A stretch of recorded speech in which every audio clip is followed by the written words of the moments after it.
Welcome to the day 2 of the PMCL Southeast Asia, and it's Contra here alongside with Kuku TV, bringing you all the action as well as all the updates that is within the realm of PUBG Mobile Esports. But of course, Kuku, we've already wrapped up day 1, and it's been an absolute blast where teams are absolutely wowing us.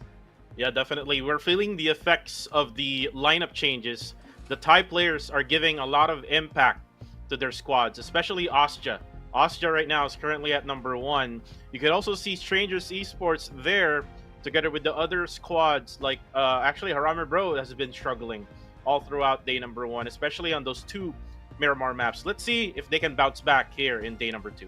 Yeah, I'm pretty sure that a whole lot of teams are absolutely eyeing that first place spot, but then again, there are also a new group that will be joining into the fold as well. So that is where Group E will finally see some action coming in for the squads that have been eagerly waiting and just watching some of all these other groups actually play out the very first day. Some of them probably might be thinking, hey, maybe we're thankful that we're not facing up against such a stacked roster. But then again, I say that, but almost every single group, we're bound to actually face off a whole lot of different kind of scenarios as well as teams of very, very high caliber. So with that being said, in Group E, we will now introduce to you guys the teams that are on board. And of course, if you guys may have even missed on day 1, well, finally, welcome on board to the PMCL. So we got names like Time to Quick Esports, Sin Esports, Team Max, X Victoria 9, as well as Risk Guy Esports. Some names may not sound all too familiar, but of course, I believe that you've been also digging deep into some of these teams to perhaps share us a little bit on, what's going to be offered from the side of Group E. Yeah, definitely. Sin Esports, who just got rebranded from 214X Sin from last season. But before we talk about that, let's talk about the maps and point system. Again, we're going to have 6 maps total for today. To anyone who's watching right now, you're going to have to be ready with your snacks and drinks. It's going to be a long day for today. Sanhok, 2 or 3 Erangel maps, and 2 Miramar maps. The placement points, or the rank system, or the point system rather, would be the same thing. 10 points, who gets the winner chicken dinner, and then 1 point for every elimination. And then the point goes down every time they go down with the placement as well. You can see the importance of the elimination points, especially yesterday. Since we're actually going into Sanhok, remember, Good Game Esports got the winner chicken dinner, though they only had 2 elimination points, Contra.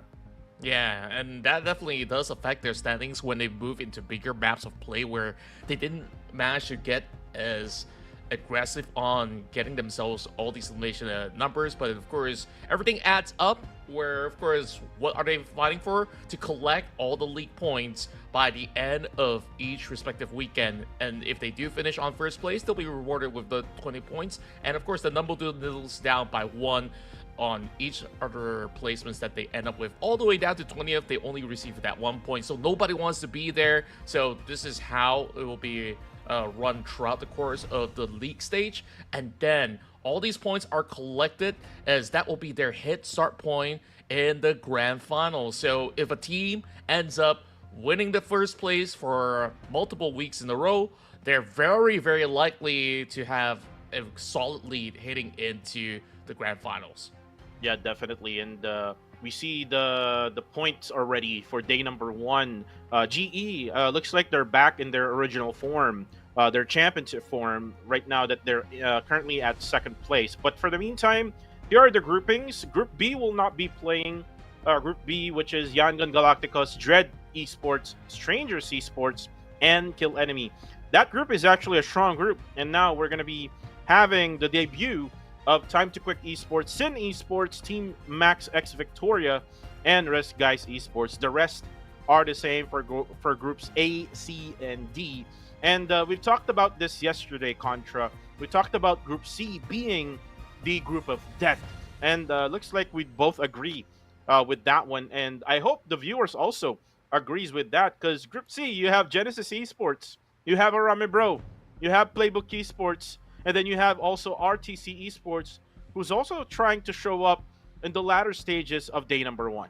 Yeah, they have definitely looked to be pretty good on those Miramar runs for RTC Esports. Perhaps they will be the firm flag bearer for Singapore to finally claim a chicken dinner here in the very first week. So let's take a look at the overall standings just to get everybody on the same page. Asia Esports is currently taking the lead with 58 points, but not too far off. It's going to be Genesis Esports, which is just 3 points shy with that 55 points. And then you have Elevate with that explosive start with 30 eliminations that they've been able to secure to put them into number 3. And of course, in between, there are names like PBE, Strangers Esports, KE, Exquisite, and many, many more. You know, like what's really surprising to me as well was the fall off coming in from the side of Harame Bros, where heading into Miramar rounds, they have not been able to back as many points, so therefore the positioning is definitely decreased for the side of Harame Bros. But starting from 32, I believe that today would still be a better adjustment to them, because from that middle of pack, a lot of teams are actually hanging around that 30-pointer. Yeah, definitely. And for Ramen Bro, they just really need to figure things out in Miramar. I've seen them played way back before in PMNC in the offline tournament that we had way back in January, and they really had a lot of struggles even in PMNC. So they have to figure things out now that they have Rig in their lineup. But right now we're talking about the league price pool on your screens right now. You see there the first placer will get 4,500 USD, and then the second place will get 2,400 USD. It goes down to 1,800, and then 1,500 on the fourth, and then 900 from fifth down to the eighth, and then from ninth until to the 12th we'll get 600 USD, and then 300 USD from 13th down to 16th, and then 150 USD from 17th to the 20th. Then again, there's also weekly awards, which is the best performance team, and also the Terminator weekly, a total prize pool of 18,000 USD. A lot of prize being played for here by all the teams that is available in the PMCL. But again, I think the most important prize here, Contra, is what was announced way back in PMWC, which was the one slot that they're going to be getting going towards the PMGC.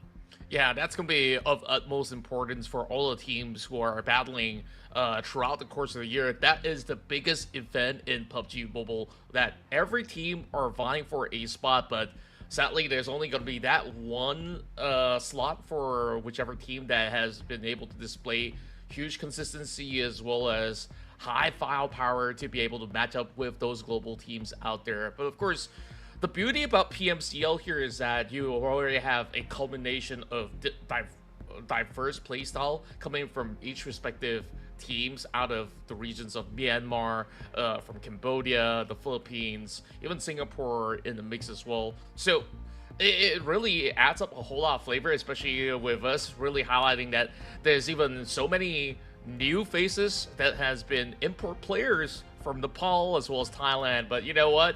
We don't really have to import all too much to you guys for you guys to know that there is a lot of great offers in the stores of PUBG Mobile, where you can check out the Galeria X suit, as it does offer you the advanced upgradable MG3 available now with the Sky Huntress. So make sure you grab it while it lasts, because it's only till the end of September, and the first draw is only at 10 UC. So if you've got some spare UC, you know where to click. Yeah, definitely. And then if you have like additional UC, why not just get it in one day, right? So definitely these skins or these sets of skins that is available right now in the stores today are definitely worth it. Especially the MG3 Sky Huntress. I've seen this already with one of the players of PUBG Mobile here in the Philippines, and it's really a treat for everyone. So again, please buy it right now. For the meantime, let's go back to what we are talking about. The Thailand imports are really giving all of the teams some impact. And look at our predictions right now. As I pick Harame Bro to win in Sanhok, and the reason behind this one, Contra, is because if you noticed actually from last like day number 1, and even in the summer league, Harame Bro always is the ones focusing right smack in the middle of the circle, especially in Sanhok. They're not usually fighting. I mean, they fight whenever someone would, try to hot drop with an Painan. Mhm. But nevertheless, if they don't have anyone, they just go to the middle of the circle and try to win the chicken dinner. Yeah, I've definitely seen that form of playstyle working very well for the side of Harame Bros. But from what went down on Sanhok from our very first day with that one map of play, it was really close where they were still within that top five. It's just that it was just difficult circumstances where they were put up against. But I'm also glad to also see other casters to be putting names coming from Group E, like Sin Esports, that has been voted by VNSG, and of course, Elevated has been proving to be a really solid contender throughout the course of day one. But my vote here is for Playbook Esports because of how they've been able to really climb up the ranks slowly but surely, and I think today they might be looking a lot better. I'm not too sure though if they will get themselves the first ever chicken dinner for day two, but you guys could have your say by just scanning that QR code right down below and not only vote for your favorite team, but also predict who will be the rising star of this season. Yeah, definitely. Scan those QR codes right now. Just use your device, just use your camera, and then definitely it will pop up a website wherein you can vote for your favorite team. We know that we voted for Harame Bro and Playbook Esports, but you can also vote for your own. We've seen yesterday during match number one, I think, or during the couple of matches, first couple of matches, Genesis Esports was going at number one. Then eventually, on the latter stages, it was always Ostia Esports who's always been at number one, and Harame Bro has always been at number three. So this is the time for the PH region to try to vote so that they can try to be at least at number two or number one to get that favorite team up and running for every each game. Yeah, I'm pretty sure that you guys know what exactly to do to keep your favorite team's name up on the screen. So you guys are going to be the fifth player out there. So, of course, while you guys do share a whole lot of love for your favorite teams, make sure you keep the chat friendly, though. We do definitely allow you guys to go for banters, but we still have moderators if you guys are not in check, so you don't want to get caught with that. So anyways, back in day one, we saw such a race going on between all these teams out there, and like you said, like Harame Bros, they look really great, and then all of a sudden heading into the fourth, or should I say the fifth as well as sixth matchup, Miramar seems to be their bane, and just because of them dropping 2 games in a row like that, you see the standings for Harame Bros absolutely slided all the way down there from what we saw to be a top 3, top 4 finish. And just like that, with no points to be acquired, all these teams can easily overtake within the span of the game. But we don't know what's going to happen for today. But the other question that I do want to know is, or should I ask, is that starting in Group E, do you think that it's going to be an advantage or disadvantage heading into today's battle? Because they have to see other teams perform a little bit so they can get some ideas. But will they actually be physically or mentally prepared when they do move into battle? Because the rest of them have a day of experience already. I think so. So that is because they have already scouted the gameplay of groups A, B, C, and D. The bad thing about Group B now, they're gonna be resting right after just one day. For Group E, especially for Sin Esports, now that we're moving into Sanhok in just a few seconds, they drop at Hatin. So if the circle would go to Hatin, definitely that would be a good start for Sin Esports. So let's see if they can actually find some way here in the very first map as we start to fly our airplane.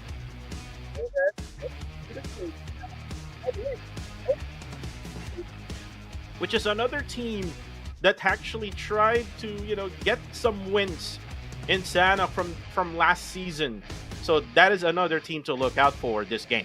Oh yeah, and they absolutely do look very lethal when it comes down to Sanhok, where this team could get explosive really quick. And with the addition of XY22 coming in from God7, Time to Quick Esports definitely look to be a very strong team emerging out of Group E, so we'll definitely keep our eyes on them, as this is going to be the flight path that starts off from the heading into the corners of Cal, Well, wherever this flight actually goes in South Sanhok, will most likely be able to reach from one end to the other. So, good widespread, but we do have a battle in ruins already. Kicking things off here with what I do believe to be Flash Vision, challenging the likes of TTQ, hitting into this quartered map. I wonder who's going to be able to reap all these early battles, but looking from this standpoint, it still seemed to be pretty neutral for now. And this is interesting for TTQ. Only 2 players dropped exactly at ruins. Oh, right now there's only 1 player right inside this house, and this is going to be Team Max X Victorian 9. Oh, the pistol coming in from Lil Yatka, but Yaiko will be the ones to finish him off with that DBS together with Unknown. And that's so sad for Team Max. First time that they're playing, unfortunately, one got lost. But then again, we go back to ruins as Rankid actually goes for the knockout. That's going to be way up above of the map of Sanhok. But let's focus first here in ruins. And this is what I said earlier. 2 players was in ruins, and then eventually the backup came in already. And Wako eliminates Nas, rather, from RTC. So RTC will be down with 1 player. So again, this is what I talked about earlier on. If the circle will be right around Hatin, just right nearby, it'd have been easy rotation here for Sin Esports because they drop at Hatin. True enough, and you know, I do see the name Liquid coming in from the side of TTQ. I was missing for most part of the past season, so is this actually the ex-BTR member, or is it just another different type of Liquid? Oh, a different one. A different Liquid. Okay, good to confirm that. But of course, we do have some casualties on board. AstroX does knock 1 player down, but it's still gonna be pretty much forward to clear right now. Only 3 players were eliminated throughout the course of the battle in the early game. 2 members from Team Max, 1 member from the side of RTC so far. RTC having a really tough time here dealing with the situation here in Hatin, as the rest of Sin Esports is looking to push forward. They are sending mix, but when will Banks be moving deeper into the skirmish? Blanks actually is on a flank here.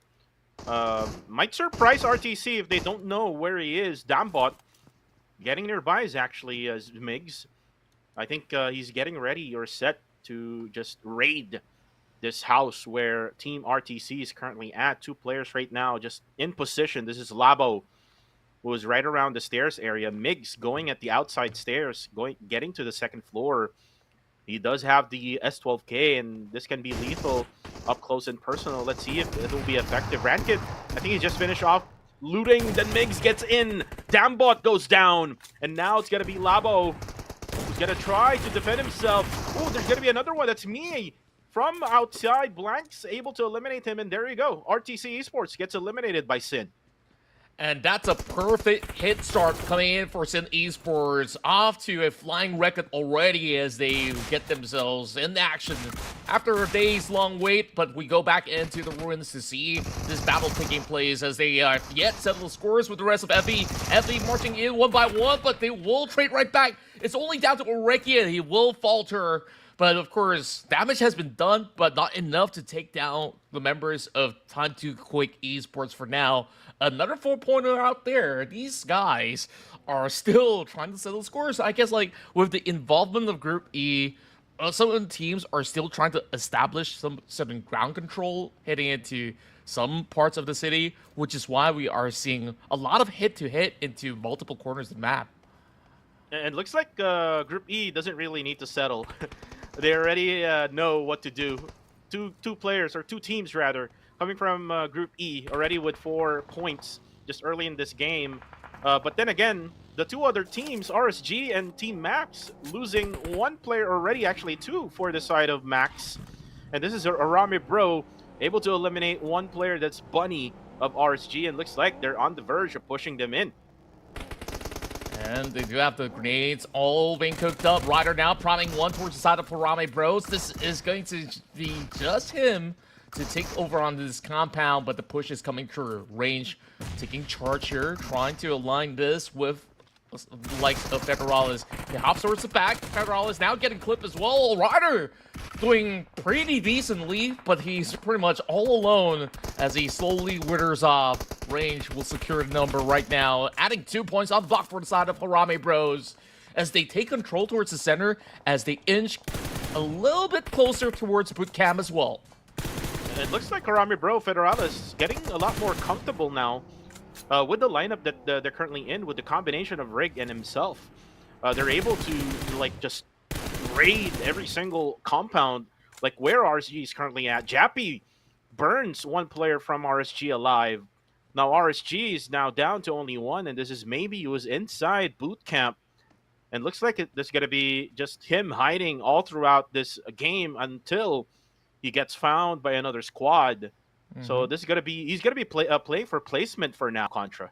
Yeah, he has to do so, but thankfully there's still plenty of space around bootcamp for him to not only loot up, but to still play it rather safely, I would say, but maybe not too long to be hanging out here in the middle of the map. So going back towards the side of Harame Bros, what I'm really impressed with the team is the speed of their loot moving into from Painan headed into bootcamp. Like, they just quickly loaded up and they were ready to go, immediately getting themselves those pickoffs without even needing to seek out anybody outside of inside of bootcamp. They have been able to do pretty much a whole lot of wonders in the early game.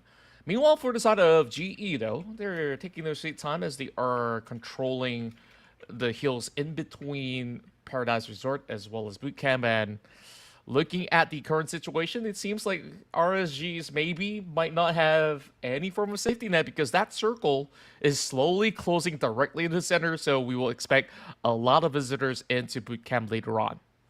Yeah, definitely. Circle is going to be right around bootcamp. So this means that maybe can really go for a camp there and maybe just try to collect a lot of first aids. Maybe try to go for a healing game for later on. But for the meantime, Astra Esports now rotating in. And this is the difference compared to the previous meta before, if you remember that, Contra, that vehicles are not really that important. In the map of Sanhok now, for the past year and then now, vehicles are very much important. It is much faster for them to mobilize from one place to another, as Pozo, who goes down on the kill feed. Hopefully we could see that off-cam knockdown. MM for Exquisite Esports still rotating as well. And there you go. It's going to be Ranzer who will go for that revive. And looks like it's just a gunshot from a far distance. So definitely Team Fearless Esports will be able to go for a reset. Yeah, and I do agree with you into the conversation about vehicles inside of Sanhok. You know, back in the days when the blue zone does not really hurt as much as what it is now, teams are very willing to go on foot to just solely stock upon other teams as well as take their sweet time to scout around. But the tempo of the map has definitely increased significantly, which is why that having a vehicle here is definitely essential, just like any other map. But Master Smile, he's all alone, hiding right behind the rock as Flash will be able to find Super Pickles. But he's not going to be revealing himself just yet. It's just Flash with that real late information for him to go in for a pickoff here in the middle of Bond, I would say. Yeah, and Smile giving that information. Can try to go for a cook of a nade here, or maybe we'll just try to spray down MM right at the open. A mistake for Exquisite Esports. Now UI cooking up a nade. Now the nade will be coming from Smile. Now goes for the knockout. Just got revive here for Super Pickles, and then he got knocked down right away, and then will get finished by Smile. Now UI will go for MM. I think this is a bad idea for Exquisite Esports. Why not try to just leave MM and then try to knock down first Smile, because the other members of GE is far away. Now there you go. UI gets the knockout, gets the elimination. Flash now will be a 1v1 here with UI. Ooh, unfortunately West is right there to go for the knockout. And now for Exquisite Esports, they're going to be out with only one player, which is Lufa, who escaped the scene and got spotted by another squad. And this is bad for Exquisite Esports. Yeah, it was not really the best place for them to pick up a fight against the rest of GE, but who could really fault them, because Master Smile was just hanging out and about, just really giving the full information back towards the side of Genesis Esports. And just like that, they strike so coordinately. So, with that being said, GE did lose one in the process. So I'm not too sure if that's going to hurt GE all too much, as they have been pretty much well-versed to play around these fields of boot camp, heading into late game as well. But over here, we have Goat going with that spray down as they're fighting in the middle of the jungle. Spotting out the rest of Ozja and still putting some chunk of damage, as 21 is also soaking some from the blue zone. And 21 actually having some nice shots there, able to get a lot of damage over to Skynin and also onto Red Bull. Now the nades coming in from the other side. Red Bull will be down to half HP, will be forced to go for the heal, but unfortunately there's Martin who will get the knockdown on to GOAT Esports. That's still Yatka. Now this is the time for Austria to push. Oh, great timing as well on that, as they are also sending one member to take the far flank. Red Bull's just gonna go in for it to be the main form of offense as they drive by with that buggy, trying to dodge some of the bullets as well. But Nanax now being spotted out. He gets traded back. 21 so far, really looking hot in this skirmish, but the nade is flying right in. It will knock Unknown. This flew all the way towards the back. Now 21's absolutely low. He needs to find a little cover to heal himself up. No time to even do that as the rest of Asia eliminates them out of that playing area. Wow, that bounce of that nade. Just behind that player of GOAT Esports. And unfortunately for GOAT, the struggles is still there. Again, this is I think they have a curse for every week one of the PMCL. It's always been the same. But eventually now for Federalis, able to get a kill there onto God 7. And this is what we've talked about for Maybe. Maybe we'll just have to hide and collect as many first aids. Look at the first aids he has now. 7 first aids for Maybe. And the good thing about this is Maybe we'll have to hide and we'll still be inside the zone. But later on, the circle won't be there anymore. Hopefully, I mean, if he prays a lot more, then maybe the circle will be there right beside him. But eventually, there's still a team there who's going to probably clear the areas of boot camp, and just hoping and praying for him not to be spotted. On the kill feed, though, that's Blanks of Sin Esports who goes down. Joseph, who goes down on the pickup truck, will be spotted. And there we go. That's Team Max already eliminated. Oh boy, it's just a tough rotation after all, with so many teams already surrounding the area of play. Nowhere it's gonna be safe for them to go for a direct approach, hitting even towards the direct middle of it all. Asia Esports also find themselves in this predicament where they are not really allowed to go in for a direct push right into the zone.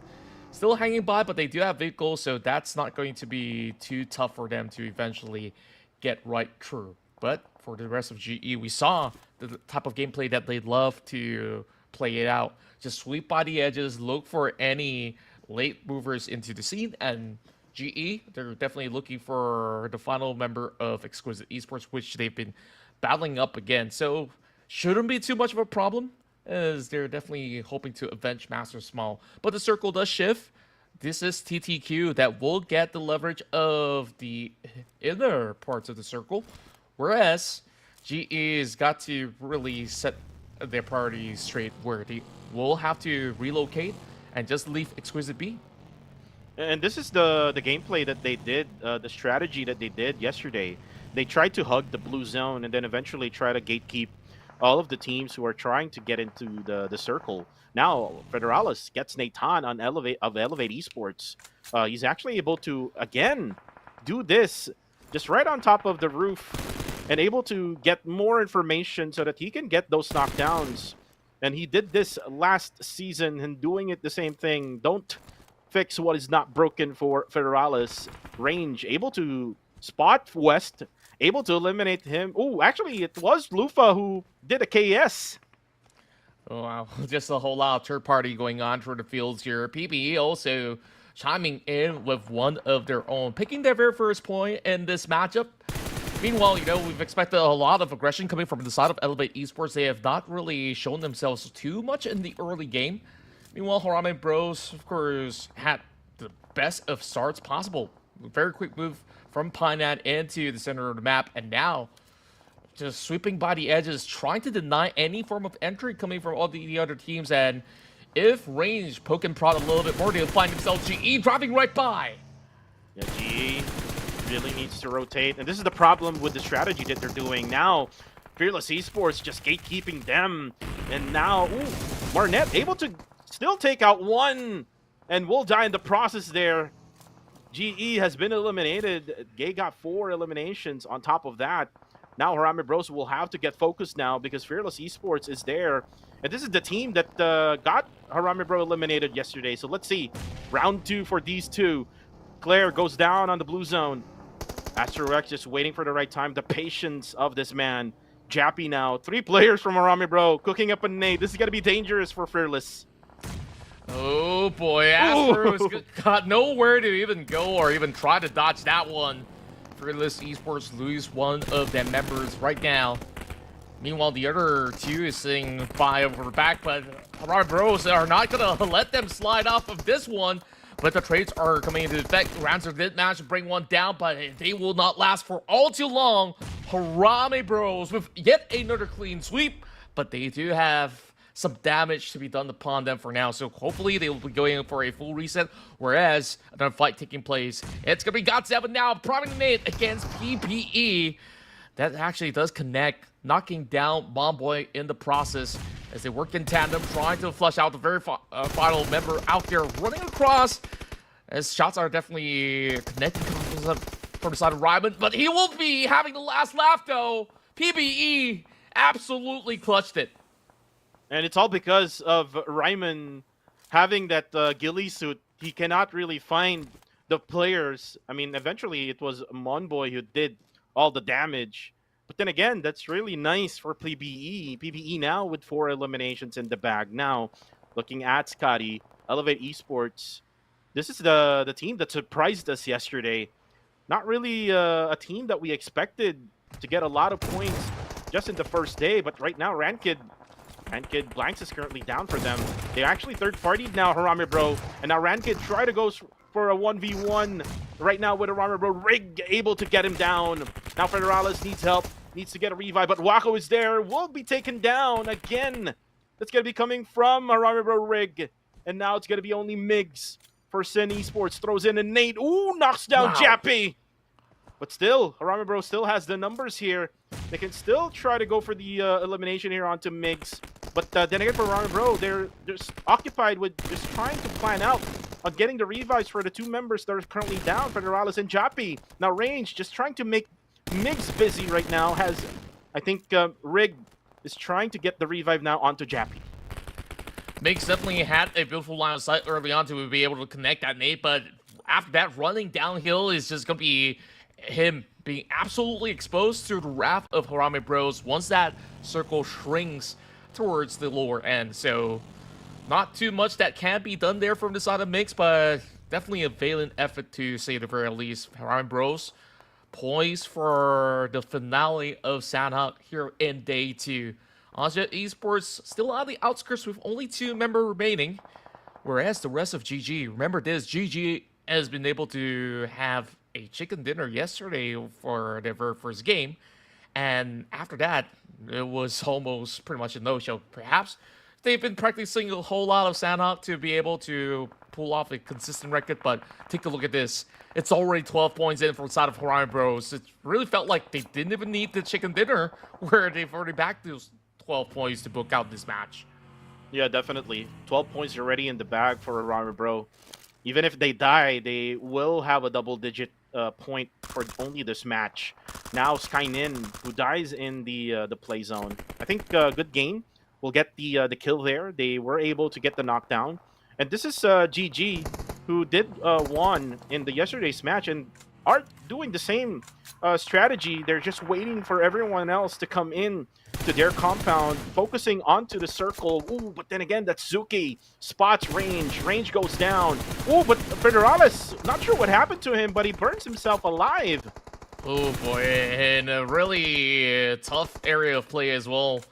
Meanwhile, the rest of Harame Bros are pretty much scattered 1 to 2. With only 3 members left right now, but that position that Zuki's holding really allows him to really take a great look all over the field as he could basically scout against both Harami Bros as well as the members of GG. But GG is still hiding within those compounds, only sending Kit directly towards the side of the middle. So it's still going to be pretty tough to sniff them out for the meantime.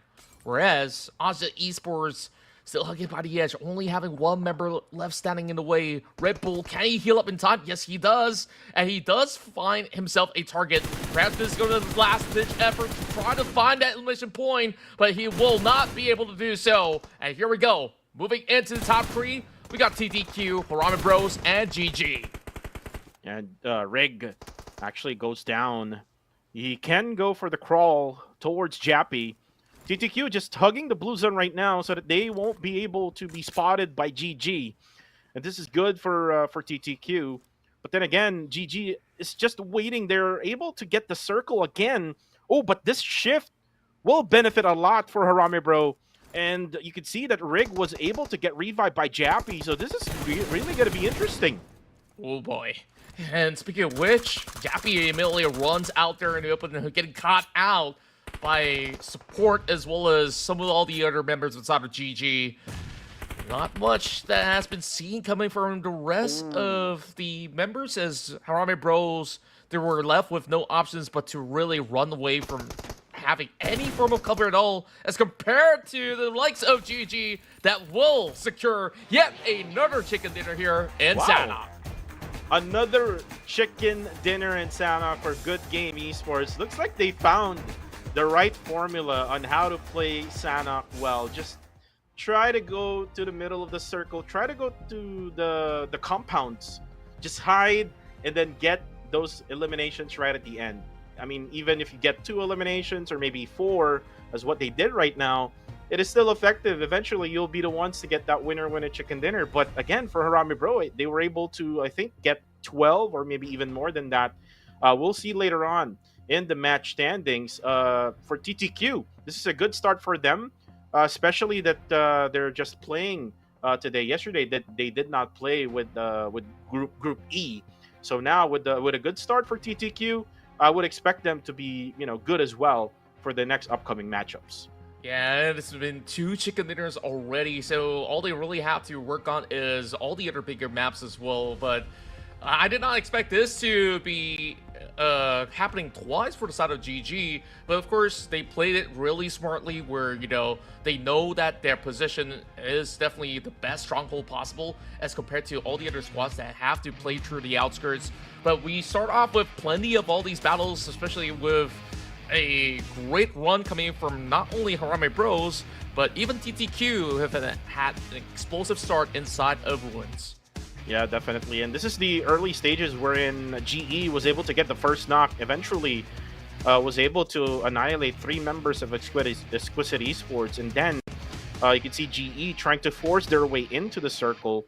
Same strategy, but again, it won't get effective because there will be someone just right in front of the circle, which is Fearless Esports. And then eventually Fearless Esports fought against Harami Bro. And then Time to Quit Esports, Suzuki will be the ones to get the MVP awards. Right at the end, TTQ got the circle right at the edge of the western side of that circle.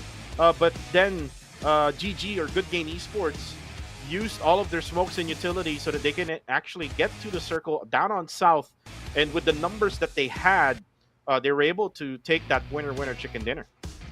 Yeah, and I absolutely do love the TTQ jersey. They even have their names printed out right above the badge. It's almost like a uniform where they're reporting for duty. Zuki was absolutely the star. You saw he was located directly in the center of that final few zones where he was dictating which teams could be able to squeeze right by, but eventually they got spotted out by the rest of GG that has been able to close off with a win.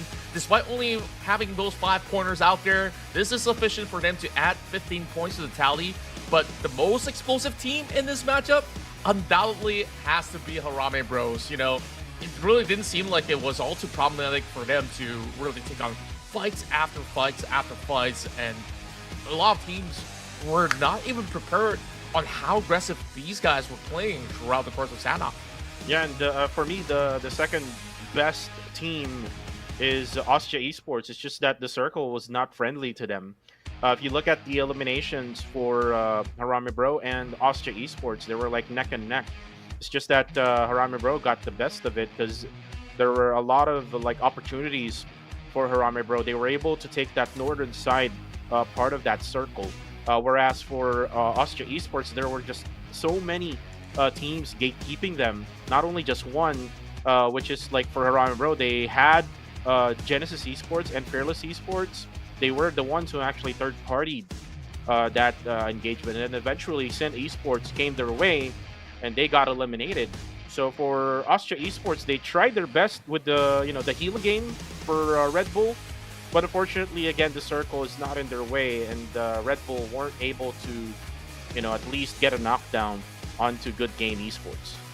True enough, and I'm just really surprised on how these teams have been able to still prioritize some of all these airdrop loots because of how quickly the circle actually shifts as well, where we also saw some teams were still struggling outside of the playing area, but for a team like Austria Esports, they're happy to also stay on the outskirts, hunt down the teams from that southern end, and that's how they've been able to rack up the tally into double digits of elimination points, is what I do assume it to be. But let's take a look at the current standings for this match alone, and we have Harame Bros that will be able to top the charts there with 13 eliminations.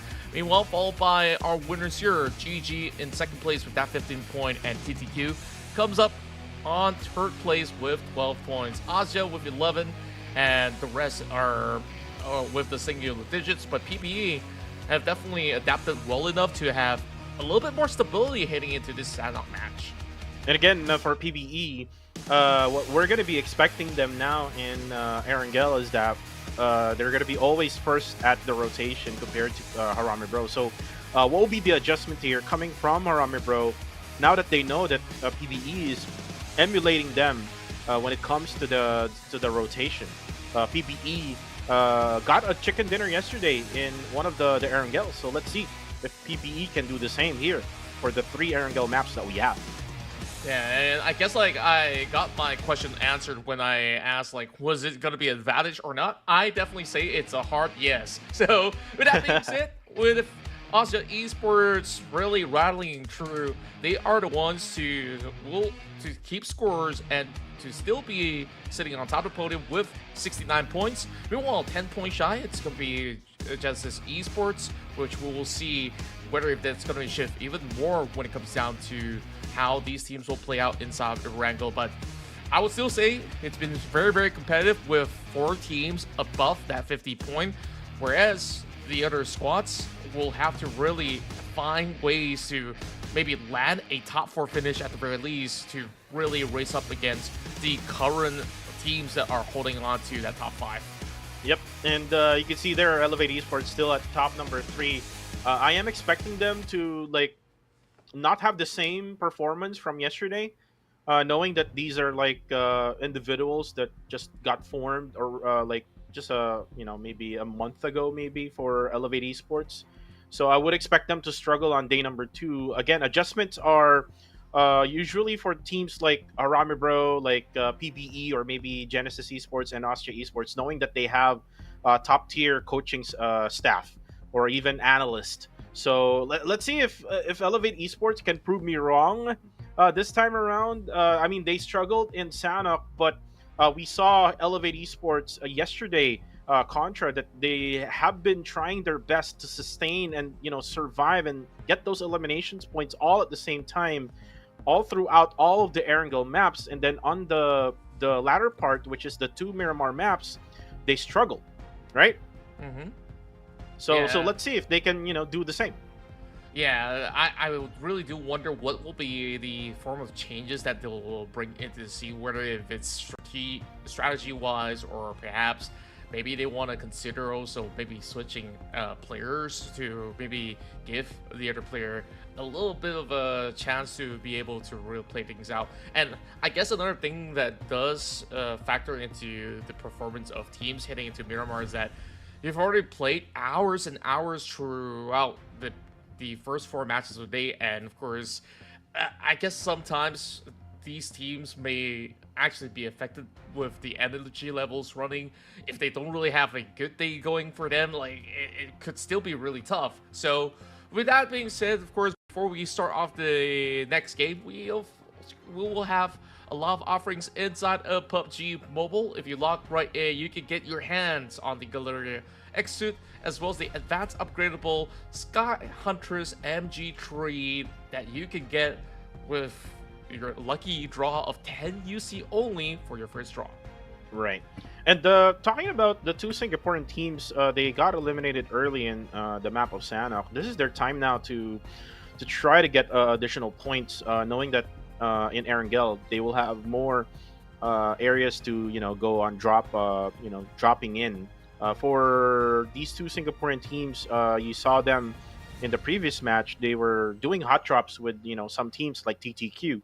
So the best thing that RTC and Flash Vision Esports, if they really want to win a game or maybe like get points, is to try to avoid all those early engagements, because later on that's where they flourish right around stage number 5 till end game.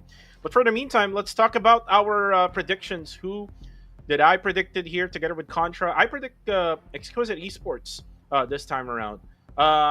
Predicting them because they had that momentum yesterday, right around the last part of the day number 1 in Miramar. So I'm hoping and seeing them having a good game in the bigger maps like Erangel. What about you, Austria Esports?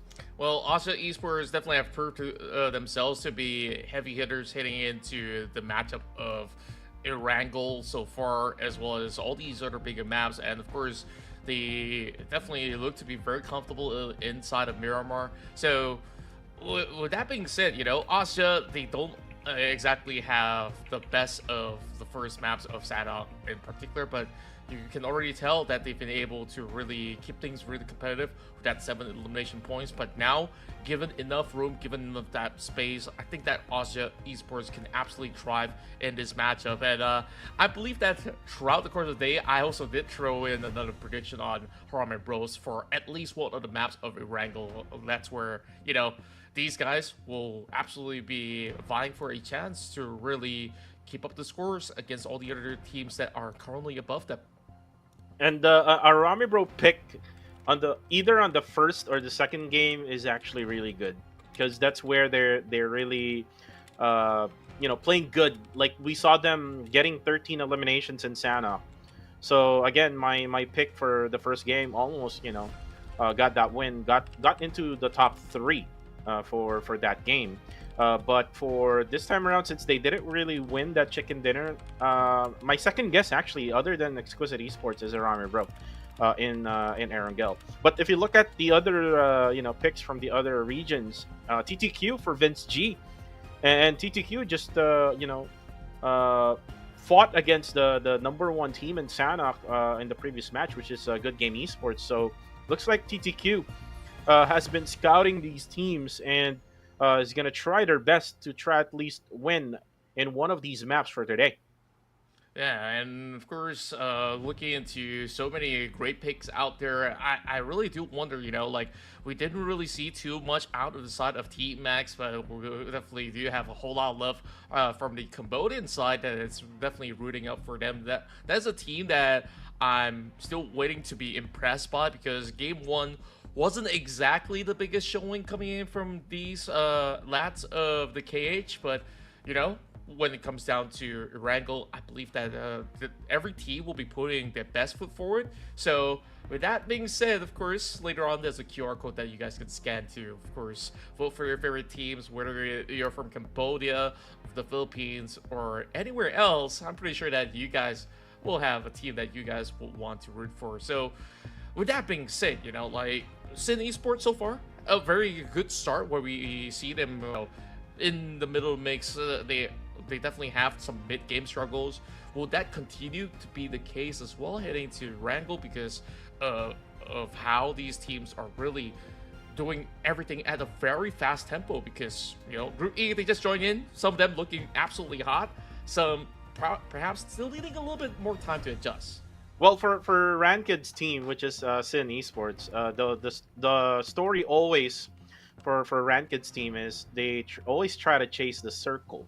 So if the circle would go like the first circle will go to their usual dropping point, which is in Milta Power or Milta area or the factory area just right beside Milta Power, then they don't really have to chase the circle. Just try to be stuck at the middle, wait on the teams to try to get into the middle. They will have to defend themselves, and that's what's the focus for Ranked. But I know I talked to like their analysts before. It was Neptune.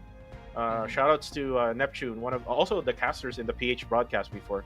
So the only thing with Ranked and Sin Esports, or maybe his idea of playing the game or the strategy is, they don't really love to stay at the middle. They love to stay at the edges of the circle. I mean, there are teams that are like that.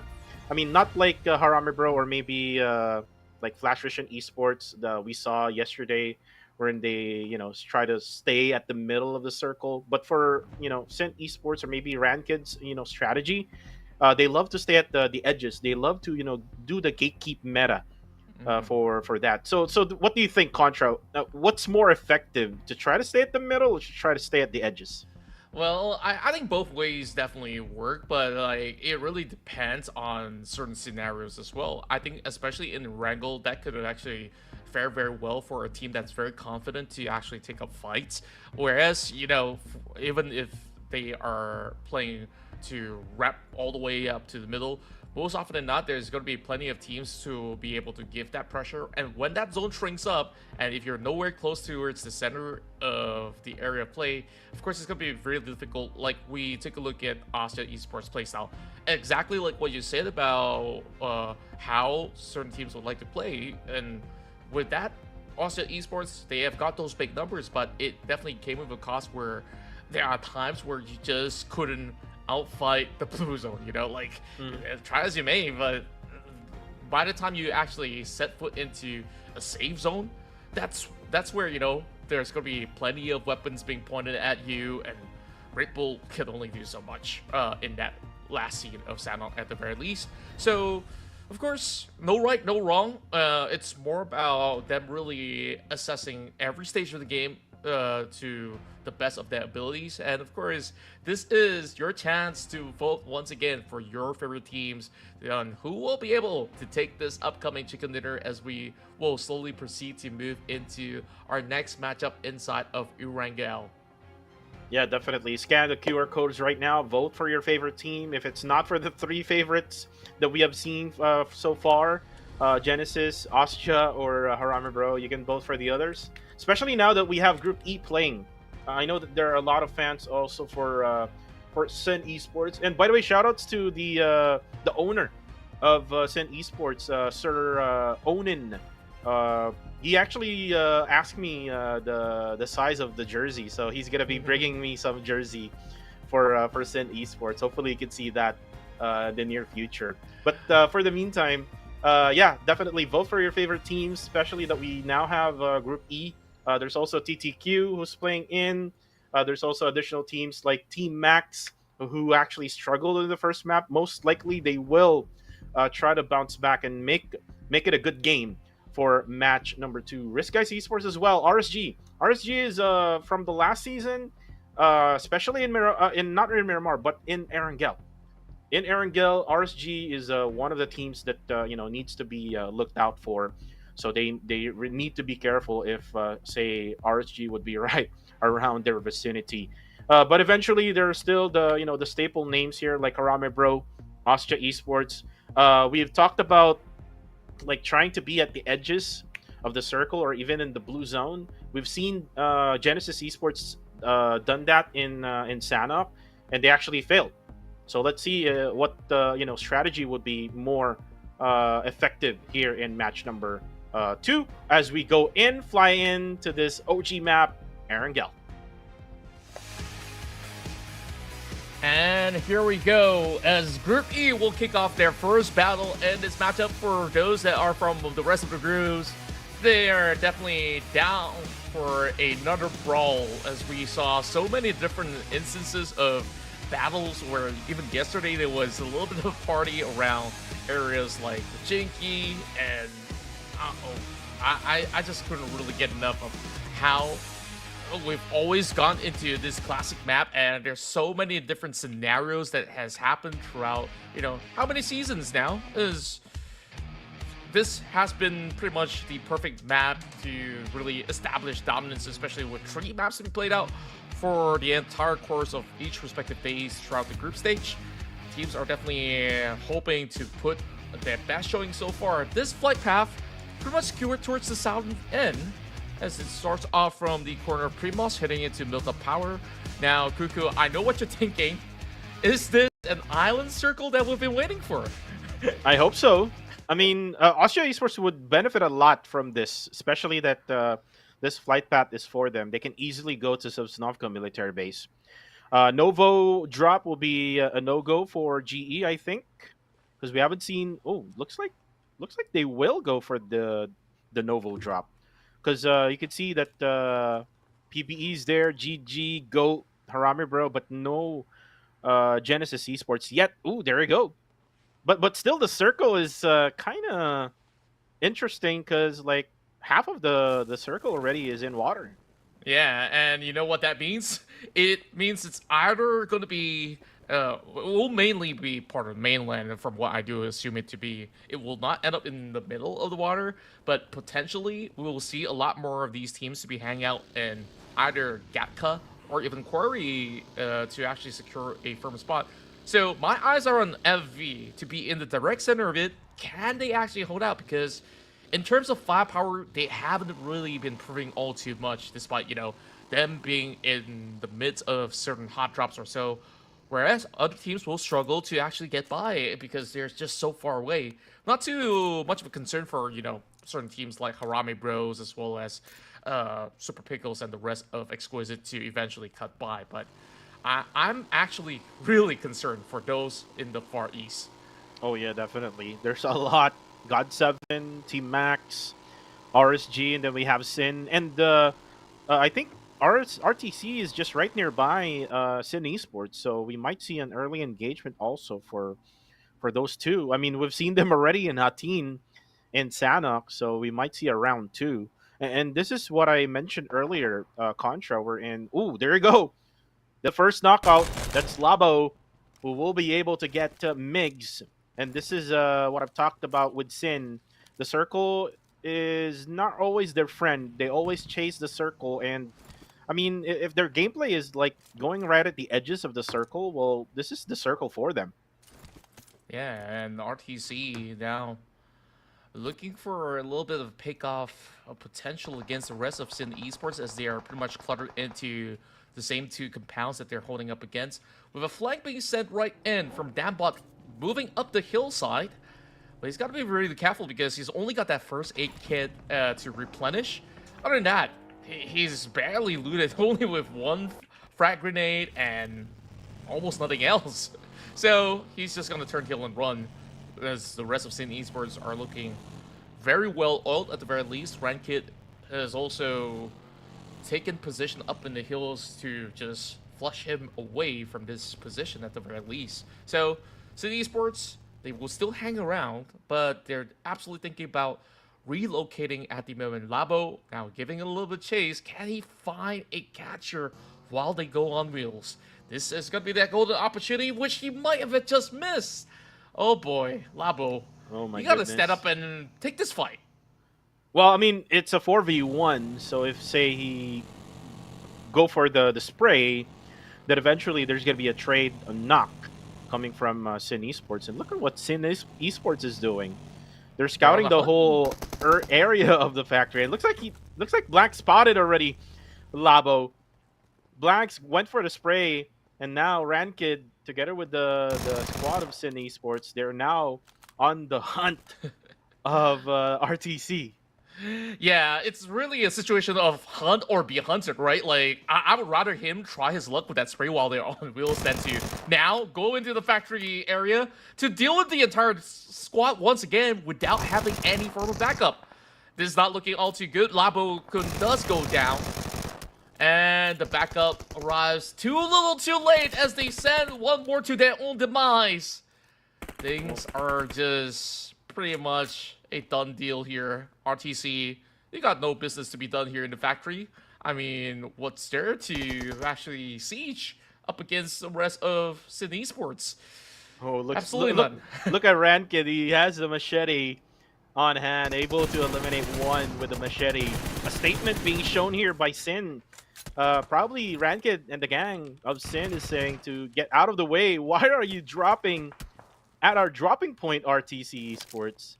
And RTC now with only two, Nas and Kimei, will have to back out here. I mean, I'm not sure if they have a vehicle or something that they can go for a bailout, but this is dangerous for RTC. This might be an early elimination again for them.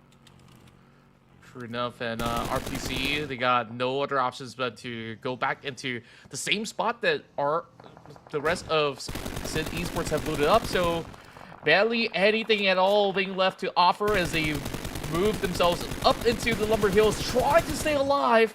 Beautiful sprays coming from the side of Mix as they do try to pop some of these tires, and oh, there's just no rest for the wicked. And Nas, he's got no healing aids, only down to bandages. Okay, I guess that's at least something, but that's not enough. It's stage 1 and it already hurts. So RTC, they are stuck over on this corner of the rock, and I believe the rest of Sin Esports will follow suit. So I'm not too sure if they will turn this one around, because they barely have enough essentials to even keep themselves afloat. So they will journey on, as it's still going to be a long way run all the way into what we saw to be areas of Quarry, as well as some parts of Gatka as well. So Sin Esports, perhaps they are going to be prying into the lumber shacks to try to find an opening. And yes, indeed, they will be able to scout them out with those shots now being fired from the side of RTC. They will give chase. Yeah, they will get chased. Now, Blanks. Ooh, he has to be careful, though. He's out in the open. There we go. It's actually Rankid who will be taken down by Nas. There we go. That's elimination. And now Blanks weren't able to go for a suppressing fire to protect Rankid. This might backfire for Sin, and they might have to rethink that it will probably be better to just get inside the circle, as RTC still has a vehicle, but it's gonna explode eventually, so they have to be careful. Also, when it comes to driving this car, like that one hit at a tree or something, they might explode. Or if someone is waiting like inside the circle, one bullet or two, they might explode as well. My friend, beggars can't be choosers in such a scenario where if it has 3 wheels, it'll work. If it has 2 wheels, they will have to make do as well. And look at how far they are. And this is why I was so concerned about all these teams over the Far East, for these very good reasons, right? Like, they barely even gotten themselves looted up, and they are forced to move directly into the thick of the battle. Meanwhile, GG, they are intentionally hanging out and about over the northern side. They should be pretty much well stacked up once they do arrive from the north side of Gatka. Meanwhile, for Harame Bros, they're already taking good positions for themselves now, going up against the rest of Asha Esports this early on in stage 2. And Federalis, again, using the height advantage here. Up in the second floor, though. Ooh, Migs. The blue zone is now playing a factor here for RTC and Sin Esports. And again, that is the risk of playing in the blue zone. If you don't have enough medications or meds for your squad and for yourself, then might as well just bail out, try to get inside a circle, and maybe try to loot in a city where you can try to get more meds. At the same time, GE now all up against Exquisite Esports, and there's actually some trade-offs with knockdowns, and this is UI. Now Mix goes down again.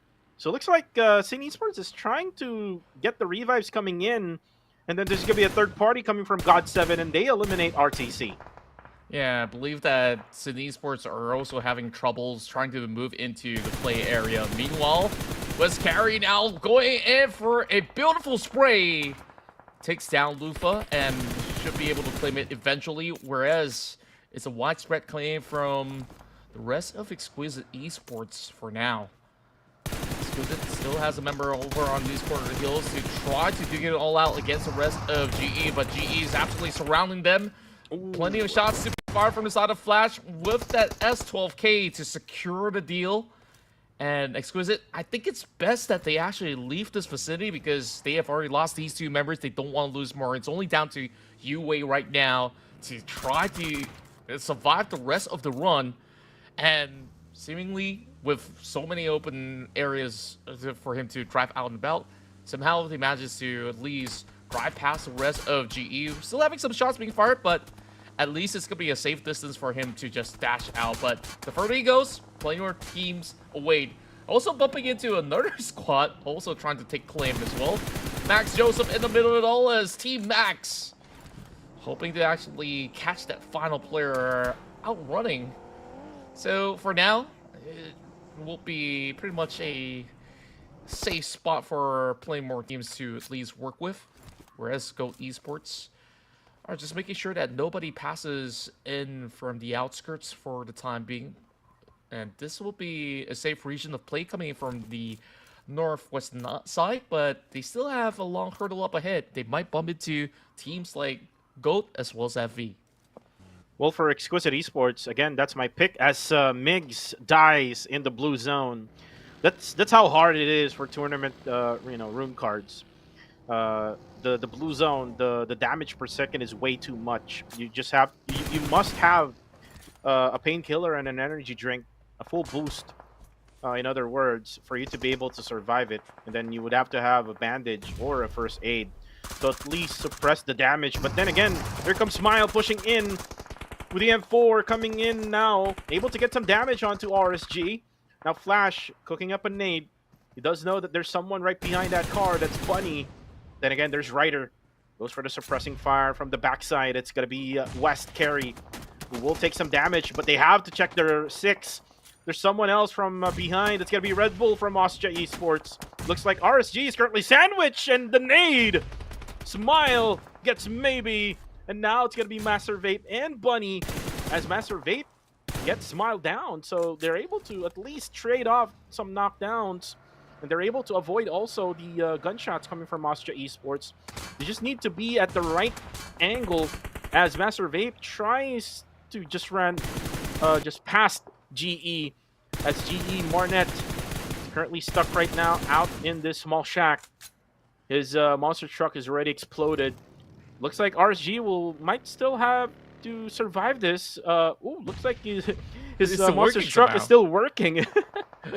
I don't know if it's going to be a wise idea to hop on board because it's about to blow up within moments when there's gunfire upon him. But thankfully, he does survive to tell the tale for now. Whereas the rest of RSG, they drive right into the warehouse now, getting better cover to deal up against those that have been taking safe refuge by the forest. You know, plenty of these teams absolutely do love to take those hillside, getting some elevated areas of play. Fearless, they dock over onto this dip, and they are hoping to take claim into some of these bunkers, forcing Elevate to move deeper into the farmhouse as they are moving into the section of Ferry Pier, and perhaps even paying Quarry a visit later on. So Elevate Esports, with this double split going in for them, I believe that they want to commit to this engagement against Fearless, which will happen in a moment's time. But we go back to Ferrari Bros as they are prime nades towards the side of V and Carry of GOT7. Oh man, current scenario. I mean, look at this widespread of teams going hit to hit against one another. Like, we have potentially 4, 5 other teams just having a duke out of their own. And I think by the time that they actually settle, we might only see about 8 teams left on the next phase. Yeah, definitely. This circle is very open on the eastern side. So the best thing that they need to do now is to avoid that eastern side of that map. Ooh, eventually now, the Federalis pushing in. Shotgun on hand here. Ooh, will get taken down by the UMP of BN. And now Jappy goes in. The support coming from Arame Bro, able to eliminate him. And all members of God 7, Arame Bros will take that. Unfortunately, they lost one. And now PBE, Dale just subs in now. All up against Flash Vision Esports, throws out a nade. Master Toki is actually on low HP. Ooh, Pozo just falls off. Not sure what happened to him. But then again, the nades now are coming in from PBE. Now the push is going to be coming from Munboy. Flash Vision Esports is just backing out. Just keeps on backing out. They must get into the circle as well. So they're kind of like in a predicament here. Contra wherein they are kind of decided to like go up against PBE. There you go. Now Monboy gets the knockout, gets the elimination right away. And now the push is going to be real coming from PBE as Flash Vision Esports is currently stuck in that security tower. Yeah, I wouldn't really call it a security tower based on what's really happening towards the side of Flash Vision Esports, as the Sniper's Nest is not going to be a stronghold for the rest of Flash Vision members out there trying to ring around the rosy against Ryman, and he will make it pretty easy. And surprisingly, you know, Flash Vision, they had the advantage from the get-go. They didn't manage to make good use of it. They were just hanging out about in Quarry, which is one of the toughest areas to really hold up against, and they didn't really have been repositioning it all too well. But I won't fault them too much with all these chaos going on inside the map. Meanwhile, TTQ now committing to this fight against Asia Esports, already knocking down that X. Going for a push here as Sizzy quickly goes ahead to claim one of his own. Asia only down to this final member remaining, Skynin. He's got to hightail out of this place. And he's just carefully doing so. He's going to drive by some of all these players of RSG. Thankfully not within their sight though, as he turns the other way around. And TTQ is just trying to really put some pressure on top of it. So for now, Skyline will stay alive. For how much longer, we do not know for the side of Asia Esports. We've already gotten 3 so far, which maybe if things were managed a little bit better, Asia might have actually walked away with more members. Right. And you know what? G was the one putting pressure onto RSG earlier. Ooh, a Skynet explodes. That's it for him. And Austria Esports will be out. 50% of the votes actually came into Austria Esports, and then the rest came into GE and Harame Bros. Both are eliminated already. Still, Harame Bro is still alive with 3 members strong now. Pop-Pop is stuck at the corner at this warehouse. Has to get out, but then again, there's going to be someone from behind him. It's going to be PBE. Dale with the elimination. Fearless Esports is out. Then again, just Jisoo just looking inside the small shack. PBE doesn't have any idea. Will Jisoo try to reveal himself? Looks like Jisoo will just have to wait and see. Then again, Dale, he has to be careful here. Once he steps inside, then he will go down right away. And he doesn't have any, backup because the other, members of PBE are busy looting as of the moment. Yeah, and good luck to Jisoo. Just hiding right behind the door, and somehow, with this sneaky approach, he will be able to keep himself pretty much afloat for now. And the good news is he's also by the edge of stage 5, so he can slowly play this one out. Whereas Yue on another different shack is not having the same type of safety that some of these other players have. Jisoo definitely will look to squeeze right through, but the rest of Gold Esports, they are wrapping towards the far west. DDQ finding a little bit of a target there up against the rest of Team Max. Great long-range pickup there coming in from the side of Yahiko to really take a good hard look into the midfields of Gakta. Plenty of flat ground. It's just going to be shrouded with smoke just to defend themselves for now. I wonder which team is that's getting fired upon. RSG, and in a desperate attempt right now to just hold on to this area play. He manages to spot the rest of Team Max just across the corner, but not that they will actually trade back as well. Meanwhile, Dale will pick one up against Coca-Cola, one member down from the side of Elevate Esports. Well, for now, the best place actually, where they need to stay in is where Harame Bro and Elevate is currently at. Other than that, it's gonna be the northern side of the circle, which is gonna be where Goat Esports is now at. Now they have the hillside. The circle might, rotate all the way to the northern side as well. Now Max will be eliminated right at 8th place. 7 teams remaining in this game. You can see PBE trying to lurk around where Goat is currently at, so they have to be careful there. But then again, you can see here Unknown. Not sure what he's doing. Maybe he's trying to, try to get a loot out of the death crate from the bodies that they have already killed there. But for the meantime, they have to, protect their position right above. Ascari gets Jappy down. The only problem here with Elevate and Harame Bro, once they get the knockdown, most likely the knockdown will get revived because they're inside these houses. Yeah, and it's just going to be a little bit of a standstill here. Meanwhile, Jappy getting a pickup coming from the side of range. Elevate hoping to find a pixel of a shot to try to connect up against range, but unable to do so for now. So there's just going to be noisy neighbors by the farmhouses of Gatka, whereas just taking a look into the minimap once again, TTQ this time on the outskirts, still haven't really found a safe spot to play out. Teams are desperate to cling onto the high ground as we take a look at Goat playing over onto the northern end, as well as the rest of GG holding into the west side, but they're bound to collide the moment that Goat pushes further into the western area of play. But even if they really want to commit to that fight, there's going to be other teams that will be able to also spot out that form of commitment when they do go in for a battle. So I think it's wise not to take up a fight right now, because this is not the easiest of terrain to play out here in Erangle. Yeah, you're right with that. And you know what? Jisoo is still alive. Jisoo, who just hide in that small shack now. Goat 21 using that Mini 14, trying to irritate Team TTQ. But then again, the push is now happening here with Elevate Esports. Ooh, with the Molly as well happening. Zuki gets the knockdown onto his teammate, so that's really bad. Now Jappy realizes what happened there. Now throws in a nade. Will not get a knockdown though. But Range has 7 frag grenades. This is gonna be bad for Team TTQ. They have to be careful as well, as the throw of the Molly as well will make it so hard for Zuki to go for that revive onto Liquid.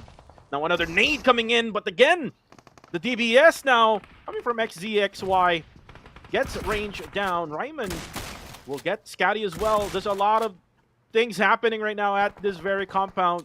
It's Harame Bro versus TTQ. Then we also have PBE versus Elevate Esports, but PBE will get eliminated.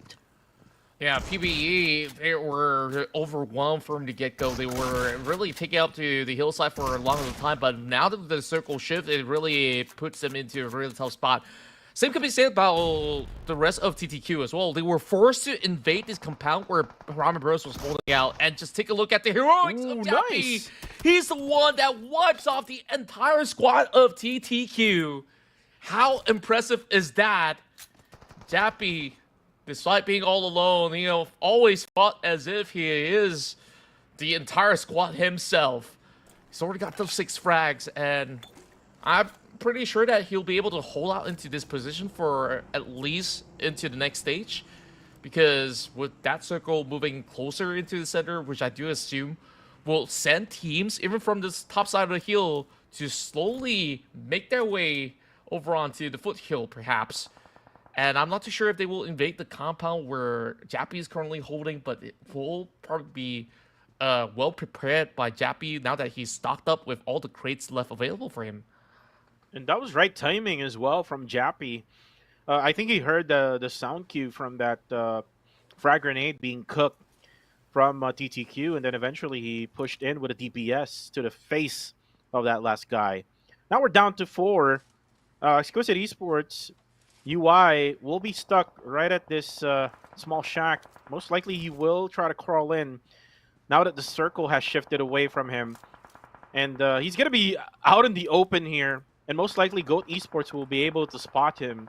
But then again, Goat Esports will also have to rotate to where Elevate Esports and Arame Bros in. So it's going to be oh, there we go. That I called it. It's gonna be Goat Esports 21 who finds UI. That's gonna be it for him. The Esports now carry on from where they left off from day one. Despite, having some rough hurdles inside of Sanhok, now they will have 3 members to go up against Goat Esports, whereas Jappy could still do a lot of damage if they were not wary enough of his presence. But at the very least for now, it's going to be a little bit of a Mexican standoff before they commit into any area of play. The rest of Goat drives in from the north to join into the quiet neighborhood, I would say. But these shacks, how much cover can they actually offer for the side of Goat Esports? Because Jappy is already ready with the grenade. Ooh. Great spray coming from Claire to find 2 members from the get-go. And this is a huge advantage for Elevate Esports to close up this match in their own fashion. And remember, Elevate Esports got their winner chicken dinner in that last map in Miramar. So let's see if they can actually get another one here, as Jappy now tries to use up all of the utilities he has. Maybe it's best to save it for later on, especially that he's all alone, and then most likely he might fight with the 3 members of Elevate Esports. But Liliatka, very smart here, not really committing to the inside of the circle, just onto the edges of the northern side of the zone. And then you see the split up here between the 2.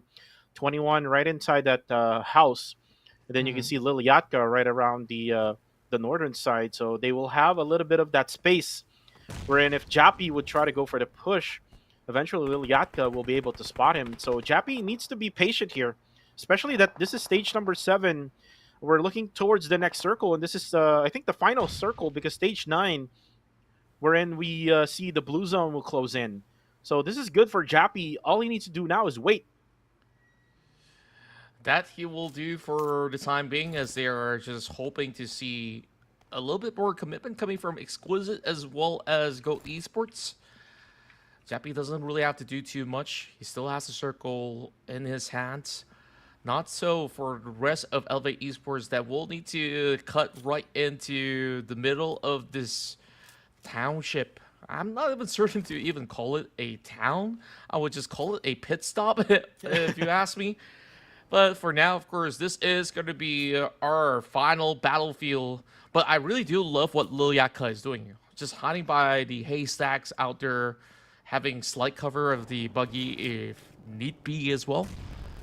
As Nathan now cuts right through. Now claiming on the south side. And this is where they're greeted with a grenade. Kaler, absolutely surprised. Having a little bit of shocker coming in from Jappy. He's still got 4 more frag grenades. He might be able to dish out enough damage to chip down the rest of Elevate Esports, and perhaps this is a good chance for Goat Esports to strike at the same time. Oh, Jappy will get hit by the splash of that nade. Jappy, he must be patient, but again, doesn't have any choice. All 3 members of Elevate Esports picked him as the first target. Now Jappy must go upstairs, maybe, in my opinion here. He's going to be stuck out there right at the first floor, but looks like he's doing pretty well here. Elevate Esports is like guessing that he will try to get upstairs, but then again, Jappy just holding his ground just right behind the door. Will have to wait it out until Elevate Esports would come in, but then Dayton actually hears his footsteps. He knows where to throw in that nade. But again, he has to be careful now, since Goat Esports is just right behind the corner. Oh, nice nade there. Jappy gets the first knock. And now Nathan with a stun grenade. Most likely he will get blinded. There you go. But he has to wait it out. Nathan will go for the revive. Oh, boy. Oh, my God. This almost looks pretty bad, but it seems like that nade comes in from the side of the pool. Instead, Jappy eventually falters. And now it's down to Elevate as well as Goat Esports. But they were just focusing on Jappy for the longest of time. And Goat Esports, they might see this as a golden opportunity. Play with Molotovs, trying to deny a little bit of that zone. Now being stuck by the edge of the corner, not being able to push right through. Rest of Gold Esports now pressure them by the edge of the blue as they will work in tandem, trying to figure things out, and they get stunned in the middle of the fight, and the rest of Gold Esports will claim this chicken dinner here in round 2, day 2. The power of the stun. My goodness. The first time we've seen the stun grenade being used at the end game, wherein it was really effective, and they were able to, get the better of it. Jappy should have, be more patient in that scenario. He should have, waited upstairs, maybe try to wait out Elevate Esports and go Esports to fight it out. I mean, he already dealt some damage with the frag grenades. So all he needed to do is just wait until the blue zone would close in to right close to him, and maybe try to go out. Then that's where he can try to go out and guns blazing with his DPS. Yeah, I absolutely love how Go Esports have been able to really calculate well in this very final battle, especially having enough time to prime some of all these flashbangs as well as whatever utility that they had. And for most part, our teams just favors to really keep stocks of smoke grenades as well as frags. In situations where you're dealing up against another squad, these flashbangs really come in super handy. And of course, we take a look at a lot of all these action in the early game where Harame Bros have been able to be rewarded with their efforts pushing through teams after teams, but there's just so many squads that were taking fights by the edges of the zone, and we didn't really have a clear victor until the very end of it all. Yep, and you can see here the what you call the pit stop contra, wherein Harame Bro and Elevate Esports stayed in. Then eventually they got pushed by TTQ and PBE, and then Goat Esports was the final team to be pushing in that pit stop. Jappy deserving MVP award here for this match. 6 total eliminations for this guy. And by the way, this is a player who just played his first PMCL last season, and looks like he has already improved after that. Yeah, he definitely looks super comfortable despite the odds stacked up against him. You saw how he clutched in those scenarios, and even in the very final fight up against the last 2 other teams as well, you saw he was really pulling every strings that's pretty much left available, and still bagging that top 3 finish. That's a whole lot of points being hauled here by Harame Bros in this match. And Harame Bro needs to, do the same things every single game. Like, try to get those eliminations, try to get to the middle of the circle, try to engage as many as they can. Even though that they don't get the winner chicken dinner, they're able to get it from the eliminations. As we now see the winner chicken dinner team, Goat Esports, able to get 8 eliminations this time around. A total of 18 if you add the winner chicken dinner rank placement point. So this is good for Goat Esports. I talked about them being a team who struggles during week number 1. Looks like they will only struggle in on day number 1, here on week number 1. Now in day number 2, they were able to get their own chicken dinner already. That's right, and Go Esports finally back their very first win here inside Erangle, and we're definitely looking forward for a whole lot more, as this is some healthy amount of points that they've been able to also accrue with a total of 18. So by adding all the numbers together, where will Go Esports be placed? I believe they could easily be within that top 5 ratio as well. Yeah, you're right. Especially, we talked about this yesterday, wherein a lot of teams are like neck and neck when it comes to the overall rankings. So definitely Goat Esports will probably be right around that area, maybe around top 6, or maybe even top 5, or maybe top 4, knowing that we do have the scores really close to each other. But for the others, Elevate Esports, looks like they're just continuing their consistent gameplay. They're able to adjust from day 1 on to day 2, now that we have a new group coming in with TTQ together with Sin, Max, and RSG.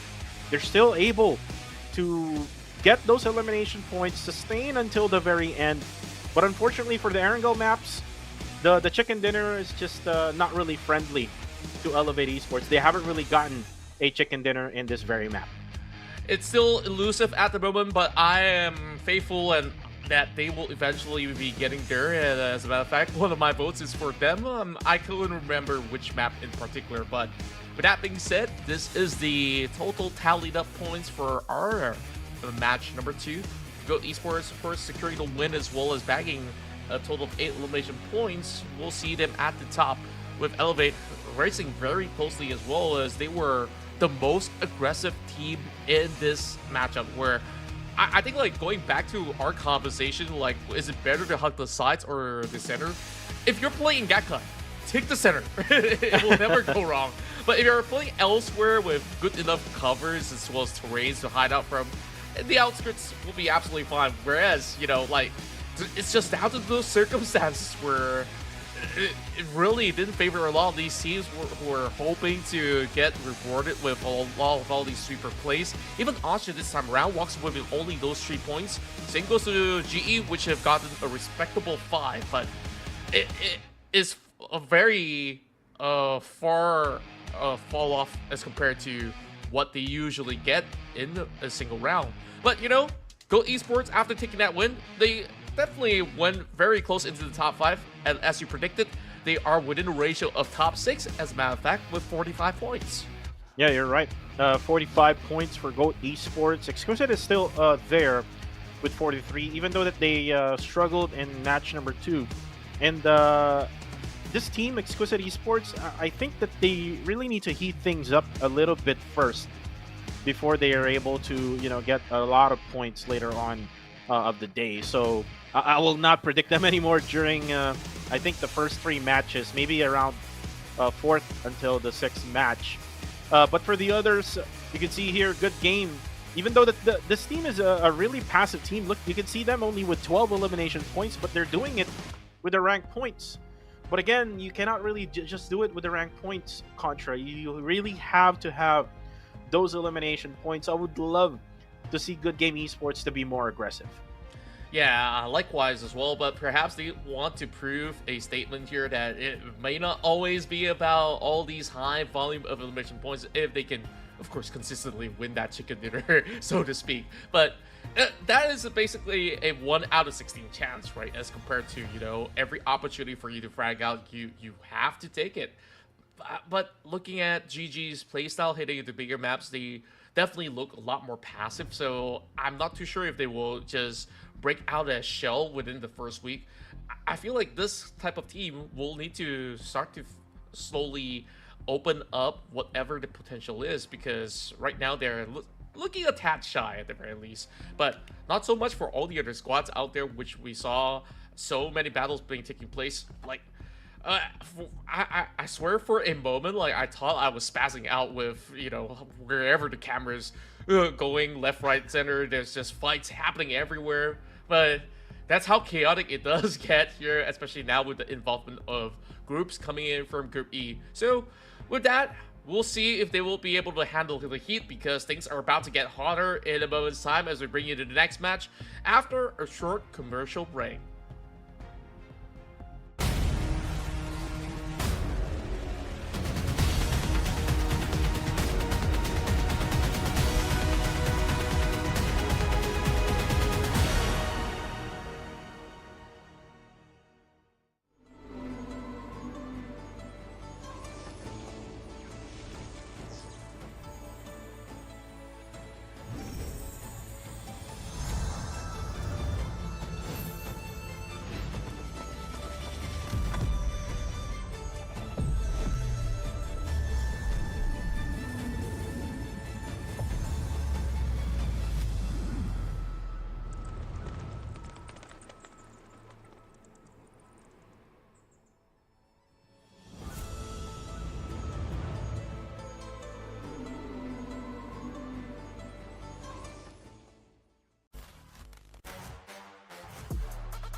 And welcome back here to the PUBG Mobile Challengers League Southeast Asia Fall of 2024. Again, my name is Kuku TV together with the one and only Contra.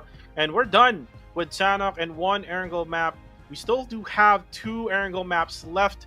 We've seen already Team Goat Esports able to get their own winner chicken dinner. Looks like their momentum now is on their way, but still, Elevate Esports Contra is still showing us that even though with the less preparation that they had, they are still one of the teams here that needs to be stopped.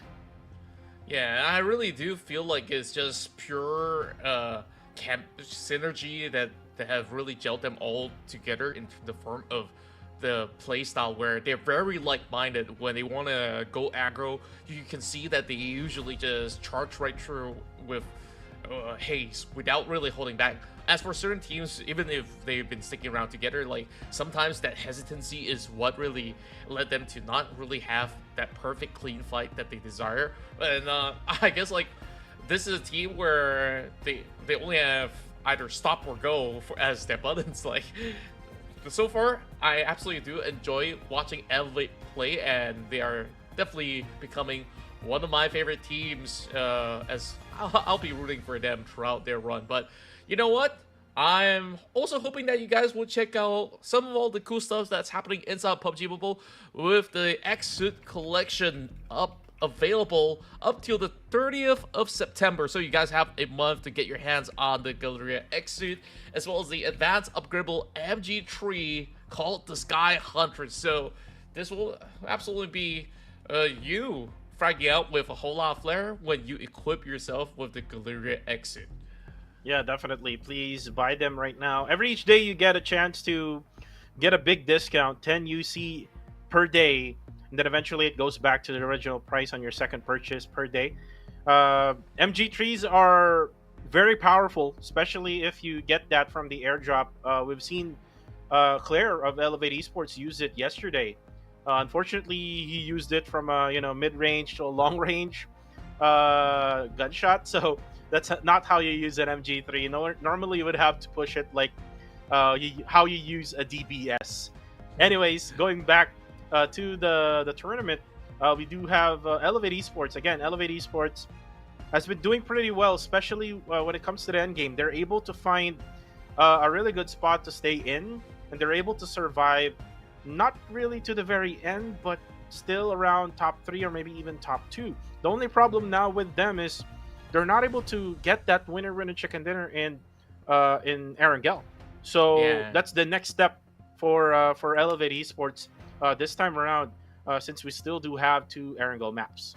Yeah, and I guess like when it comes down to the execution in the very final few moments, because they were too occupied trying to take down that one member remaining from Harame Bros, is where they gave off a lot more room for the rest of Gold Esports to secure, and hence why they did manage to really close off with a win for themselves. Else, they were looking to be in a really good position to do so. So just some minor fakes for them to be able to get a better display heading to these upcoming matchups. So 2 more rounds of Erangle. I do believe that we'll still see consistency coming in from a few names like Asia, Harame Bros. I think by now, with teams really loving the aggressive playstyle, it feels like chicken dinners are just a bonus, you know? Like certain teams, like they really do opt to just ensure that, hey, this is our target. We want at least 5 to 6 frags to keep up with the maintenance against all the other squads, and they won't be all too concerned because we're still in the group stages. Like, do you desperately need that extra 1 or 2 pointers for that bonus points for the weekend? Maybe yes, maybe no, because if you're going to be within the top 5, you're already smiling that you know that you're already at least half a foot through the door. Yeah, exactly. And you know what? In the previous match, Austria Esports only got 3 points. So expecting them to be really good on the third game, you would see that in the predictions, most likely that the other casters would go for Austria Esports. For Austria Esports, they were not able to rotate pretty well in that second match, which is the first Erangel map. There were a lot of teams coming in from the bottom side of the circle. There were like GE, RSG. I think there's also TTQ. So there's like three teams right over there, and it's just way too packed. Wherein Austria Esports only had like I think Skynin or Martin to be the last player remaining, and exploded eventually while rotating with the vehicle. Another team that needs to improve is Sin Esports. We know Sin Esports drops at Milta Power, and if say RTC would challenge for that spot again, I would expect them to not really overcommit like what they did in that previous match. Yeah, and of course, moving into this matchup here, of course, there are a lot of teams that are still vying for a win, and of course, you guys can get to predict your win as well. While I'm putting my vote on Elevate in just about the right moment, they're now having that tempo of play, and somehow everybody's going for Asha except for me, Aya, as well as Sammy. Okay, you guys scheme together to ensure that everything lights up in green or what? Well, we probably talked me, Vince G, Zan, Staher, and Big Daddy. Well, I mean, I mentioned that like just a minute ago. 3 points only for an Erangel map for Austria. That's highly unusual. But right now, you can also vote for your favorite team. Like almost every one of us, except for the three, voted for Austria. This is your time to vote for Genesis Esports, Harare Bro, or the others like Elevate Esports, Exquisite, GG, Goat. Team Max is also playing right now. So again, this is your chance to show them. And right now, we're going to be starting match number 3. And let's see where the circle will go down this time around. Earlier, we saw it on the western side part of Erangel, right around the eastern side of Quarry. Look at the flight path now. It's totally different from the previous flight path. Coming from the northern side down to Novo. The big question is for GE, will they go for Rozak or will they go for Novo? Yeah, this is a flight path that allows them to go either ways, right? But it seems to me that they have already booked out of the aircraft, as they will take claim on the course of Rozak instead to try to look for a spot closer towards the center. But of course, they might beat themselves up if it does go into the south side. But GE, they're a veteran team that have seen how many different instances of different circle endings of this map of Erangle. So I'm not too concerned for them, as they are still one of the top teams to really play out this tournament group stages. Looking into the side of TTQ though, admittedly looking for a target, as GOT7, or should I say GG, are also moving into the vicinities of 70. So these teams, they will have to make a statement to take a claim throughout the course of these group stages, or else they'll find themselves battling throughout the entire season here in the group stage. Well, the circle also benefited GE's dropping point now with Rozak. So again, nice pick for Genesis Esports dropping out at Rozak. So this means that they will be right at the middle. They probably need to adjust a little bit up on north so that they can be right smack at the middle. But right now, we're going to be looking at TTQ Time to Quick versus Good Game. When it comes to firepower, though, Contra, you are going to be expecting Time to Quick Esports to have a better firepower compared to GG, especially knowing GG is one of those teams that are really passive. Their results actually says that. Only 12 eliminations after like 8 games already in the week number 1. Mm-hmm. And I guess like the form of firepower that they do have is in the form of Baby Harry's, which we've seen him perform in the past couple of seasons here in the PMCL. But this roster has been built not too long ago as well, from what I do know, where of course GG does have a whole lot more to adapt to as compared to a very steady roster of TTQ, which only has an addition of one player or so heading to this season. But I like how the kid is actually playing this out, already taking the outskirts here, getting an elevated spot to seek out if they could catch anybody here inside of 70. Liquid, also by the church rooftops for the moment, to try and scout out. But the rest of GG, they're just gonna hunker down into those compounds, taking safe refuge up in the north. I say safe, but it won't be the case for too long though, And the problem about playing in South 70 is always where the circle doesn't favor either side of these teams as well. So if they really want to fight, they got to wrap it up early. Or else we'll see pretty much the same case of what went down on that last match where teams like RTC as well as Sin Esports, they were so fixated on taking each other down, and then eventually both sides are on the short end of the stick because even if you win that battle, you might not be able to outlast some of the other teams who are already safely inbound. So that's something to look out for. Whereas RSG, what can we actually say about this team, especially with very familiar names with Master Vape within the squad? Do you think that this has been a significant improvement of an overhaul that they do have heading to this season? I mean, not really much for Time to Quick Esports. They haven't really changed their lineup. Oh, I actually meant RSG. Oh, RSG. Oh, if it's RSG, I think so. I mean, it's the same thing as before for RSG. I mean, except for Ryder and Icy. I mean, these are two players who really didn't play for PMCL. So I think we're not really sure about if it's an improvement or not because they haven't really shown up anything. We don't have any data yet for these two players. But then again, speaking of TTQ, Baby Harry goes down as RTC goes for a spray down. And then going back to the conversation earlier on between TTQ and GG, it's either you get the 4 points or not get the 4 points and eventually get more than 4 points later on. Because you can just go to the circle if the circle will not be here in Severny.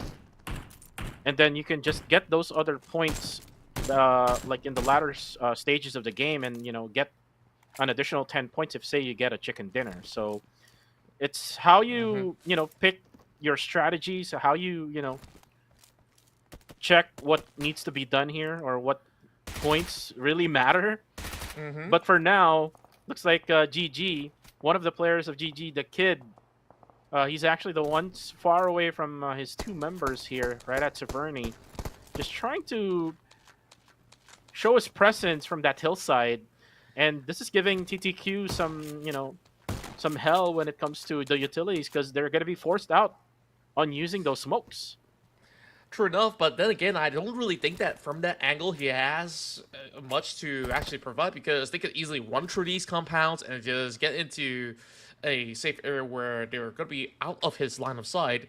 So I'm not really a fan of what the kid is doing right now. Perhaps if he takes a different position much closer to the rest of the squad, that will be much better off. Meanwhile, GOT7 has set up a trap up against the rest of RTC that has just moved past. Things have not been looking all too good for the Singaporean squad that has been suffering blows here, playing by the western corner of the map of Erangle. And just judging from this form of rotation, they are also pretty much scattered, so nothing much that can be done by the rest of RTC. They can only go ahead and play for survival, but Dambot is really keen on making sure that his players will be revived, but that is already done and dusted by Edward Cutie. Yeah, that's it for RTC, and remember from the last game, they were annihilated by Sin Esports. Eventually, they got eliminated by GOT7. Right where they rotated all the way to the, I think, prison area or maybe into shelter area. So it's the same thing that happened here, but they got eliminated right away by one squad, which is GOT7. GOT7 able to, spot them right at the open. So again, for RTC, they need to improve their rotation now. Looks like GG and TTQ has started their battle. One of the, actually two of the players, Zuki and Liquid, already down and out. But then again, support needs a little bit more support because he's not going to be pushed. Now, Amali also will be thrown in to the top of the floor. Jisoo will have to go for the nade. Then the kid will also have to join in. And there you go. Nice shot there from support. Able to take out XZ, XY. So it's going to be a 3v1 situation now between TTQ and GG. Can he survive the KH? Nice push. Shotgun to the face. Now for KH, he needs to survive two more players. He does have the DBS, and looking at the gunplay here, coming from GG, they only have a UMP. And I'm not too sure about this push. It's looking a little wishy-washy coming from the side of TTQ, and things just been made easy for the side of GG as they were swarming in to those compounds one after another. They should actually be pushing all together, and just like that, GG, they get rewarded with those clean 4 points. Barely any challenge at all, to my surprise. Wow. Now, I guess, like, with that being sorted out, thankfully, you know, the zone's not too far away, which is why they decided to really go all out on the offense, or should I even say defense as well, since GG was the one that actually wanted out. Now, Sydney Esports have an interesting rotation cutting by the Lake of Yasnaya, whereas plenty of teams have already been able to make past that river into the north side, where shooting range is going to be a viable spot for teams to play out. God7's going to be taking hold into the plane crash at the very same time. So a little bit of a spread for them to be able to take firm control over on the northern area of play. But quickly as we go, RSG's turn to also make their advancements as they're also picking up another vehicle. RSG, you know, they've only got 1 point so far within the past 2 rounds of play. This is where they got to really amp up not only their tempo as well as pace, but also to start to seek out more opportunities in the form of elimination points, because if they don't, I mean, it's going to be a tough climb towards the top 10. Right now, the cutoff point is definitely 37 points, helped by Fearless Esports. Other than that, there's a significant gap between them as well as TTQ. And now that TTQ as well as RTC is out, the bottom half of the leaderboard, this is a chance to start to look for an overtake up against TTQ and RTC. And when it comes to the scores, you don't usually see God7 and Fearless Esports to be up in those score line. Normally, you would see them right where Flash Vision Esports is at. I mean, just basing it off from the last season. But this time around, looks like with the improvements of their roster, it really helped them out. Especially for Fearless Esports, the addition of Astro X and Pov, who played for Austria Esports, definitely helped them out. And looks like with the experience that they're providing to the team, they're able to help out the likes of Ranzer to be able to get out of that area we're in. They are only getting like a few points every single game or every each game, and sometimes they are not even getting a score. But for the meantime, here is Sin Esports, and how long was their rotation? They came from Milta Power, and then now they're up on the northern side of the circle. Wow. They are really taking a huge detour right now. I'm not too sure if this is a smart play or otherwise, because they're not the only ones. Take a look at this. Team Max, GOT7, Sin Esports, which we last saw, taking that form of rotation towards the side of Yasnaya. Everyone's trying to really play the safe way around, and eventually they will still bump into each other. So is it really safe though? Because now, from plenty of teams coming from the south, they are migrating all the way up to the north by doing that wraparound. So I guess at least they do have a little bit more wiggle room to play on land than to worry about cutting across that river, which can be a little bit tricky.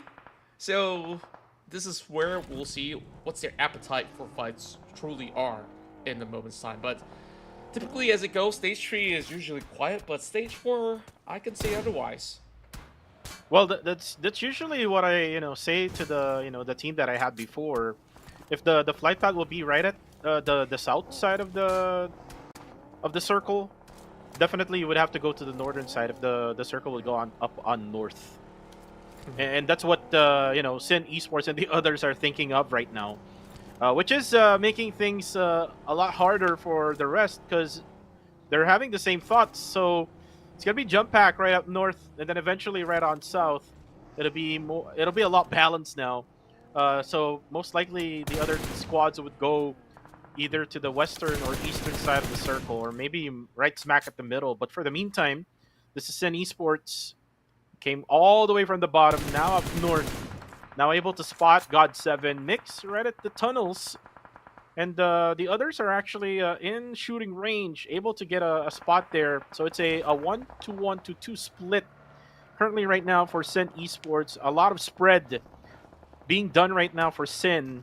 All they need to do now is just make sure they get those eliminations. And again, this is the type of gameplay that Rankid is providing to his team, making sure to get those eliminations right at the edge of the circle. But coming in inside, Master Toki eliminates MH. Now the backup is there. That's VN, but Kurokuro is there to go for the backup as well for God7 or for Flash Vision. Eventually, the two members of Flash Vision, or actually three, goes down and out, and now only one player left for them. Now the third party's here. Team Max comes in, Joseph and Navit now coming in. Team God7 hasn't really gotten their reset yet, but the nades are going to be coming in now. Navit throws in one inside. Flash Vision Esports here can go for a third party from the outskirts, but for the meantime, the nade actually knocks down Boy Sean. It's the other way around. It should have been Team Max knocking down God7, but looks like another nade here coming from Max. Oh, but there you go. That's Reki able to get the knockdown from afar. The nade coming from VN, able to take the knockdown, but then again, the John from afar. M4 to the body, and now one more player left. It's going to be Amura, who will have to go for that revive first. And then Oreki will have no choice but to just wait out. Yeah, it's just a really tough push. They don't even find any form of alternatives to really breach open this compound, but the John's just going to try to go in for the revives since they have not really had all these members swarming down the bottom side.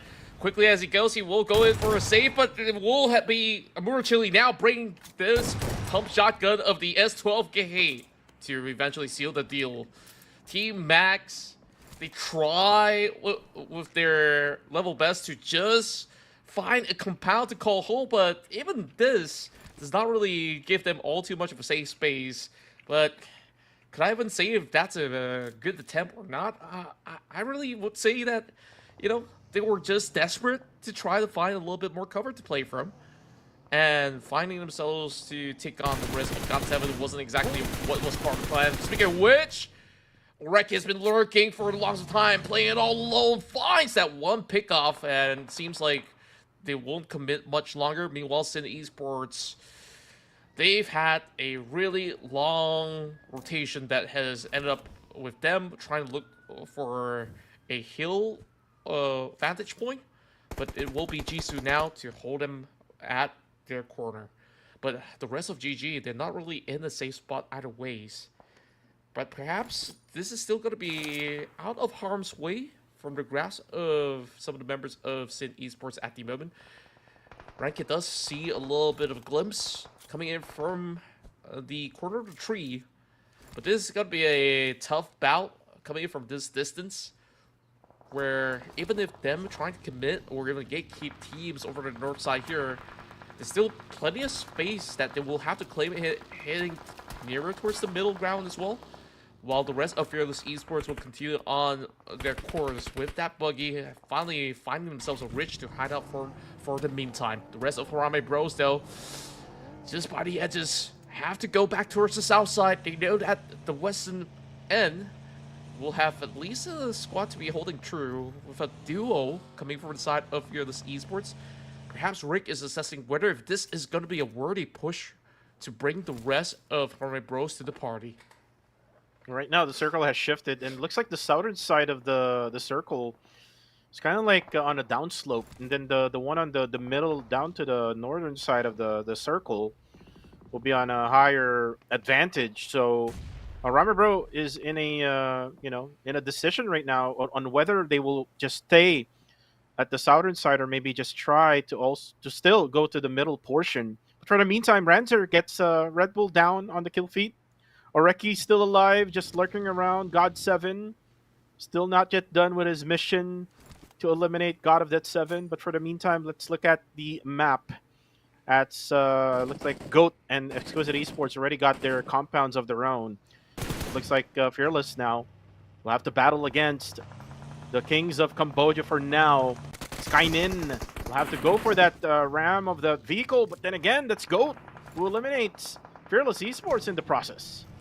Yeah, they patiently waited for this to happen as well. Also, Esports, though, will have to deal with this situation against Harame Bros that they just turned into this corner and now finds himself a swarm of the Filipino squad now pushing right through.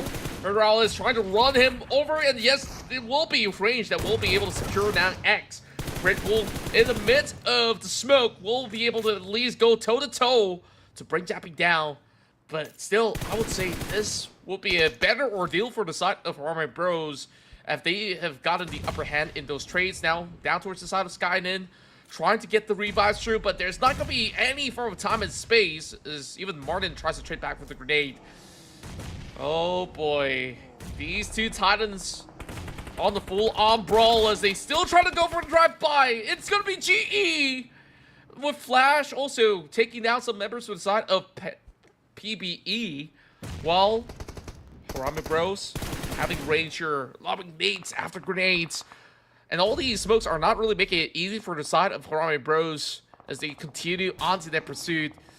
Not so clear-cut after all, but Skyden knows that perhaps this is not worthy for them to actually commit to that trade. He will try to dash away, but he's leaving Martin all alone, though. Yeah, Martin is all alone now, up against Harame Bro. Harame Bro still alive here with 2 players left remaining. The rivalry is happening, and Harame Bro versus Ostja.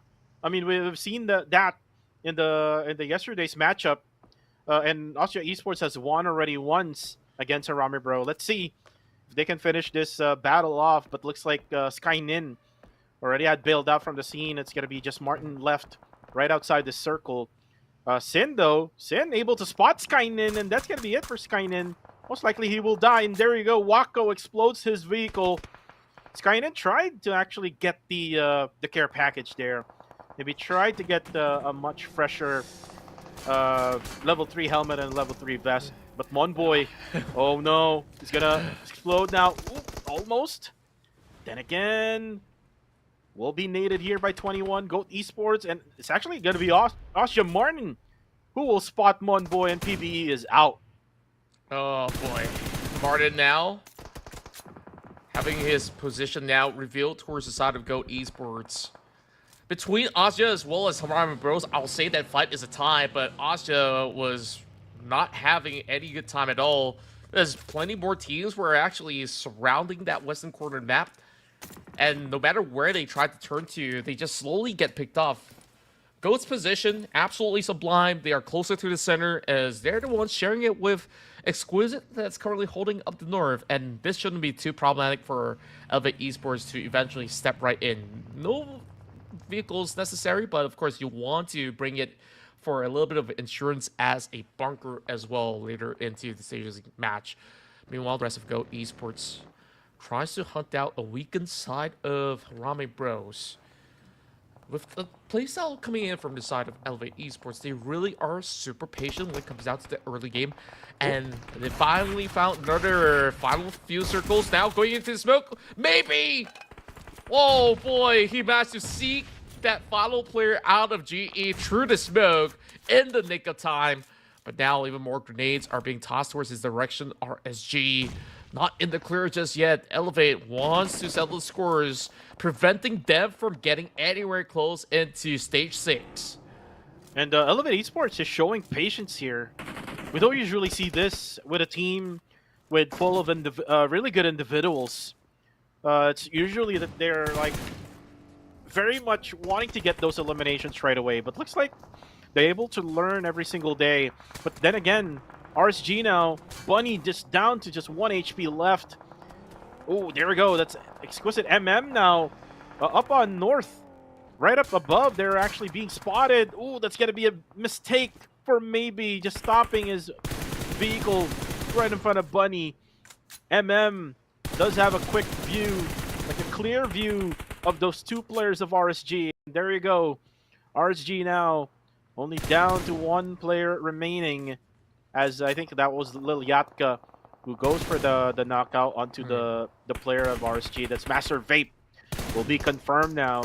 Only 7 teams remaining now in this stage. Stage number 6. As for Elevate, they still have the circle, so they don't really have to over-peak right at that ridge that they have. They need to wait it out. There's still like a minute left for all of these squads until the circle will update to the next stage. For the meantime, for GOAT Esports, they must protect their higher ground now as they have a lot of advantage here against Harame Bro. They absolutely do. Harame Bros relying on Federalis to secure some of these numbers alongside range, but these are the side of the deal that does offer a whole lot of firepower. But when you are stuck in such a position, what firepower is there? Oh, Harame Bros didn't even have any form of chance to respond to that. But what a sight for those members coming from GOAT Esports. Now they do rack a total of 6 points on the block. And you know, a team that has massively improved in this matchup has got to be FVE, as well as some of the members of SEA Esports, as they definitely took it really slowly in the mix of this round. Now, a little bit of a standstill, but it won't last for too long, as Claire hoping to eventually seek out the rest of these players that have been occupying the top side of the hill. But he won't really have to commit because the circle pulls back towards the south side. This is Elevate's esports game to actually play out for a chicken dinner. Yes, indeed. I would agree with you on that, Contra. Right now, it looks like they're able to control the whole south side of the circle. Though we see Areki. Just be quiet, boy. He's able to see the players of Exquisite. Down to just very low HP. Super Pickles hasn't really seen yet Areki. This is the man who cannot be moved at all. Now the nade coming from the other side. This is coming from Sin. And does Sin not see this? Areki doesn't have any much grass on him. Coca-Cola knocks down Migs on the kill feed. Looks like Elevate Esports. Oh, looks like it's actually who pushed in. But eventually get taken down. And there we go. Areki finally showed his presence. But then again, he was able to get the elimination. Now Sin Esports and Exquisite, or it's actually Exquisite Esports rather, who got eliminated. Wako goes down as well. Areki, it doesn't need any more first aids. Oh boy. And the patience have absolutely paid off, and he was really smart about this play because there were members of the side of SEA Esports that was occupying the top side of the hill initially. So when he does open fire, he might just be spotted by both sides of the team. So he was looking for the final few pickoffs. Now Elevate will be tossing every single nade towards the direction of GOAT Esports as they're stuck, relying on their vehicles as cover for now. 1, 2, slowly shred it out. 21 trying to hold on for dear life, whereas they're trying to protect themselves with all these smokes, and here goes the member of Elevate, just charges right in to 1. Now squirming for help, but it will eventually seek out Coca-Cola. A little bit of over aggression being shown there from the side of Elevate, but at least there's only one member to be sent right in. But they're going for a recovery. Only one member left. Can XE11 do it though? He has to prone up. I mean, if the zone's closing in, he's not really in the best spot, but here we go. 2 members to be safe. Can he just salvage this moment for them to play out for the chicken dinner? We shall see. But here comes. Oh, Sin doesn't chance at all. Nathan absolutely prepared. And that preemptive movement, instead of picking up Scotty, was just perfectly executed. So now, SEA Esports, they know their presence, but they're not really in any form of advantage to actually challenge. And the only bad thing about this for Elevate Esports, all of their efforts to knock down 3 players of GOAT Esports is now going to be up. And now the advantage is on the side of GOAT Esports. Now that the circle also shifted towards them. This is so bad for Elevate Esports. I thought that they're almost going to be winning, and I believe this is your pick as well for this game, right? Yeah, I mean, making it to the top 3, this still shows that this team does have the capabilities to still secure these numbers, but now down to size of 1, perhaps. GOAT Esports with that great recovery, they're still alive, kicking 11 points. And they're looking to secure a back-to-back win. And you know what? This part of the map is not too different as compared to where they played off for that previous chicken dinner, so they are pretty much super excited about the end game at the moment. Rank it. Going up close and personal, just slowly pulling through. Those nades does a little bit of damage as he does have the suppressed Emperor to work with right now. Gets a bullet through the side of Yahiko.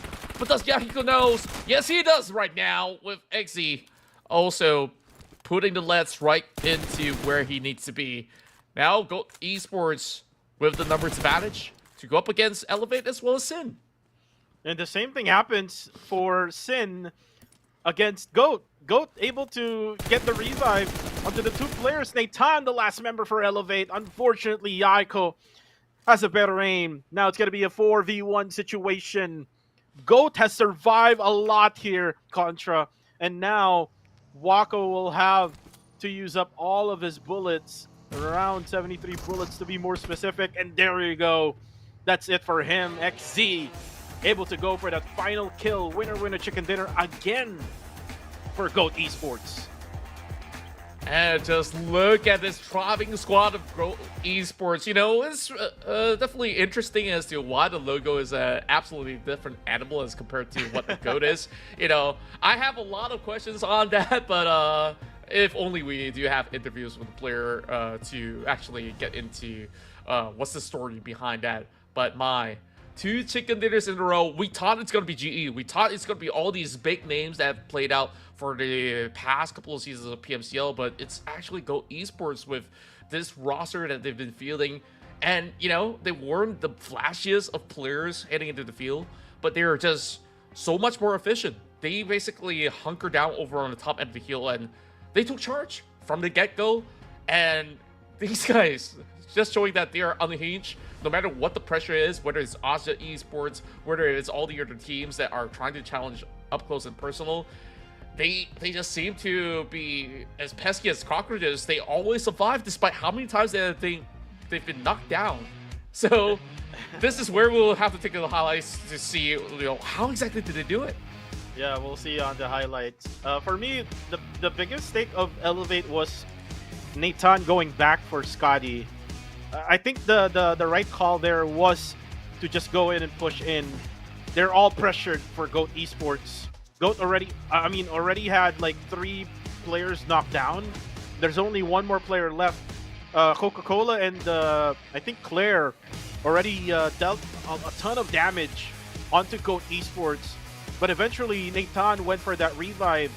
And then going for that revive didn't really help them because the circle has shifted over towards GOAT Esports, right? So that's really, you know, sad for Elevate Esports. Another chicken dinner taken away from them.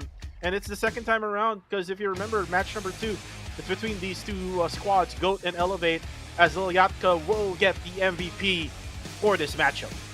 Yeah, I've been keeping my eyes on Lilyatka since yesterday. He's always had the high impact, even without as many as elimination points as compared to today. Today, he shines the brightest with 6 more added to the block. And we've seen him playing so many seasons, and this veteran, once again, proving that he is still one of the best players out there in the field here in the PMCL. So with that, well, I definitely want to take a look at where GOAT Esports is currently positioned, because they were somewhere around top 6 or so with that chicken dinner previously. So now it could even be possible that they either find themselves in third or even second. Yeah, and again for this squad, this squad in the previous season is called MFG Esports. So if you remember MFG Esports, now rebranded to GOAT Esports. They're still the same squad with a lot more higher firepower now. Look at them. 14 eliminations in this game. A lot of improvement coming from this team from yesterday's matchup to today's matchup. With also 2,000 or 2,100 of damage here being dealt by GOAT Esports. But again, for Elevate, there's like 2 games that you almost got the winner chicken dinner. How long can you wait for like that chicken dinner in Erangel? There's still one more left though for them to try. As for Sin, I'm not sure how their gameplay works. Like the push coming from blanks was like too risky in my opinion. Yeah, it definitely is very, very risky. And I guess just like a lot of all the other teams that swarmed into the northern side, they were just really squeezing through the edges and somehow have been able to just create a good line of fire to slowly take out teams one after another. Meanwhile, of course, we take a look at some of the stats. This is some healthy record, but pretty standard stuff as well, moving into this matchup with maybe less teams that has been able to really have the advantage to just keep healing themselves up in the midst of all these chaotic battles, where 4 players were eliminated by the zone, as I do believe, and plenty of nades to go with. But I think out of all these matches, this is the game with players really taking a lot of time driving around the map. Like, we saw the grand rotation, we saw even up in the late game as well, like having Asya to try to run players coming from Harame Bros, and there's just so much going on. So, yeah, of course, so much. When we break it all down, though, like, we'll definitely have to see. Other than the rest of Go Esports to be claiming the top spot in this matchup, who else has been able to also add plenty of points to the tally? And, you know, surprise, surprise, it is none of all these big fours that you usually see. This time, it's Sin Esports, Flash Vision, and GOT7 all tied with 10 points. And you can see Harame Bro only getting 3 this time around. And I've already scouted this one and mentioned earlier that Harame Bro is good during first 2 matches. Eventually will be down on the 3rd match, and then they try to bounce back on the 4th match, and then we'll try in Miramar for later on. So expecting for Harame Bro in the 4th Erangel, or the 3rd Erangle map, which is the 4th match, to be better than this. As for Austria, this is the 2nd time that we've seen them not able to, you know, get into the circle, not able to get those eliminations, though most of their, you know, scores in this game actually came from eliminations with 5. It's just that it was Harame Bro that they actually got into in the south side of the circle, and they really had a hard time protecting themselves because there's like other squads right on the northern side who's suppressing fire right at them, so they're kind of like sandwiched all together. But for the meantime, overall rankings, Austria is still at number 1 with 77 points, and like what I said during day number 1, I am not expecting Elevate to be on top number 2 right now here on day number 2. Yeah, and we are all turning into believers of what this team has been capable of so far. Things are looking really good with, you know, great leadership coming in from the team as well on how they usually play the end game. I wasn't really too surprised by teams like Asia Esports as well as a few others like STE, because they have also been playing on the edges as well, where, you know, Austria right now is just looking for maintenance because they aren't exactly desperate to really fend for their own position. Even if they drop down to 2nd or even 3rd, like, that's just like 1-2 points. That's like what, when you go to the grand finals, all you need is 2 elimination points, and you know every round they get an average of 5. That's not a problem at all. Yeah, you're right with that. But then again, if Elevate Esports would continue this performance wherein they get double-digit scores, like at least 10, and well, we might see Elevate Esports at number 1 at the end of the day, and that's again a surprising thing to see here in this season's PMCL.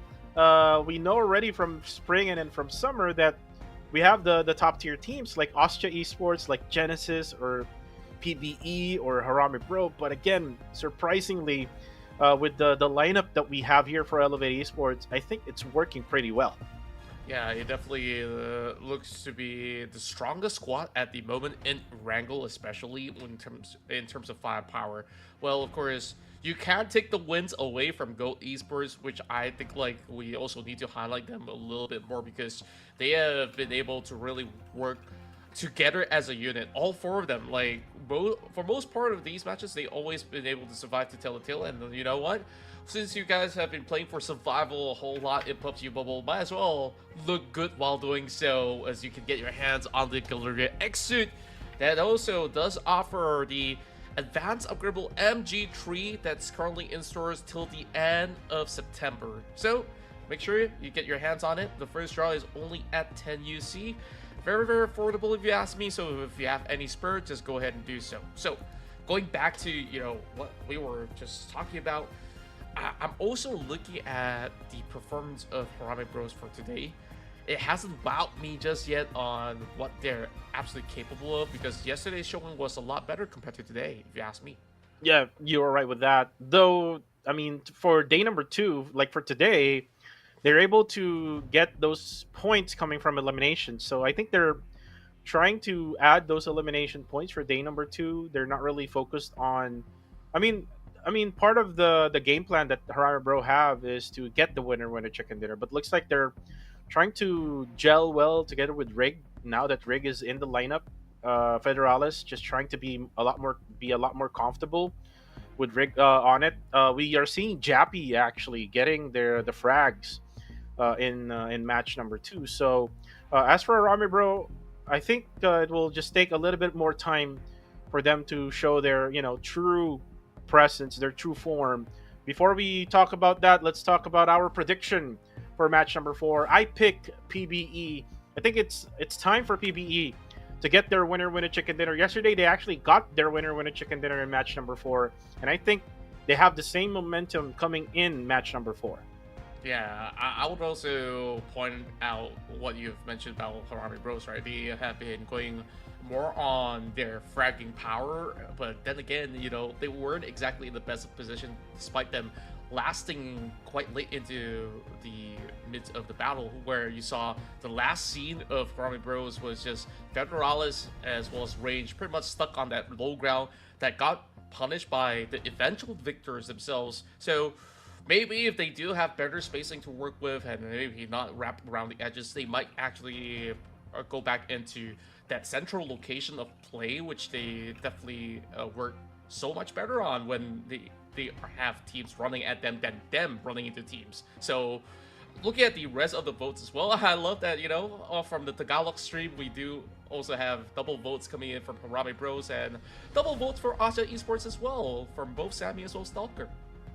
Actually, for Big Daddy, I'm not sure why Kill Enemy is there. Kill Enemy is not playing today, right? So maybe maybe he was thinking of Kill Enemy here for match number four, but Kill Enemy is not playing together with Yangon Galacticos, Dread, and Strangers Esports. As for Osja, we thought that Osja's time was last match, so if it's not last match, then most likely it will be this match in match number four.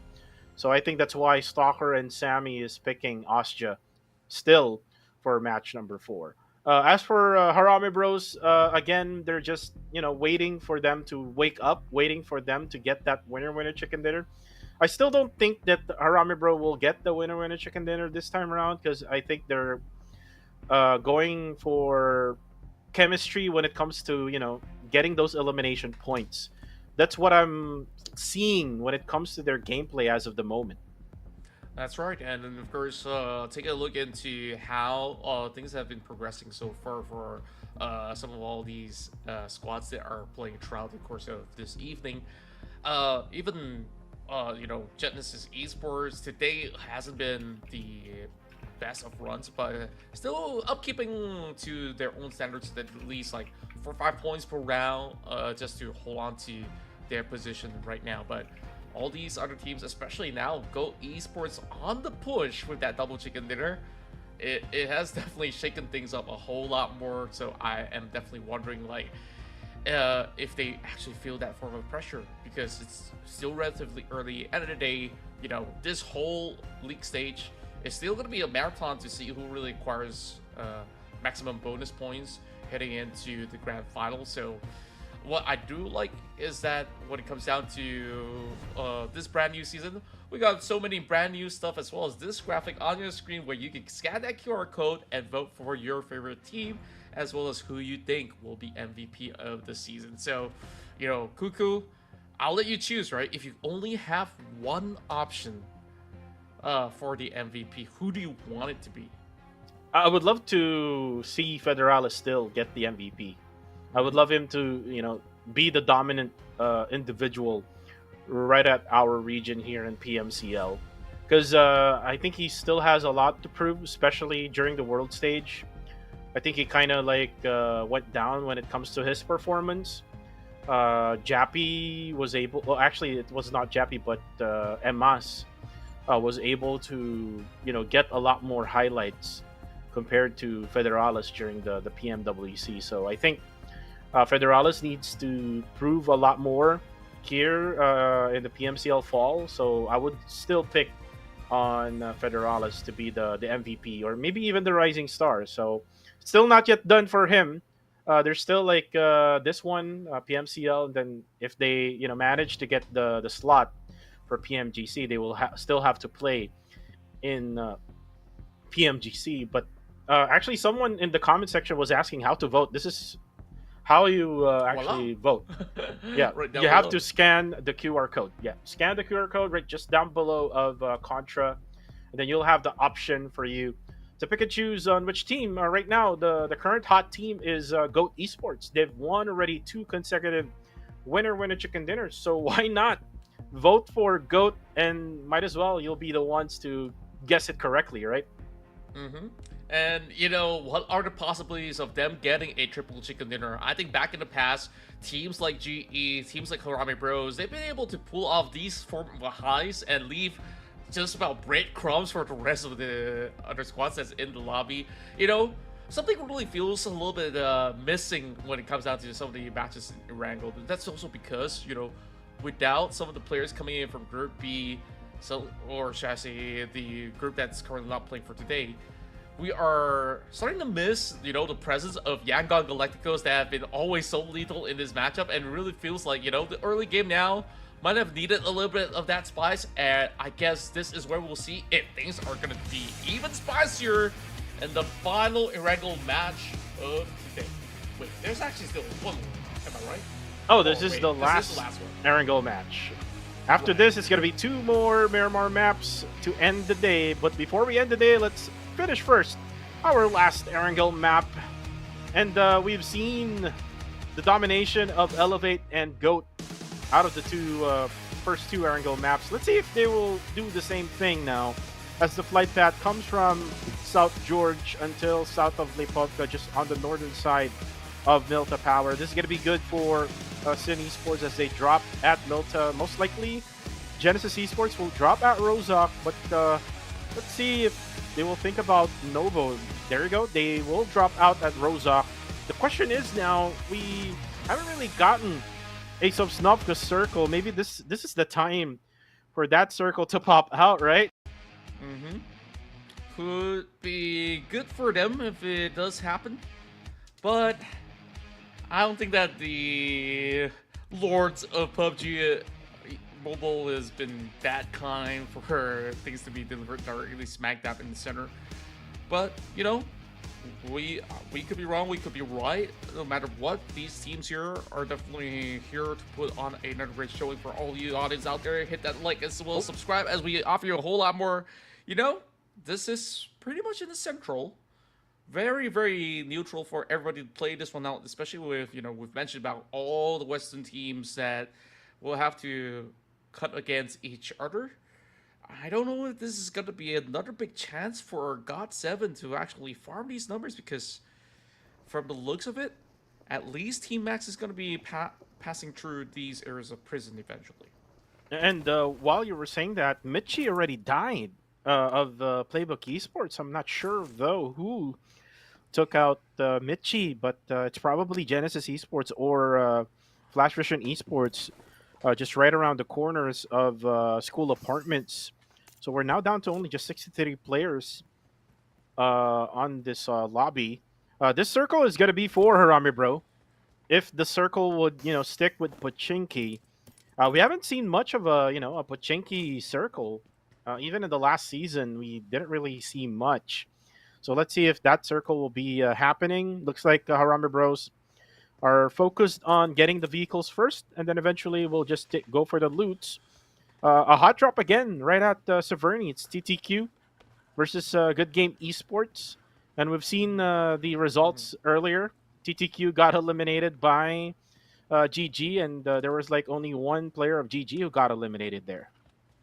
That's right. You know, when it comes down to a battle in an urban setting like that, it's really down to their own technical abilities on how mechanically gifted they are, on top of strategizing which compounds to take on first as well, if that ever happens. But I'm a bigger fan of playing on the outskirts of the city instead. So we will expect a lot of teams to be slightly on the south side of the Pachinki Hills. At least a good 2 squads. There we have it. So you've got Harami Bros, you got Exquisite taking the southeast side. Just cutting through farm as well. So eventually, I guess like we'll get ourselves a little bit of that pick-off potential coming in from that South Pachinki. Whereas the rest of Elevate Esports, being chilling, they are at the very edge of this portion of the map. Yeah, it's Zarky. Yeah, and do they really want to take that long of a time to actually rotate?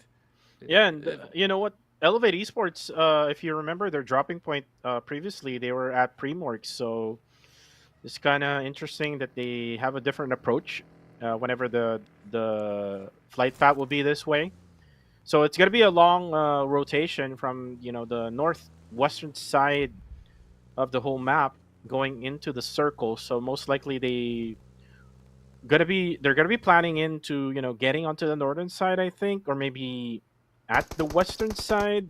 Ooh, there we go. Master Toki will get hit. It's gonna be Exquisite Esports, but it's only Super Pickles who's right over here. So you might be overrun by the 4 players of Flash Russian Esports. Oh, nice! Perfect toss right there. Instant connection the moment it just lands on the ground. Super Pickles now will be greeted by a few more members out there, but Yue is already ensuring that they secure this point. Toki's just by the corner of the wall. Flash vision. They're pretty much in a predicament on how they're supposed to get out of this one alive. The rest of Exquisite Esports hoping to slowly set this one up. But it is a white split that they're having right now. It's only Master Toki stepping out of his boundaries. So Master Rix as well as Kurukuru. We'll see if they're gonna try to finish off that fallen member instead than to go in for a revive, because turning out in the open is not gonna be a go zone for the rest of them dealing with Exquisite Esports. But so far only 2 casualties. One from the side of FV, another one from the side of PBE.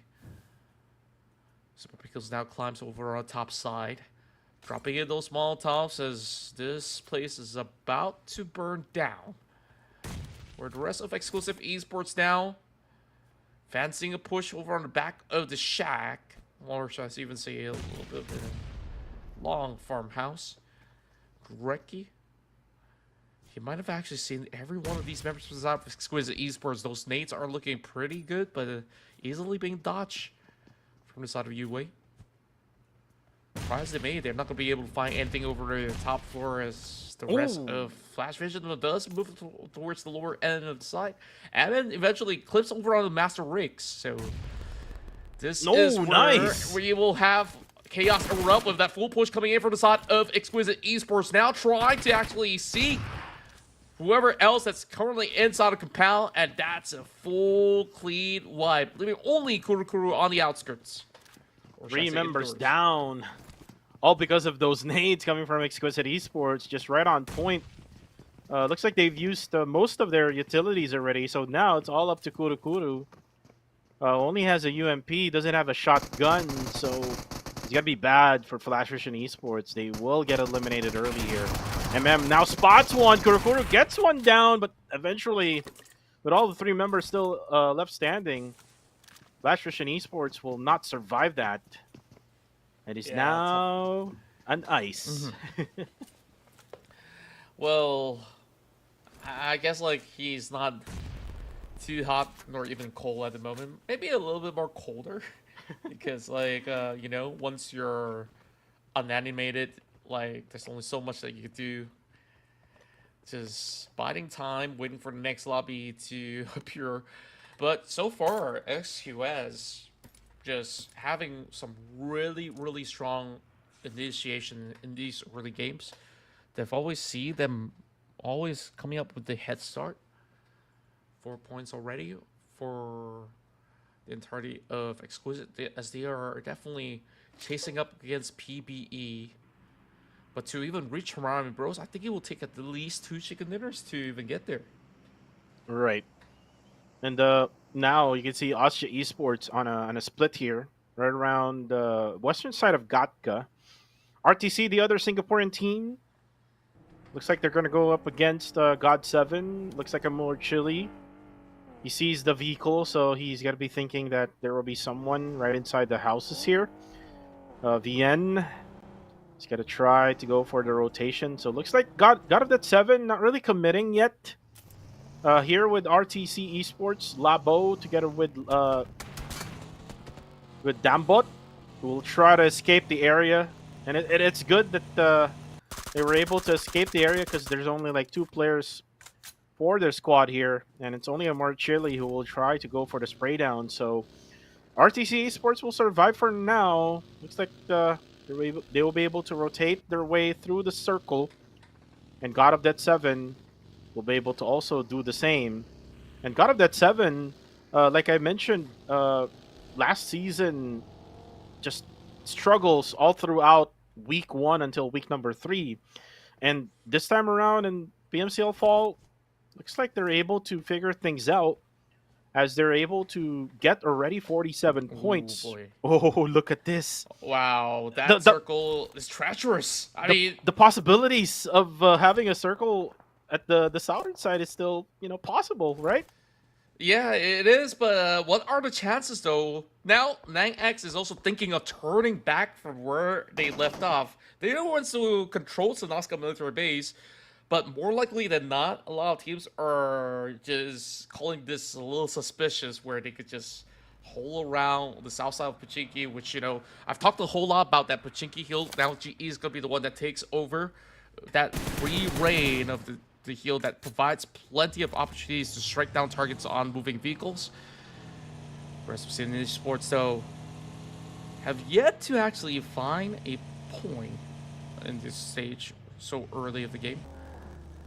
But of course, this is not too problematic, but we do have a flip over vehicle from Claire. Just a couple of ram. Oh no, did I see fire on the vehicle already? Nope. My eyes are fooling me. Yeah, it's not. So that's still okay, thankfully. And it's not rolling over. Yeah. On top of that, Elevate Esports, they got this whole section cleared out. What exactly are they waiting for to get right in? Because they are definitely taking their sweet time to go on this convoy. I don't know if there's going to be any other teams waiting up for them, but at least coast is clear for now. Yep, and this is a late rotation for Elevate Esports. We don't usually see them like this. I mean, not really that late, but ooh. Looks like the RTC now is currently stuck at that rock. And looks like PBE and God7 dealing some damage. And Amor Chile will take Maltese now. PBE tries to go for the kill steal. Curry will go ahead and take the splash damage. Will most likely be taken by the knockup coming from God7. So it's it's actually Ryman who will take the kill. So it's going to be PBE versus God of Death 7. RTC still has 2 players remaining. I'm not sure who's the pink one on the mini-map. I think it's RTC. Then again, they're like far from the area already. Look at this, Contra. The circle. Oh boy, it's a 50-50 split. And we're just going to have total chaos by the corner bridge. Speaking of which, this is where Evan gets picked off. Quick shots coming from the side of Maybe to be able to swiftly secure that point. Silver first one for the side of RSG, while the rest of Esports now having plenty of lead to puncture right through that vehicle. Still intact, relying on the smokes. Things are not really looking good for the rest of Team Max, whereas RSG, they're pretty much split up. And there's just all these other teams waiting around. Big Nate dropping in towards the side of Ryman. Does have a barricade right in front of him. So does not really get to go in for any form of trade at all from the indoors. Whereas Jisoo this time getting spotted out by Goat's very own WTZ. You know, that player has been around for quite a number of years already and still really showing very significant improvements heading Claire? into each respective match. Here goes. Pressure on. Claire is already down. Yeah, Claire was just right at the open. That's so bad of a push coming from him. Then again, it's Coca-Cola now. It's right at the corner. It's GG. Ooh, nice throw of the molly there, but eventually was not able to get the hit there. Just right at the window. Now Nor cooking up a nade, and eventually he goes down. Coca-Cola right at the moment. And then Goat Esports tries to go for the third party. This is Elevate Esports taking this compound as Nathan will set up some smokes. Also at the same time cooking up a nade to the side of GG. Will it explode right in front of them? Nope. The kid will not get revived, but eventually will be taken out. Now Onyx will be able to take down Nathan. Now Scotty together with Coca-Cola. Oh, and that's it. That's Yaiko. Goes for the third party from afar. Goat Esports now has a chance to go for Elevate Esports as well, but looks like they will back up for a bit here. We already got our kills. Let's go back and camp for a while. Let's reset. Yeah, and just take a look at the mini-map again. Quite ridiculous if you ask me. But how in the world did Sin Esports get towards the south side? I don't recall a boat being around, but they might have actually cut the other way of the bridge side in order to get right by. Now, what's going to be interesting that is there might just be certain opportunities for the circle to end up directly on top of the bridge, but we hang on to that top where the rest of Sin Esports have been able to clear out the entirety of Max Victorian. And it hasn't been good so far for the squad. Whereas Slavo-kun up against Yue and the entirety of Exquisite Esports. And some people call this the House of Eight or so, with plenty of compounds to play over onto that South Shoreline. We call it differently in the PH broadcast. Oh, what do you guys call it? We call it the Camellia Homes. Camellia Homes? What's a Camellia? It's a place here in the Philippines where there's so many like houses, like same design of houses. Oh, anyways, that's lovely. Anyways, that's it for RTC Esports. 2 members strong, not really that strong for Exquisite, but then again, that's GE now going for the third party. Exquisite Esports hasn't reset enough yet for them to fight GE. Now the nades are coming in. Flash able to knock down 2. That's a 2-in-1 nade. Now only 1 player left. This is UI. But then again, there's also RSG Vape right on the backside, so they have to be careful here for GE, because the third party might happen for them. My, we didn't really expect a hard shift of the circle. This is actually pulling back into the odds instead, as teams are in a frantic situation to just close off whatever fights that they have, because they might not even stand a chance to survive swimming through that river. Fearless Esports out at 11, as they won't be able to secure any form of ranking points. The next one to battle as well as RTC. Oh man, how do they play this out? Do they just take these buggies, whatever vehicle, and just full send it in the water and start swimming right now? Because you have Team Asia, who's just hugging by the edges. But speaking of hugging by the edge, oh, literally there by the beach, or not exactly dating, but they're just trading shots at each other, and it will be XZ11 that gets the upper hand. And that was so bad for Liquid. I mean, that was really close for him to just cook a nade. It's just a matter of him just trying to use his gun to be able to outplay XZ11. Eventually, XZ11 outplays him. And then now, for Goat Esports, their focus now is to be able to get to a compound. And then GE, this is what you just said. Just full send the vehicles, just swim towards the circle. It's all about that swimming. I think Austria Esports and Rami Bro is at the bridge area. I'm not really sure now.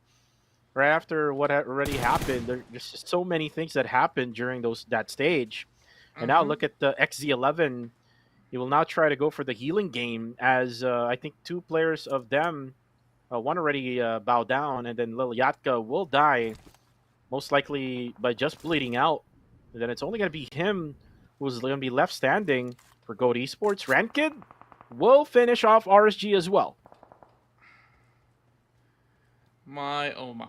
Just look at that barricade or that setup Asia Esports really want life to be miserable for his opponents.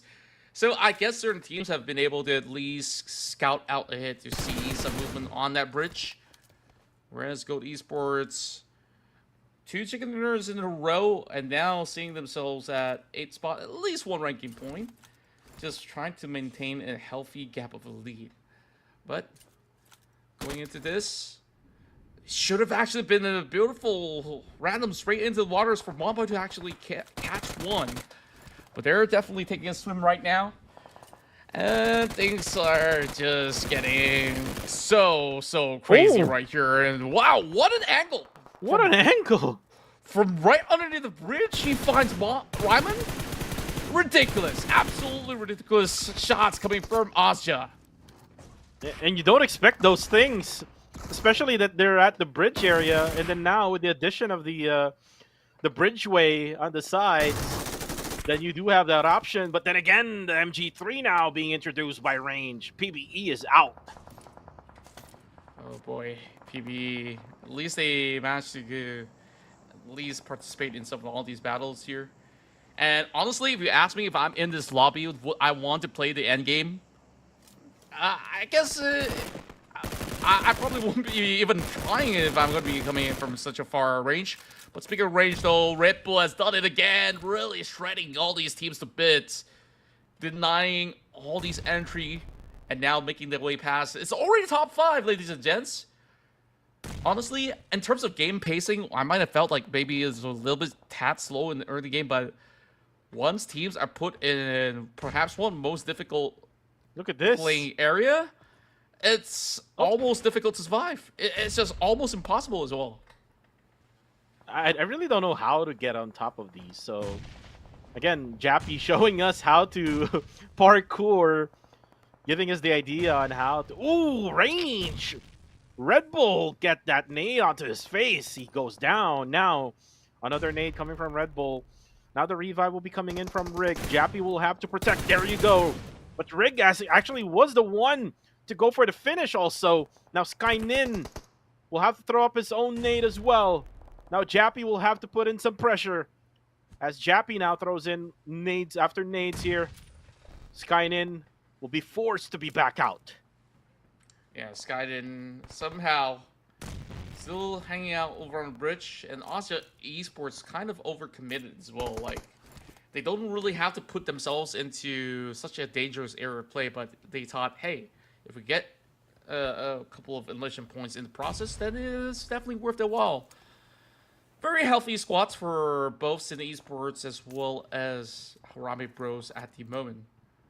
But, of course, anything can change. Though Skynet's now trying to claim the compounds in the Fork Road as well.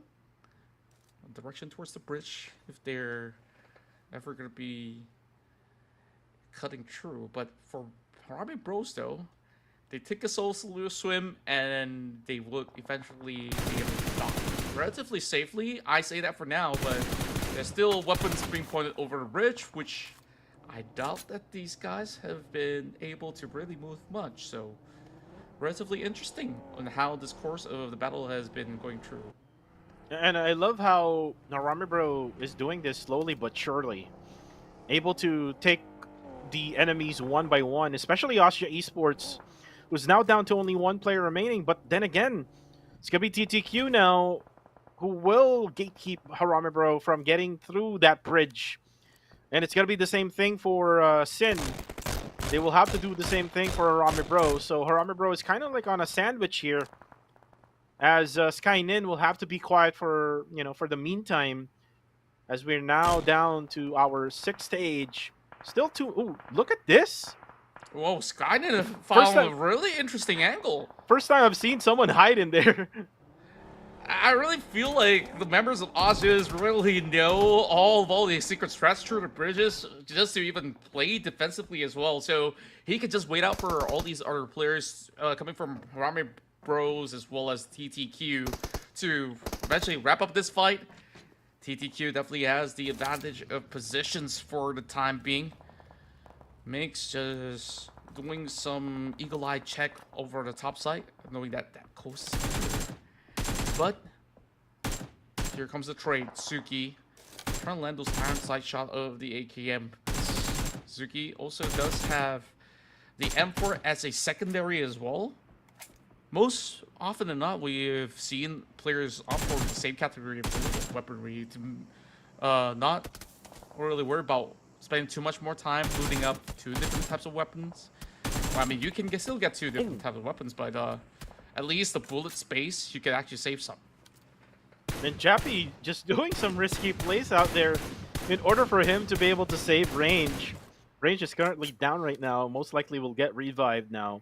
With all the smokes now rig.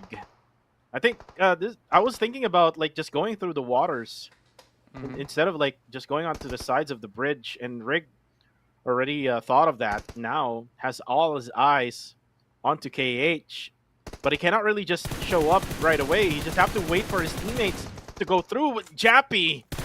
Just right out in the open, no more smokes for him. Now KH will be able to eliminate Jappy off the map. Now Rig will have the time here to be able to go for the push. Now KH will have to back up because Rig is already very close. Ooh, the nade actually almost knocked him down. Splash damage, another nade here coming from Rig. Will that one connect? Nope, just too short of that nade. Yeah, just a little bit shy. I mean, there's only so much range that you can cover coming with those nades coming from that angle. Whereas the rest of Sin Esports love the way that they've been able to play through the South as well. And this is where, you know, all these players will have to get closer and closer towards this corner of the bridge. Sin Esports very cautious as he goes towards the foothill. And with the random toss of grenade, I don't know if it's wise to really just expend all these resources without even having clear vision at all. Because that could have actually been used as a takedown. Skynet's gonna do what he does best. Wait it out. Yep. Since they don't have enough members to actually play with. But still, going into this scenario, Army Rose still trying to cut right through. Or should I say they're already on the other side. Blocko playing through to the roofs. While still has pretty much the whole squad that could easily hold up over onto the northern section. Like, some of the key area of play are the compounds, but this is already slowly being devoured off by the blue. So that leaves probably a little bit more of the teams to be able to just sweep by for now. Now, take a look at the rest of Asia Esports. What more can Skyning offer though? Like, by now, he's just trying to play for top 3, top 2 at best. Yep. But Asia, you know, despite what it was from what we saw, all these fights and altercation, like, they did decently so far with a total of 4 or 5 points. And now, it seems like the rest of the Sin members are just gonna take it one step at a time. And Skynet already providing his presence. Rig got spotted there, and now they know where he is. I mean, as for the Ramer Bros team, but eventually for the others, they don't really know yet where Skynet is. How do you even get there, Contra? How did Skynet able to get through there? I mean, I think there's no way unless he was able to parkour from that ridge. He just climbed through the railings, and there might just be a slight gap that you could actually hold through, perhaps. Maybe if there's going to be a replay of that scene, we will definitely know how to figure out. And that's a good way of hiding, right? It is, but if they go back and look at the VODs and know that, you know, us esports members are doing this, then everybody will follow suit. If we see, you know, a bridge ending once again, I still call this a bridge ending because, you see, no covers for everybody out there, just relying on grenades. Double charge coming in from the rest of esports as they are also looking towards advancing to the side of TTQ. But TTQ only receives chip damage, not confirmed knock. This is gonna take forever. I mean, thankfully, you know, we're already getting ourselves into stage 9 because it's a standstill. Somebody's got to break the lock here. Or bring keys, ladies and gents. So, here we are. I think that Federalis now has been spotted. Scanning. But instead, there we go. I found him. Yeah, he got spotted already there. And that's it for Skynin. The hide and seek is over. Now the fun and games will be happening now. Ooh, as Federalis spots Mig's former teammates from West Point Mamba. Now he finishes him off. Now with Sin losing one, this gives TTQ a fair advantage against Sin Esports. Now Harame Bro, not sure if they have the circle here. Looks like Sin still has the most of the circle. So TTQ will be forced to like overcommit over towards Rankid and Wako, wherein Blanks will have to defend the two Harame Bro players, or it might be that Range and Federalis will have to go push towards TTQ. That could be a very strong possibility. But TTQ, they're just gonna slowly slide through the side, and he heard those footsteps. I believe it might just be a glance coming from Federalis as he immediately cooks up a grenade. He knows he's very close by.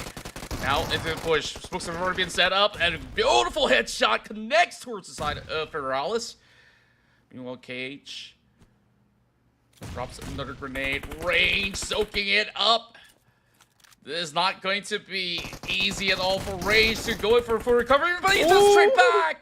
Oh, what a play that was coming from Harame Bros, and now it will continue on with Sin Esports going in as they are like vultures looking upon their prey right down below.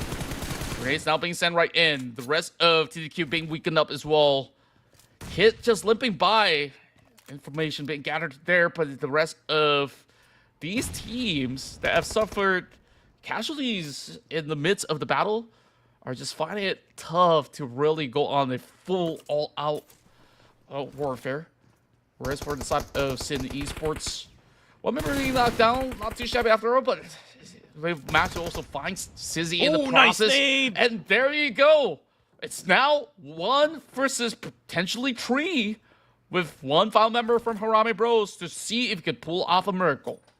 Well, let's see if Range can pull up a 2v1.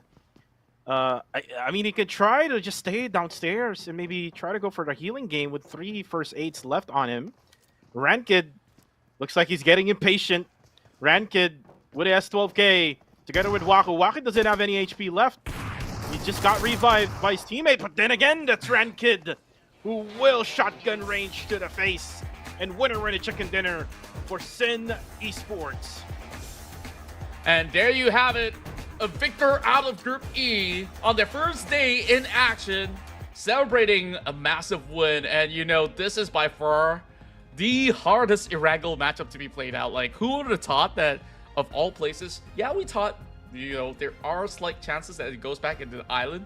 And when it does, it wasn't exactly military base. It wasn't all the way down the south side of the ports or anything like that.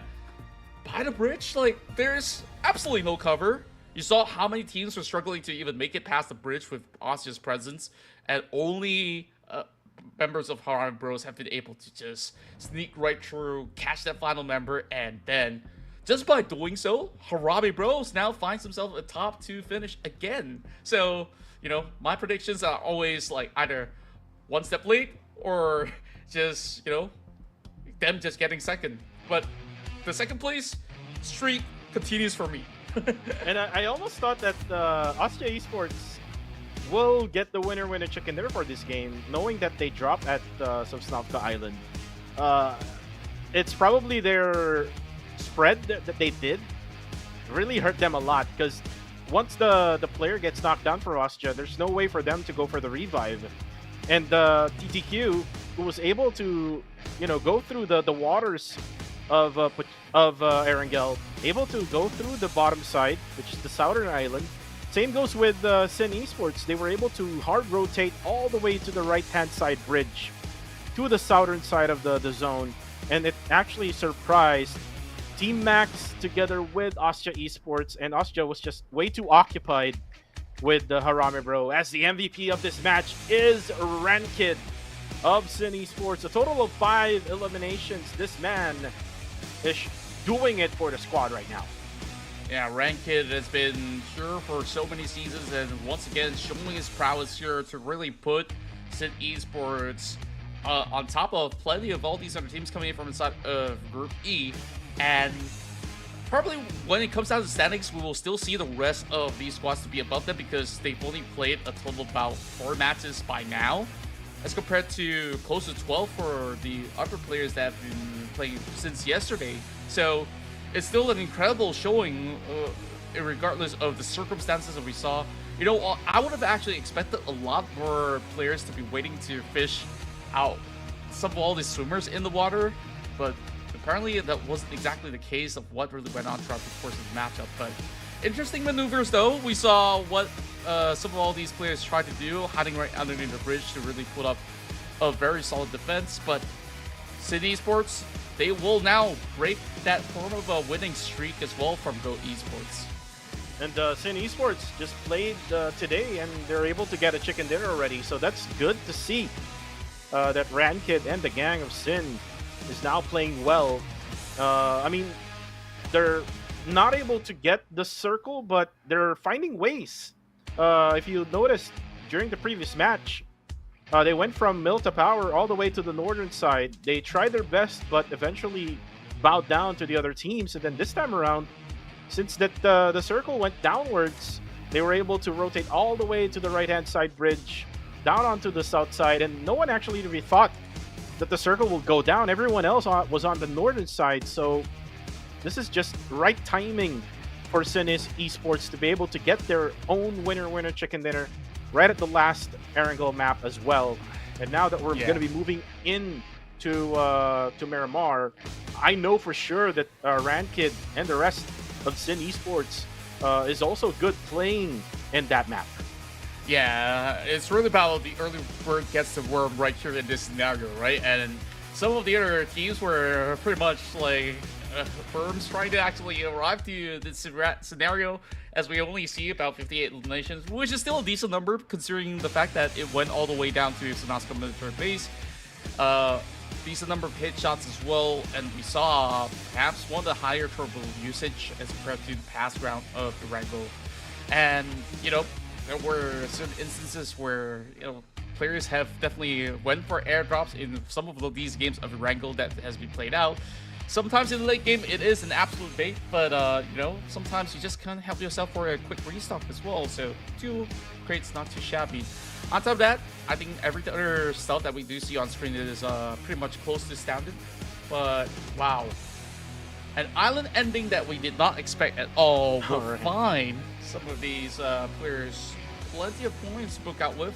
SEA Esports with a total of 17 points with Chicken Dinner, as it ties alongside with Harame Bros with the number, while the rest of GE as well as TQ still within the top 5 ratio, with Asya securing that 9 points onto this match. So other than that, I guess like the second page over on the right side of the screen, they were probably less involved or have taken up some fights relatively early, and some of all these teams like GOT7, GG as well as 5, RTC as well as Max, it's really down to those rotations as well, where it wasn't exactly the most efficient that we've seen coming from some of them. So now things are going to get pretty much more interesting as we are getting ourselves ready for Miramar. But let's take a look at the overall standings. Asya still holding on to number 1, but the gap has been narrowed down to only 4 points of difference between them and also Harame Bros. And look at the scores of Harame Bro. No winner chicken dinner. They're on top, number 2. This is the beauty of having this type of point system. Elimination points for me is much more important now compared to before.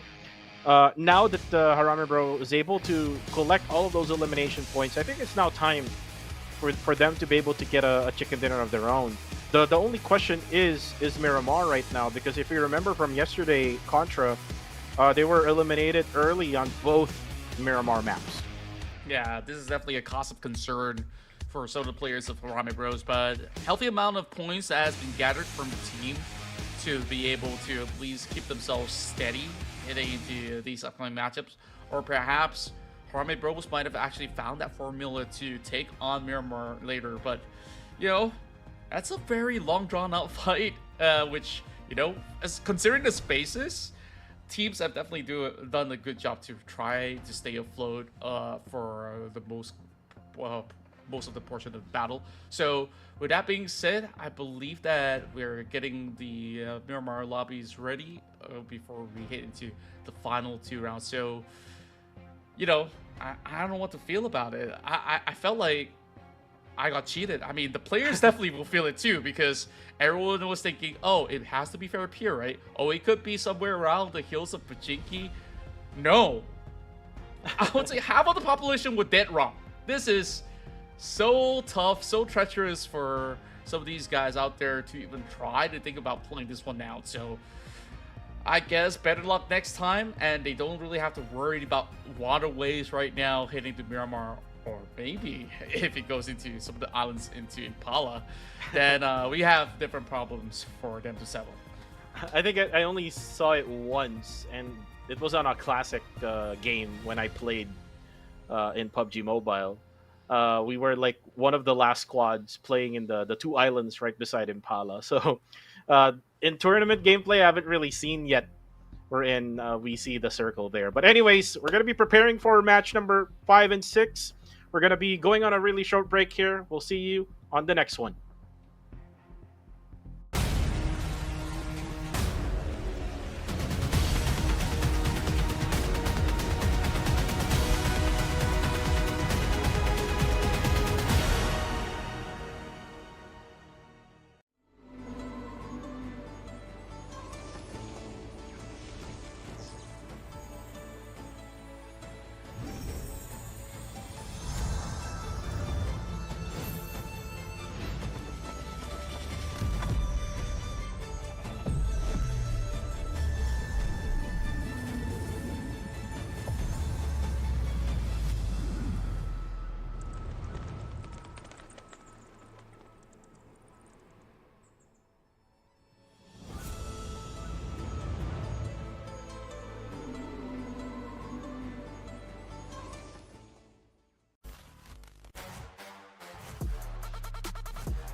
And welcome back here to the PUBG Mobile Challengers League Southeast Asia Fall 2024.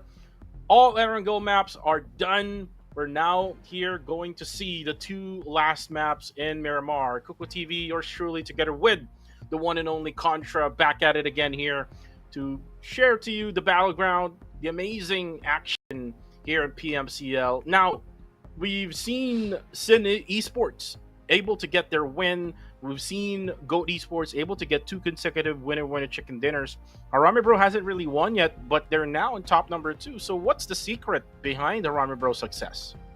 Well, it's really about their battle prowess as well, on how they've been efficiently picking teams off in the midst of rotations, as well as all these early games as well. So I think like that's where things have worked best for them, which is why they've been able to thrive so much in a map like Sanhok, which we see earlier today, despite, you know, coming very close to actually win it. Yeah, definitely. And even with Austria Esports, even though that they haven't really gone through, you know, a lot of good games this time around, all because of their good day number 1, they're able to get like those small points, like 5 to 10 points, and still able to get that top number 1. But before we even talk about more about that, let's talk about the newest Galadriel X suit with an exclusive lobby pose. It is available right now until September 30th. Wreak havoc with the Sky Huntress, the first ever advanced upgradable MG3. The first draw of the day is always at 10 UC, so grab yours right now.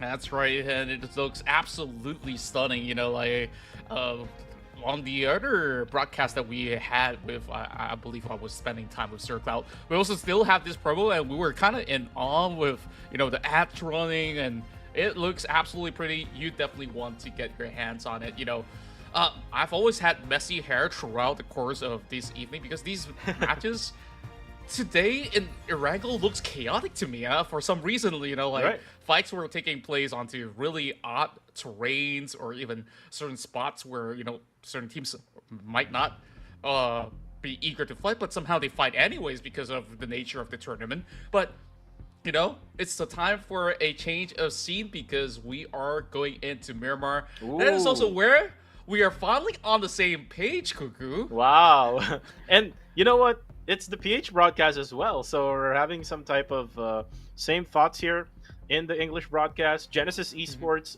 is going to be the ones who might win, in our opinion, Contra and I. Well, I mean, we've seen it from yesterday. Genesis Esports really smart with getting those higher ground advantage over the other teams.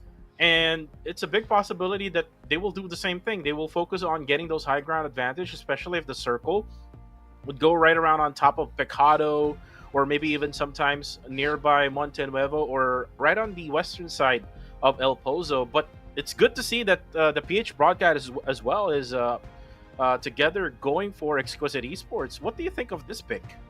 Well, Exquisite so far has been keeping up in terms of their pacing, just getting, you know, a couple of points here and there within these span of rounds, but hasn't really have made significant remarks into, you know, a consistent top 3 or top 4 for the course of today, as far as I can remember.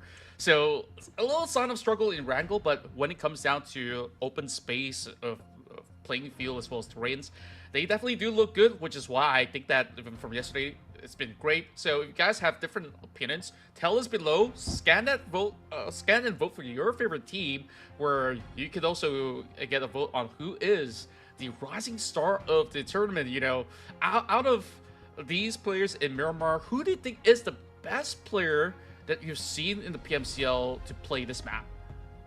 Well, I would say Red Bull for Austria Esports. Ooh. Red Bull has been really showing up good in Miramar, basing it off from the last performance and then going into this one. But anyways, we're going to be starting now.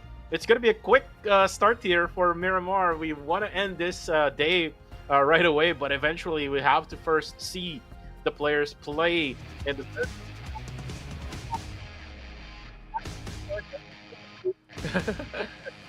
the places in Miramar, like the San Martin, the El Pozos, and also the Pecados. So not so sure why school is showing right now. I guess that they're not over that bridge fight in the islands, but here we go. The right scenery is what's on the map right now. And it starts from prison all the way into Campo Militar. What's interesting to note is that we do see two teams dropping out really early. I believe that to be GOAT Esports, the first team to back double chicken dinners back-to-back in this season of the tournament, is vying for a chance here in Miramar. What are the odds for GOAT Esports to get a turd for today? Well, I mean, GOAT Esports, or previously known as MFG, not really that good in Miramar, so I'm not sure if they can get that third one for GOAT Esports. So I would say maybe 10% chance. And if that 10% chance eventually would go over this game and get that winner chicken dinner, then that's gonna be good for them, because their day number one was really so bad. So that's gonna be a bounce back day for them. Yeah, I would still say that 10% is a good margin, considering, like, we always have 16 teams on board, and I would say certain teams will have less than that, of where they're still trying to figure out rotations and stuff like that. This is going to be a circle that's going to be very familiar to a lot of all the players out there, with a lot of township that's pretty much up for grabs, which could end up anywhere, to be specific. There's El Pozo, Power Plant, as well as Montenevo, and not forgetting Picado to be in the mix. It could zoom all the way down to Chumacera, and surprisingly enough, even with a direct flight path, look at Chumacera. Absolutely emptied out. And it's all because of the team who are not playing this time around. We have Kill Enemy. If you remember, Kill Enemy was there.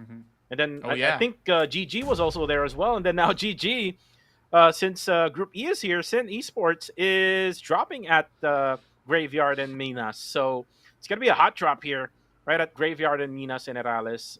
And let's see if the team of Rankid was able to, reset. Especially we had that like 10-minute break. So that's, to say the least, at least a long break for all these squads. Yeah. And goes back to your question, our conversation where we talk about certain teams with coaches, analysts, and certain teams without, right? With some management staff involved, like, they could just ease this decision making of dropping into selected areas, but sometimes it's intentional. You just want to test out the squad strength in some major city so that you get those major spoils of war. Like, Minas Gerais definitely offer a whole lot to whoever wins out this trade, but GG. So far, taking very good control of the warehouses now. Ooh. Finding that perfect spray. It's going to be blanks there, unleashing that micro Uzi and that M249 that he picked up off the bat. Perfect weapons for a duel. And that was an old school play coming from Blanks. We know Blanks coming from the previous seasons, but then again, another knockdown coming from Sin Esports, and GG is now going to be on the back end. Will try to go bail out from the scene. And again, this is expected from Good Game Esports. Again, their firepower is not that too much compared to Sin Esports, and Sin Esports knows this. Yeah, which is why they were very eager to really go in for a direct challenge. And now, down to Onyx on the other quarter here. They're just so scattered all across the city. But somehow Onyx is still trying to make his work. He does have the M249, but the wind-up time, just not enough to deal with Mix. This is dealing with maybe just 1-2 bullets, but yeah, he's got some armor going for him. Rankid also does have a medkit to get himself back to 100%, so that's done. And now, the final member of GG, where could he be? Oh, the kid. He's always the one to book out on the wheels. Like, remember 70 as well? Yeah. He's always taking mountains. Like, okay, if you guys mess this fight, I'm out of here. I guess, like, this is what happens. And they always do that type of strategy wherein they always have at least one player will be the ones far away from the engagement. And that gives them the ability to have one player to stay away in case something bad happens. And this is what had happened here for GG. But for the meantime, it's TTQ now, just eyeing on RTC Esports. And looks like Zuki will back up for a bit here. Will continue on looting up. It's still very early, so I think TTQ hasn't really looted up yet. Yeah, especially around these corners of the heels of St. Martin and Power Plant. Even if you spot somebody, it's not easy for you to instantly get an elimination. So it's best to just get some intel, and oh boy, Somehow they have their paths cross. And that's an early exit for the side of GG, while there is still more casualty. GE finding the rest of Flash Vision members passing by, and St. Martin has always been pretty much the hometown of Genesis Esports, which they happily obliged to go in for some challenges. So FV, maybe they might want to consider bailing out as well, but this is still a vast compound for them to claim as well. And again, for GG Esports, they need to learn that GE is rotating all the way from San Martin. So if just in case all hell breaks loose, if all of your 3 members will be dying and getting eliminated, then you don't just rotate all the way from Minas or Graveyard all the way to San Martin. Eventually, you'll get spotted by GE, who was now getting set to do the same thing as they did yesterday. Yeah, it's so interesting, right? Like, they are so fast-paced on their looting phase, and immediately they are booking the kills. Do they have enough to actually last the entire span of the matchup with whatever that they're equipped right now? You see, Zeiss only has his vest on board, and I believe this to also be Zai to be in one of these first few matchups for the side of GE. Has it been for the course of the day? I wasn't too sure. But of course, it's good to also see fresh faces that's being introduced to the side of GE to play things out for them.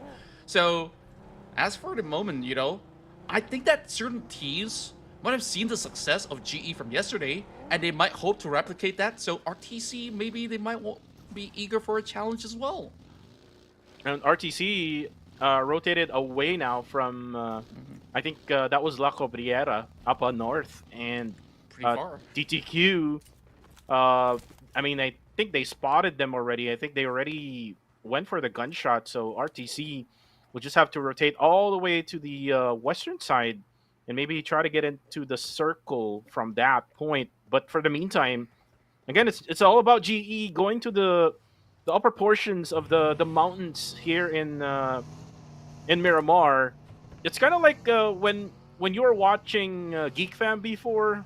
Contra, like U-High and Snipes trying to go on top of those mountains and then try to pick off like enemies who's just trying to rotate. You know what I mean?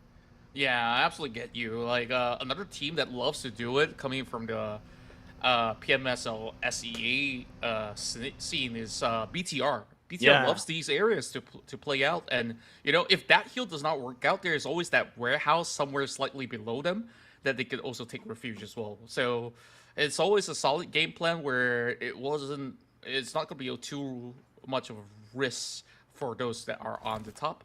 And consider the fact that, the first phase of the circle isn't all too telling. Teams, they are starting to make maneuvers across the map. The Great Migration is starting to kick right in as the circle now zooms slightly towards the north. GE maybe just needs slight repositioning. They can still play over onto some of these hillside. Whereas I think more of these teams are vying for an area of play around the spinal hill where El Pozo is currently at, because nobody's claimed it just yet. And looking at this circle, this is one of the things that we talked about yesterday, or actually earlier on. The western side or eastern side of El Pozo, there's a mountain there that you can actually go over. And kind of like what GE did yesterday, someone else can actually take that spot. But for the meantime, it's Claire being busy right now against GE and Zai. He says, nah, I'm not going to do anything with you. I'm just going to back out, go to my teammates, and hide for a bit. But for the meantime, Harame Pro just run past Kuru Kuru. And, ooh, Jappy goes down, and it's all because of Master Rix. Oh, that is going to really open up a can of worms here, and Master Rix might have actually regretted it, going toe-to-toe against range right here, with perfect nade being primed right in. Now, Hermit Bros will be able to secure one, while the rest of FV, they're pretty much not around where Kurukuru is. Are they going to send help to this poor fellow, because he's got no vehicles to actually get out of this warehouse? So he has to deal with the entire squad of Harame Bros in the power grid. As Kurukuru will have to be quiet for the meantime. Lufa goes down. That's going to be Rig. Ooh, spots too. MM also goes down. I'm not really sure if it's really close or if it's far, but right now it looks like Range will finish off MM. Most likely you will expect another XQS player to be eliminated as Bunny just focus on that golden Murado from afar, trying to destroy the tires as the Yeah. smokes are actually popping out as well. And I'm actually surprised to actually see Exquisite having 2 members to be taken out just like that, because from that mini map, we don't even see Exquisite at all. So at least it's a mid-range distance where the rest of Harami Bros have been able to seek some of all these advantages. And just taking a look at that circle again, right? So plenty of these teams, they will just try to make it somewhere in between El Pozo as well as Power Grid. And perhaps that is the very reason why, like, whichever team that passes through these hills will be clipped out. So, Harami Bros, they're on that outpost, trying to actually hold out. Whereas FV, they don't sense any form of a danger coming in from the side of Harami Bros. They will just keep their position for now. So, Harami Bros, they are still not checking out the electric grids or even into the warehouse just yet. But when they do, perhaps they're in for a surprise where Kurokuru has been absolutely silent for most part. Right. As for Team Max, I mean, we haven't seen much of this team all throughout the 4 matches that we had. So I think it's now time for them to show up, especially that we are playing in a different terrain here in Miramar. The circle still just shifted all the way to the right side. So most definitely Elevate will still have the circle. They didn't really went towards the mountaintops there, where you can, pick off some, enemies from up above. So it looks like they're not going to do that type of gameplay like what GE did yesterday. True enough, and Elevate Esports, so far, they've negated the hustle that's coming in from the side of Genesis Esports, just basically denying them that form of space to push into these mountaintops. Whereas, for most cases, a lot of these teams, when they do see a circle like this, they will just quickly get those buggies, quickly climb up the other side of the hill, where Elevate Esports is just taking the lower end instead. So, pretty interesting, as there's still a player right across them that they haven't been able to deal with him having a whole lot of cover. But eventually, perhaps Elevate Esports might be making their advancements. But for now, they're happy where they are at. And so long as they defend this place well, this is still a really nice spot directly in the center of it. Well, for GOAT, again, they have been quiet after those 2 chicken dinners. Now they have a really good position here onto the western side part. Then again, Popov now closes in. Edward will be confirmed. Now Popov does know that there's another one right nearby, and then the nade actually... Nice nader coming from Amorachili, knocks Popov down. And it looks like Ranzer will just try, but then again, he actually gets spotted just right down below that minibus. As Nang X from Austria will be the ones to go for the takedown. God7 needs to be careful as Austria is now going for a third party. They're all stranded in the Desert Dunes, and it really seemed like there's not many available options for the side of FRL to get into any form of safety. And with that, a 15th spot. One of the roughest runs that we've seen coming from the side of Fearless Esports. And honestly, I have really high expectations, especially with the addition of Pop as well as Astro X. They were aggressing, but to no avail. God7, they just managed to really snipe them from another alternate angle while they were trying to deal with whatever is happening across these corners. Now, with a little bit of update, it will be fielding more of these teams' favor that is over on the south side instead. So GE, they got a lot to do just to gatekeep teams like PBE, Team Max, as well as Austria Esports from cutting by. So they have not really left off too far from where they were initially. And looks like the southern side part, it's going to be tight for everyone, as Super Pickles looks like he's going to be naded here by Bunny. Bunny cooking up the nade. Let's see if it will connect. Ooh, almost half HP now off from Super Pickles. Now RSG spots him. Super Pickles will die in the process. DBS to the face. Yeah, I like that he actually expected the nades to fly in, which is why he climbed up the shelves or whatever that is to try to dodge whatever damage that can be chipped towards him. Can only survive for this last few seconds, where of course that was just too overwhelming to work in such a tight space. Meanwhile, GE versus Team Max. This is gonna be pretty interesting. Where Team Max they don't really have the best of position, but Marnet have always had some of the sharpest shots coming from a distance, and he might just be able to keep them at bay, but they're more interested in claiming a better location because this is not within the coverage of the circle just yet, as he will be following suit with the rest of the team, passing through some of these slums. There are a few players hiding around these corners, so they got to be really careful. PBE now trailing right behind them. Oh boy, I think that this is where we'll see big fights happening. Three-way battle. Max, PBE, now go toe-to-toe. Oh boy, so quick on the approach, with Raimund quickly securing it with a nade. That was a really quick peek there coming from Monboy. Just a quick scope, then eventually you go down. As for Team Max, they get easily picked off like by their other squadmen, like PBE right now, as you can see. And you can see here the John just waiting for like PBE to come right on him. They're actually on a really bad position as well, just on down on the slope. Now going onto the other side, we have Austria versus God7 as Marnet spots Monboy. So this means that PBE won't be really so aggressive as of right now. And then Austria will probably have to go for the push onto Team Max, or might as well just focus on getting into the zone. Yeah, they just is this bunch of teams just hanging all about over on the southwestern end. 5 in total at the moment. Team Max, how will they get out of this alive? They will have to deal with PB first and foremost. They managed to catch Monboy while he tries to hop over on the vehicle. And Joseph doing such a magnificent job at that.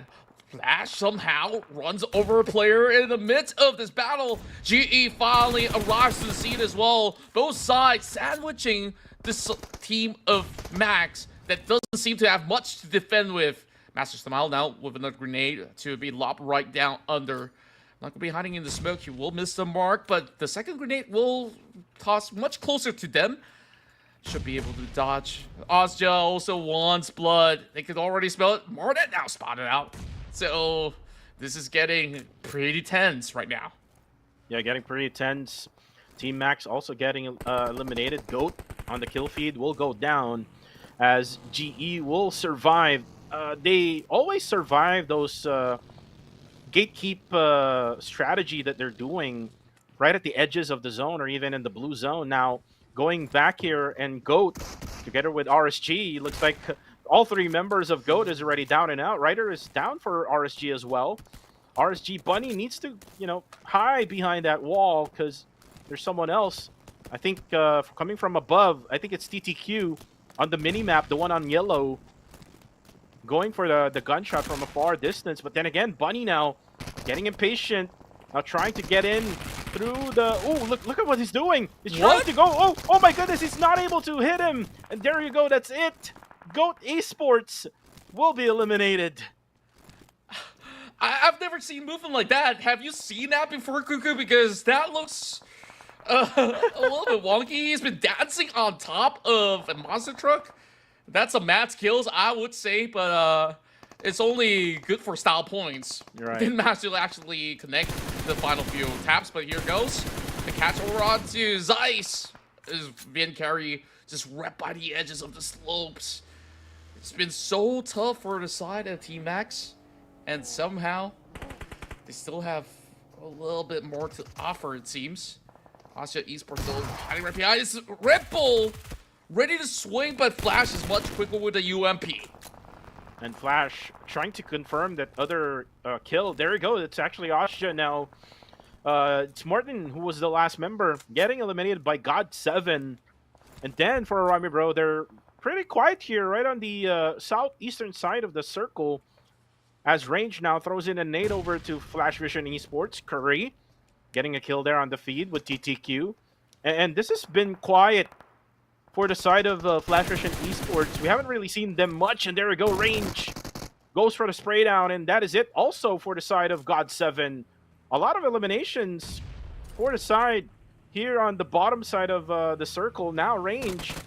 I think he knows that there's only one more player left here. Goes for the spray through the smoke, able to eliminate Oreki. Now Rig tries to go for the random spray through the smoke, and that is it for Kuru.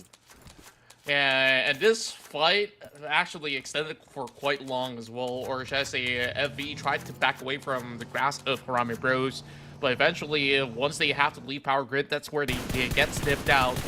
And don't we just love seeing how decisive Harame Bros goes on the attacking approach, just full setting it with the entirety of the squad, rendering them unable to really come up with any significant exchange coming from the side of FV.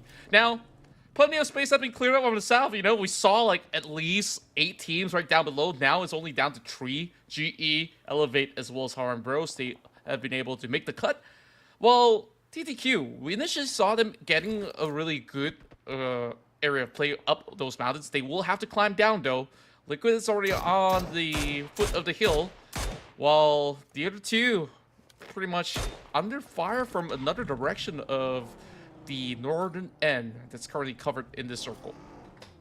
It looks like it's time for them to go down. 15 more seconds left before the blue zone closes in. The only problem now is the Coop RV that they're on is already up on smokes. So if ever they try to go down here, RTC is waiting. So they can just easily spray down and let that vehicle explode up on their faces. But the problem is they don't have any much view for RTC. They don't have much to offer, and they managed to just book themselves a shack for now. But they are within the grenade range of Claire. This is gonna be pretty bad for TTQ. But what options do they have? They have to be thankful that that grenade goes slightly wide for now. Cage now tries to trade right back. Just trying to protect himself with a little bit of cover of the smoke, as there are still some eyeballs coming in from the direction of the hills. Elevate Esports also having a fight of their own, trying to defend up against the rest of GE, approaching from the south side. I really want to see how these two teams actually go up against each other, because that might open up some space for TTQ to also take reign more towards the center. And Elevate Esports able to survive now, still with 4 members strong and down to 7 teams remaining right at stage number 6. If they can manage to survive right after this stage, then most likely we'll see them again at the end game. But for the meantime, it's all about Harame Bro. Federales spots one from the side of Elevate Esports. They also need to take care of Genesis Esports, who's right over there. Now Nate's being thrown off from both sides. Splash damage coming from the side of GE. Ooh, Nate almost actually knocking down Smile, but Smile was in the process of already healing up. Oh boy. At least now, with some of all these depleted resources, they will have a little bit of a breathing room to work with. But Elevate, they're also interested into marching into that shack. So this is still going to be a three-way battle now. This is going to be Flash catching one out. Beautiful work against Kaler. They have managed to go in for the elimination, while Range is also on the ground for the time being.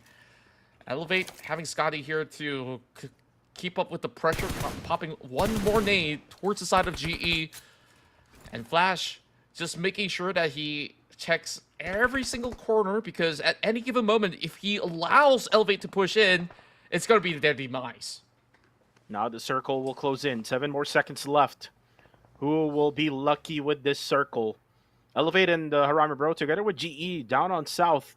And then we have 4 up on top. And looks like the ones on top will have the lucky circle. But then again, this will mean that Harame Bro will have a little bit of time here to buy some time for themselves. They can, go for the focus onto Elevate, and then eventually they can let all of the 4 teams up above to fight each other. Yeah, that's the thing. Like, whoever wins this trade out here between GE as well as Elevate, they will eventually go in to challenge the rest of Harame Bros. So Harame Bros, all they really have to do is wait it all out because they already have a member already hugging by the rim of the circle. So they are planning on setting up this trap to gatekeep those who don't settle the score over the south. Meanwhile, True to Warehouse up in the north. Oh, this is a tough nut to crack here for Sin Esports, but they are routing towards the side of RSG. Sprays heading into their direction, but not really finding the mark just yet. Red can find it difficult. He does have that DPS up and ready, but he could not approach close enough to get in range to fire any form of shots at all. Ryder now tries to approach on the outskirts. They get to see all these members, but they don't get to step out to get those shots done. Oh, and it's Wako who takes the knockdown coming from Bunny. Genesis Esports is now gone, and it's all because of range. Now Sin will have to go for a reset. And then for the side of RSG, they can also go for the heal up as well. So Sin Esports now going for the revive onto Ranked. Now it looks like Bunny getting impatient. Doesn't still have yet his teammates with him. Looks like this is a bad decision for Bunny, but eventually coming from behind is going to be Ryder. Will try to go for the finish, and Blanks tries to go for the drop shot. No go for him as Sin gets eliminated. Wow, what a beautiful teamwork effort being displayed by the side of RSG. They just got that complete wraparound, so they absolutely have them all numbered up. And now, focusing back on the side of Harami Bros, this time they take on Elevate's Nathan. Oh, and it seems like that's gotten stolen away by Dabbot right underneath them. So that's where they try to actually seek out where exactly is it from. If they thought that it's true to Smokes, that's his old teammates instead. Old Federalis really wants to deal with the rest of Elevate. Meanwhile, Elevate is also getting shot by the side of TTQ.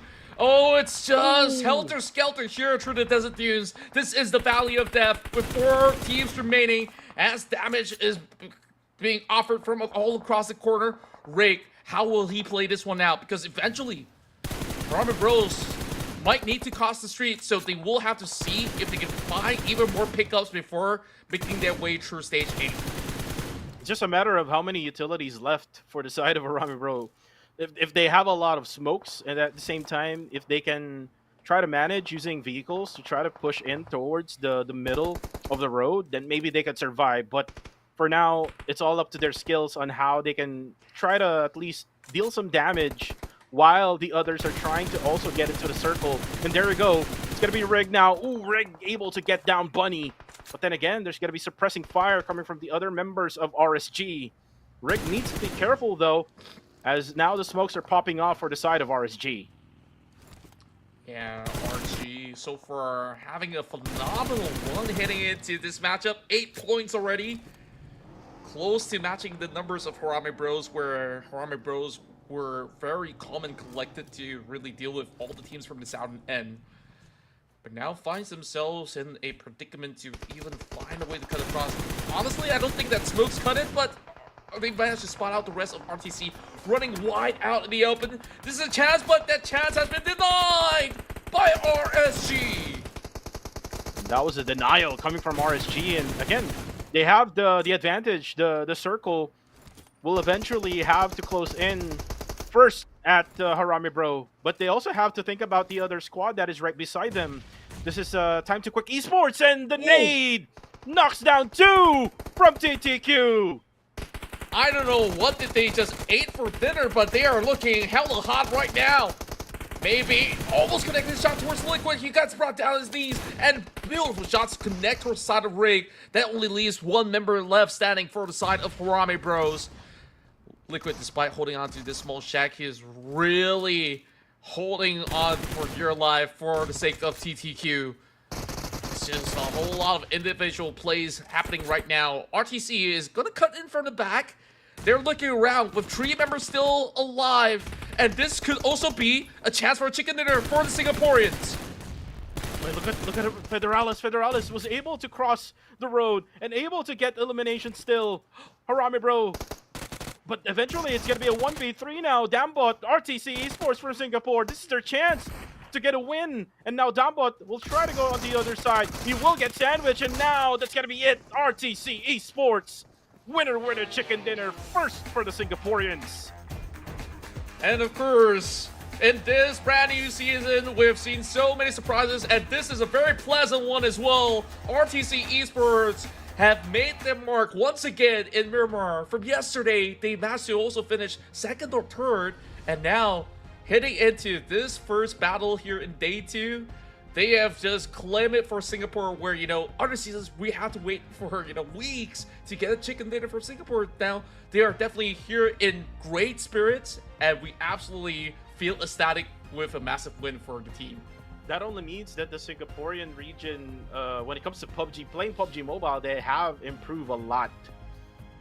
Again, that's a big statement, especially that during the previous seasons, like what you said, we have to wait for like weeks or maybe even at the end of the week number 3 before they even get a winner win a chicken dinner. So now that they're able to get a winner win a chicken dinner here on Miramar, and actually even over Federalis, the reigning defending MVP, that means a lot for them.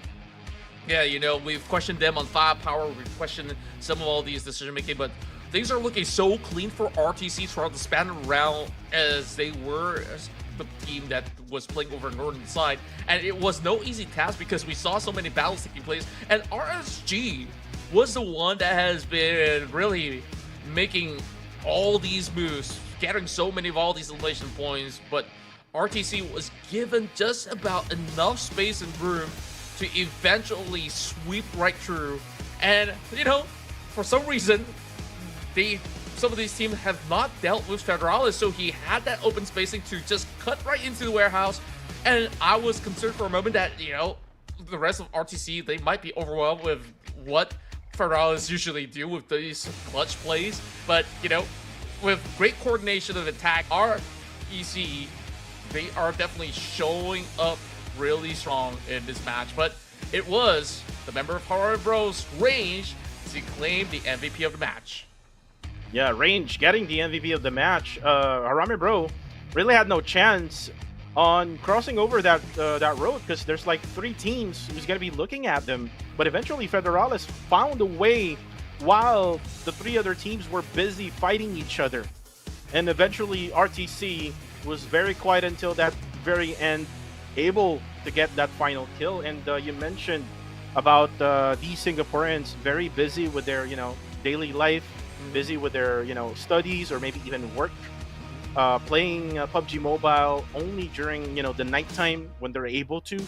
And they're able to show us that that they deserve, the spot that they have right now, that they were able to get that winner chicken dinner over a defending champion like Harami Bro. Yeah, what an incredible first week of action so far. We've seen so many great wins, and this one is probably one of my favorites as well. Not just because, some Malaysian players are also involved, but RTC, they are looking better than ever. I'm happy for players like Labu and Co that has been able to really show up in some of all these matches. So with that being said, they weren't just the team that just sit by and take no action to steal a chicken dinner away. Look at that, they have been offering damage across the block. They've also secured a couple of knockouts, which they did manage to also claim as well. So very, very strong stats for the side of RTC Esports. So Miramar, we finally see another big contender in the form of a Singaporean team that is hoping to pile in points in the latter stages of the day. And looks like the Miramar and the Sanhok map are kind of like the maps where it gives other teams opportunities, like other teams who are not really consistent when it comes to Erangel. The likes of the one for Erangel, the likes of Harami Bro, Ostja, GE. Right now, for today, we have GG, or not GG, but GOAT and Elevate Esports. But like what I was pointing out, in Miramar, you see like those teams that we don't really usually see getting those chicken dinners, like RTC Esports. Well, hopefully we'll see another team that we don't usually see them getting the win, like Exquisite Esports, or maybe PBE. PBE has been struggling for today, right? Mm-hmm. And PBE definitely does need one in the bag eventually, but has not been the best past 2 days of action so far, and they only have one more map to really prove to the audiences out there that they still have that capability to go for a push. As you can evidently see, PPE, FRL, Max, as well as GOAT. This time they only walk away with 1 point, and to my surprise, Exquisite got caught out early. It's just like the same result of GG that was battling for that Minas Genras control. Meanwhile, it definitely is a change of pace as well as change of scenery as we look into the top 10 or top 8. Well, you could see GOAT after that 2 good games. Eventually, they bow down early in match number 4, and then they're not able to have a good game in match number 5. I'm guessing that they're done for the day, in my opinion, because looks like they already went to their benchmark. But for the meantime, for Austria hasn't really been getting really good points. Like only getting, I think only one game that has a double-digit scoreline. So I think that they're setting it up for them to be able to get that winner chicken dinner, or maybe even a better scoreline compared to what they had all throughout the day. But look at the overall now. Arame Bro takes back their #1 spot. If you remember, before we started the day, they were coming from top 7. So again, a really good day for Arame Bro, even without getting a chicken dinner. Yeah, and on top of that, take a look at this win for RTC as well. They have managed to, in the day, overtake Yango Galacticos with pretty much one more game at hand, so they could still chase up to KE that's not in this matchup. So RTC, excuse me, RTC, they're definitely on the right trajectory. Meanwhile, of course, I have excuse me, oh boy, it's been quite a long day. Thank you very much. So with so many things happening, I guess I'll let you carry on after this. Because definitely. With so many things happening in these matches of Miramar, I would say that we're definitely in for a treat when Group E finally joins in with Group B to really settle it out, because Yango Galacticos are now in the dire need to race up against all the other hot incoming teams coming in from Group E so far. Right. And one of the surprising results that we've seen so far is Yangon Galacticos. Yangon Galacticos, we ranked them A tier in our tier list together with the Strangers Esports, and right now they're currently at top number 17, if I'm not mistaken, or maybe 16. So Yangon Galacticos has to do something here, or else they might be taken over now by the underdog teams like GOAT, like maybe GG, or maybe even RTC Esports, who just won their own winner chicken dinner. Yangon Galacticos needs to do something tomorrow, because today they haven't been playing, so tomorrow they must do something about it. Yeah. So for now, trying something new as well. What you guys can do is also try on the brand new Galadriel X suit, which offers you the advanced MG3 upgradable Sky Huntress, which you could just wreak havoc as well as just take down your enemies in great fashion. So, of course, this is available from today all the way up to the end of September. So make sure you grab it, because the first roll is only 10 UC per day. So if you're not lucky today, you can try again tomorrow. Or, if you're eager to do it, just go ahead, spend your UC. You'll eventually be able to get not only the X-Suit, but also the Sky Huntress M33. Yep. And again, you can buy it for only 10 UC for every each day at the first purchase. Eventually, it goes up to the regular purchase on the second purchase going forward. But anyways, going back to our topic, and before we go back to the topic, let's show you our prediction first for match number 6, the final game of day number 2. Look at my pick for this time around. It's going to be Time to Quick Esports. For you, it's going to be Exquisite Esports. And then look at the PH broadcast. Looks like they're in sync right now with Elevate Esports. Much demure, very coordinated in terms of how they've been able to, of course, have the equal voting. But of course, Elevate Esports have been proving to us that they have that firepower to really take on many of these teams. And as a matter of fact, they did manage to make a deep run into this Miramar bout. It's just that they had to deal with Harame Bros as well as the side of GE. Maybe if they were given enough more space to work with, then they could still be able to make it into the top 4 cut. But you know, I made this prediction very early today. I did expect, you know, Exquisite to go on a downward spiral, but who could actually say that they could not really take it? Because, you know, perhaps that burning desire for them to eventually bounce back will be able to put them into a better spot. But for now, Exquisite, they just got to sort one thing out: that early game rotation. If they do that, they can actually have a decent game, because we've seen in Erangle they can kind of offer a whole lot. But other than that, we take a look at all these other staple names as well. Ozjet Esports will always be somewhere out there, so I definitely do agree with Blink that they usually do well. But there's also Team Max coming from Stalker. I'm pretty sure he's rooting for his boys that he used to play with. Yeah, I know for sure, and it's actually good motivation for Team Max X Victoria 9. We've seen them play all throughout the day, and this is not the Team Max that I know.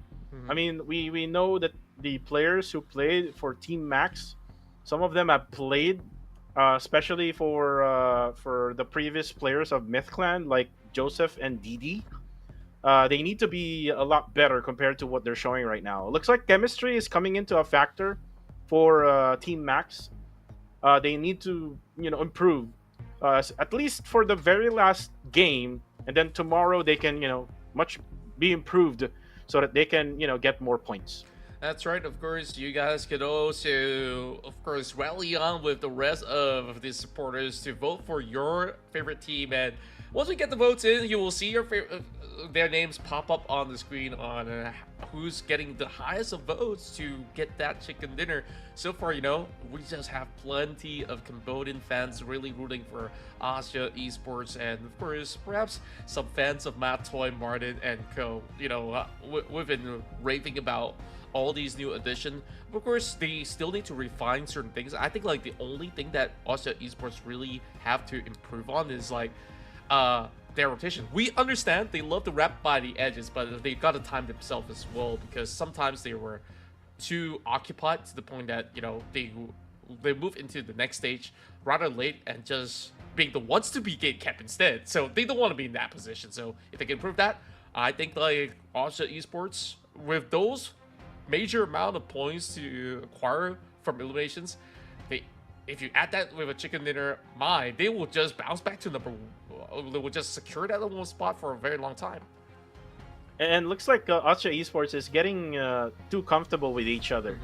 If you notice, the match wherein the circle went towards the bridge, they were like far away from each other, so they basically trusted that they can, you know, manage to just use their firepower to be able to eliminate all of the teams that are coming in towards the circle. Wherein they will also have to think about where other teams can go rotate all the way from the, you know, from the other end of that circle, like what Sen Esports did earlier on. So for Miramar, though, I mean, it might not happen for Miramar because the blue zone is much more heavier compared to the one in Erangel. You cannot really do much of a hard rotation in Miramar. But if you do that, eventually, by the time that you get into the circle, you're already damaged. Then all of your meds will be fully used up, especially the bandages and also the energy drinks and also the painkillers. So for Ozjet, they must group up still together, in my opinion, in order for them to be able to capture at least a chicken dinner for the last game of the day.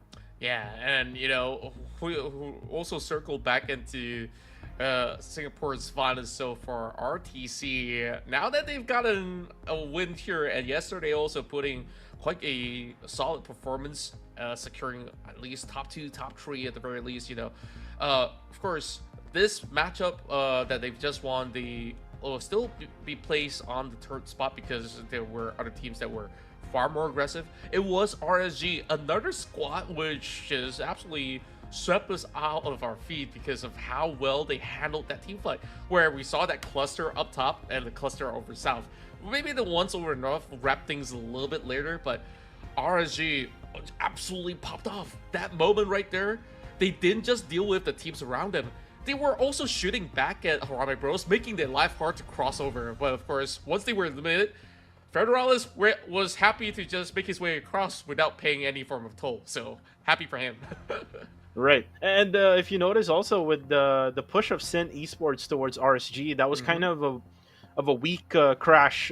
It actually was a crash and burn moment for the side of Sin Esports. By the time that they crashed in, they didn't have any much utilities so that they can actually nade RSG over at that ruins area.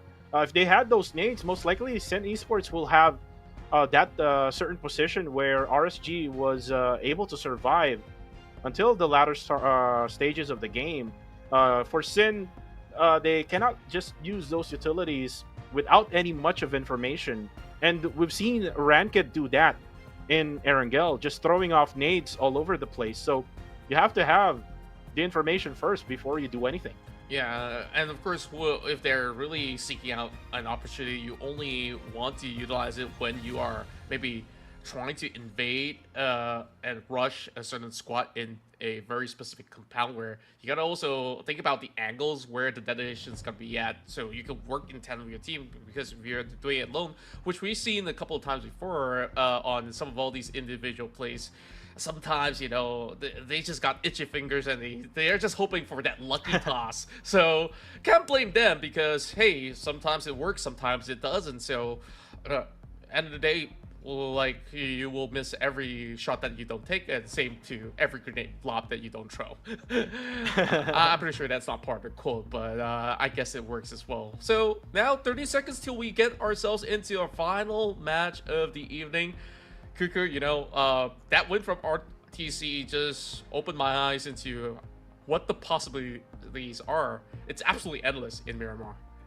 Yeah, especially for Miramar. As I said it already before, that this is the opportunity of those, or this is the map where it gives more opportunities for teams, for underdog teams, to try to flourish. But anyways, we're going to be starting in the final map of this day. Week number 1, day number 2 is starting right now for match number 6.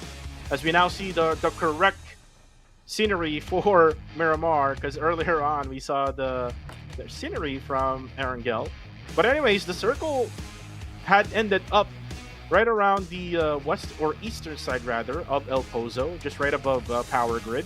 This time around, where can we actually see that circle? Yeah, that is going to be a big question. You know, so far throughout the course of the PMCL tournament for this week in particular, we have not seen anywhere near El Azhar truck stop. It's always circling around that central area for some very interesting reason, right? Like, it hasn't been pulling anywhere else but these couple of spots. So maybe if predictions gonna be pretty much the same coming from these teams, they will still look towards securing that same section where they just played out, or perhaps just around those facilities as well. While we take a look at the flight path as well as teams that are dropping by, what I'm really glad to see is also the dispute of Porto Party. So pretty much well settled between these groups, because yesterday there was some challenges up ahead for the teams that were dropping in. So no casualties over South Side, but the question here remains is that, do they go for another fight in Minas Generalis? Well, let's see if they will go for another fight. Looks like no, because you can see now GG, I think they already have scouted the previous match. Looks like they're going to go for El Azhar this time around. The circle will... I mean, there's a possibility still that we'll have the same, you know, type of circle for later on. But again, the circle here in Miramar is very much random. So it might end up in Pecado, might end up in Chumacera, or might end up even in La Bendita or Los Leones. So let's see and find out. But looking at this drop right now coming from all the teams, look at Los Leones right now. It looks like there's like, I think 2 or 3 teams going at it. Looks like Max and God7 is right over there. Oh yeah, this is gonna be perhaps a little bit of standstill, because Los Leones being one of the biggest cities out there, they could just loot fully and maybe not even bump into each other. While Team Max, they have a separate approach of 3-1 formation to go up against the rest of God7 if they would like to engage in a battle. Meanwhile, it seems like there is a chase going on, or should I say just testing of weapons coming from the side of 9X. Holding onto the SLR definitely comes in handy when you are going for all these pot shots coming from a distance. So what's interesting to also note that, once again, Chumacera, once again, emptied out. It'll be interesting if the circle actually ends up into that form of a city because uh, of how it's being structured. I love Chumacera because when it comes down to an urban setting over onto that quarter, you have the high ground of the factories and the lower ground of the compounds, which teams could just hide in any nook and cranny. Meanwhile, Harame Bros pretty much going back to the stable start. So we are seeing pretty much peace all around the desert dunes with no casualties thus far. Great start. Yeah, great start for everyone. No first blood in the first 5 minutes of this game. Well, if you remember yesterday, one of the Miramar maps, a lot of teams went towards Picado. Uh-huh. There was like 7 or 8 teams It who was a went party. there, so we might see that again, especially if this is the type of circle that we would have, and expect that Harame Bros will rotate away from that area, especially that teams would probably go for Picado, but then again, XZXY doesn't have any guns yet. The shotgun to the face of XZXY of TTQ. Now RTC, they do have the confidence now after winning that chicken dinner earlier. Yeah, and just like that, like they are the ones coming out with these initiations, also with a very sneaky approach. Unfortunate for the member of TTQ, though. I mean, he just went right into a trap where once you actually stop that buggy, it's hard for you to even reverse with enough speed to get out of there. But traits are coming back at them. Kaori now soaking some damage. Zuki all boosted up. He's only got the UMP as well as M4. Not fully equipped just yet, I do believe. But this will suffice for now. It seems like DDQ will at least know that there is a team around the corner, so they are going to be very careful when they try to look for an exit out of St. Martin, perhaps. Well, let's see. If you remember, TTQ and RTC did the same thing in the previous game. It's just that TTQ were the ones looting in the outskirts of La Cobriera. And then eventually RTC rotated away onto the western side of La Cobriera. So it might happen here as KH, together with his teammate, is right on the eastern side. So again, that's a possibility that can happen again here for RTE Esports versus TTQ. But for the meantime, we see here Flash Vision Esports. And remember how the rotation worked for the side of Harame Bros. And since the circle is not really going to Power Grid, looks like we won't see Harame Bro going to where Flash Vision Esports is currently at right now. Yeah, I guess like the rest of FV is also stacked up all together, perhaps expecting an eventual push coming from the side of Harame Bro members. But like you said, with that change of a setting of the circle, it may not even be they probably won't even pass by from the looks of it. Too early to tell as well, as we still got what 2 minutes before stage 1 closes up, and then like the speed of the match will get faster and faster from then on. RTC circling around. Seems like they will still receive some form of aggression coming in from Liquid. But can only do so much with the QBZ. So they can actually turn towards the hillside as this La Cabrera will be pretty much occupied with KH all the way up top. What a setup that they have with such long ranges. And this is the mistake that RTC Esports did. Remember last game they went towards the western side. Now they're going just right smack at the middle on the south side of the area of La Cobriera. But then again, Curry now going into for the push, knocking down KH. That's together with Labo Kun. Again, 2 is still better than 1, but then Zuki will have to defend himself as he actually takes down Lambot from the far. That's Dambot, who is actually hiding behind that buggy with the smokes. Now he has to fight against Labo Kun. and Curry, who is up on top of this hillside. Now, Labokun doesn't have any idea exactly where Zuki is at. Curry, though, is on the other side of it. Most likely he will try to go for the push, but Lufa on the kill feed drops Master Vape out right away. That's a quick elimination coming from Lufa of Exquisite Esports. But then again, for Zuki, let's see if he can manage this one. I think he's waiting for Liquid, though. Yeah, and now that they have at least them working together, this is still very possible for them to eventually seek out the rest of RTC, but there will be cover fire coming in from what I do believe to be Labo's teammate. Curry now going for it, or should I say Labo, as he walks directly towards the side of Zuki. Some damage to be done. That forces him to quickly pop a first aid kit to stay afloat. While Curry tries to track the rest of TTQ.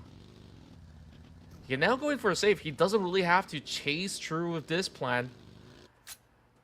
But, well, I say safe, but actually Hitsuki just driving directly to his direction. Now, with him even having the engines roaring, I believe the rest of TTQ will continue to follow suit to eventually link the squad. Jappy, you found one in the form of PBE. Fortunately for Jappy, not able to get the whole head of Michi. But then again, Michi has the advantage here, able to drop Federalis. Two former teammates again fighting each other. But then again, for range, must protect his Terminator, which is Federalis. Wow. And there you go! 2-in-1 nade, Mon Boy. And now it's going to be Michi, the only man standing for PBE. Oh, it's actually still Ryman still alive, but he's far away from this area. Oh, he's got to make it here quick. But even if so, I think he's going to be too late for the scene. Jappy now trading right back. He's going to be able to spot out the other member of PBE just running through the outskirts as they're looking to book out of this situation. But still, Harami Bros have been able to really clear up the scenario.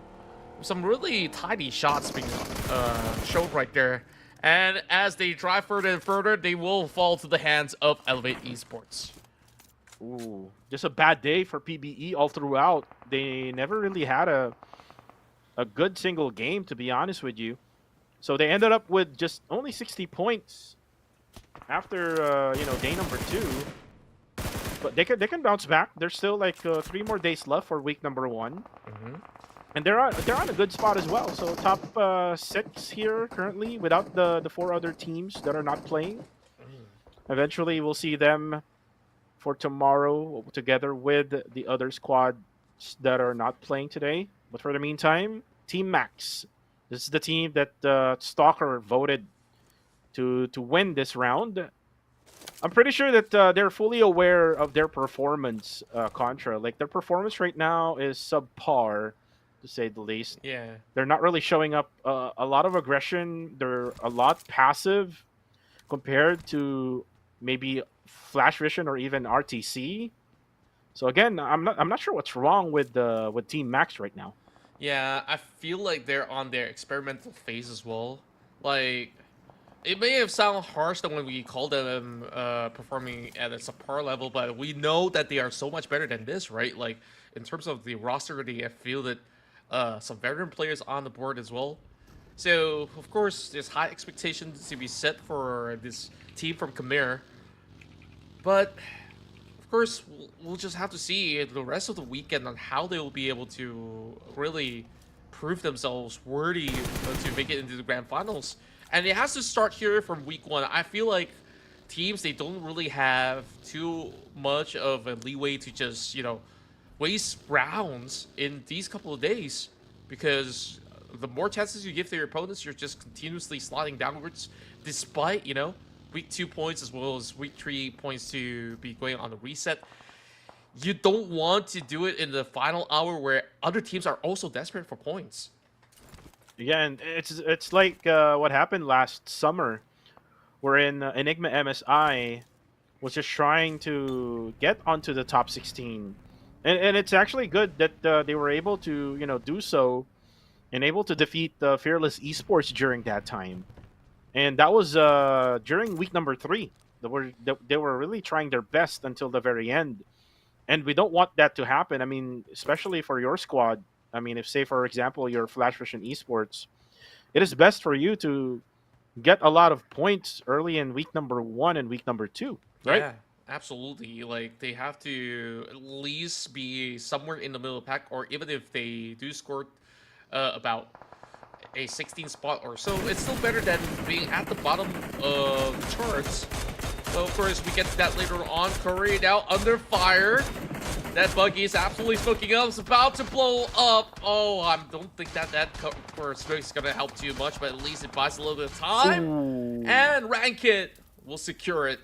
That's the end for the side of RTC. You know, we praised them a little too much for their win, but at least they walk away with 2 elimination points in this round. And a chicken dinner from the previous match, right? That's right. That's right. Well, for RTC, they will have to go back to the drawing board. Again, they still have smiles after that, but ooh, looks like the nade will be damaging Onyx. And then GG, ooh, out in the open. This is the kid, and then all up against MH, who has the ridge advantage, able to get the drop. The kid will go down. Now we'll have to back up for a little bit here so that he can go for the heal up. But then again, it's still man advantage here for Good Game Esports. And then on the side, it's MM from Exquisite Esports going for the third party, going for the elimination right away as well. And GOT7, they're pretty much stuck in the middle of this scuffle with the rest of Exquisite Esports to eventually take them down. It's just so tough. I mean, to deal with these couple of teams out there, and there's also a lurker coming in from the edge, which Exquisite Esports will have to worry about. Happy that my pick is working really hard to prove that my prediction does not go in vain. Oh well, too soon to tell still.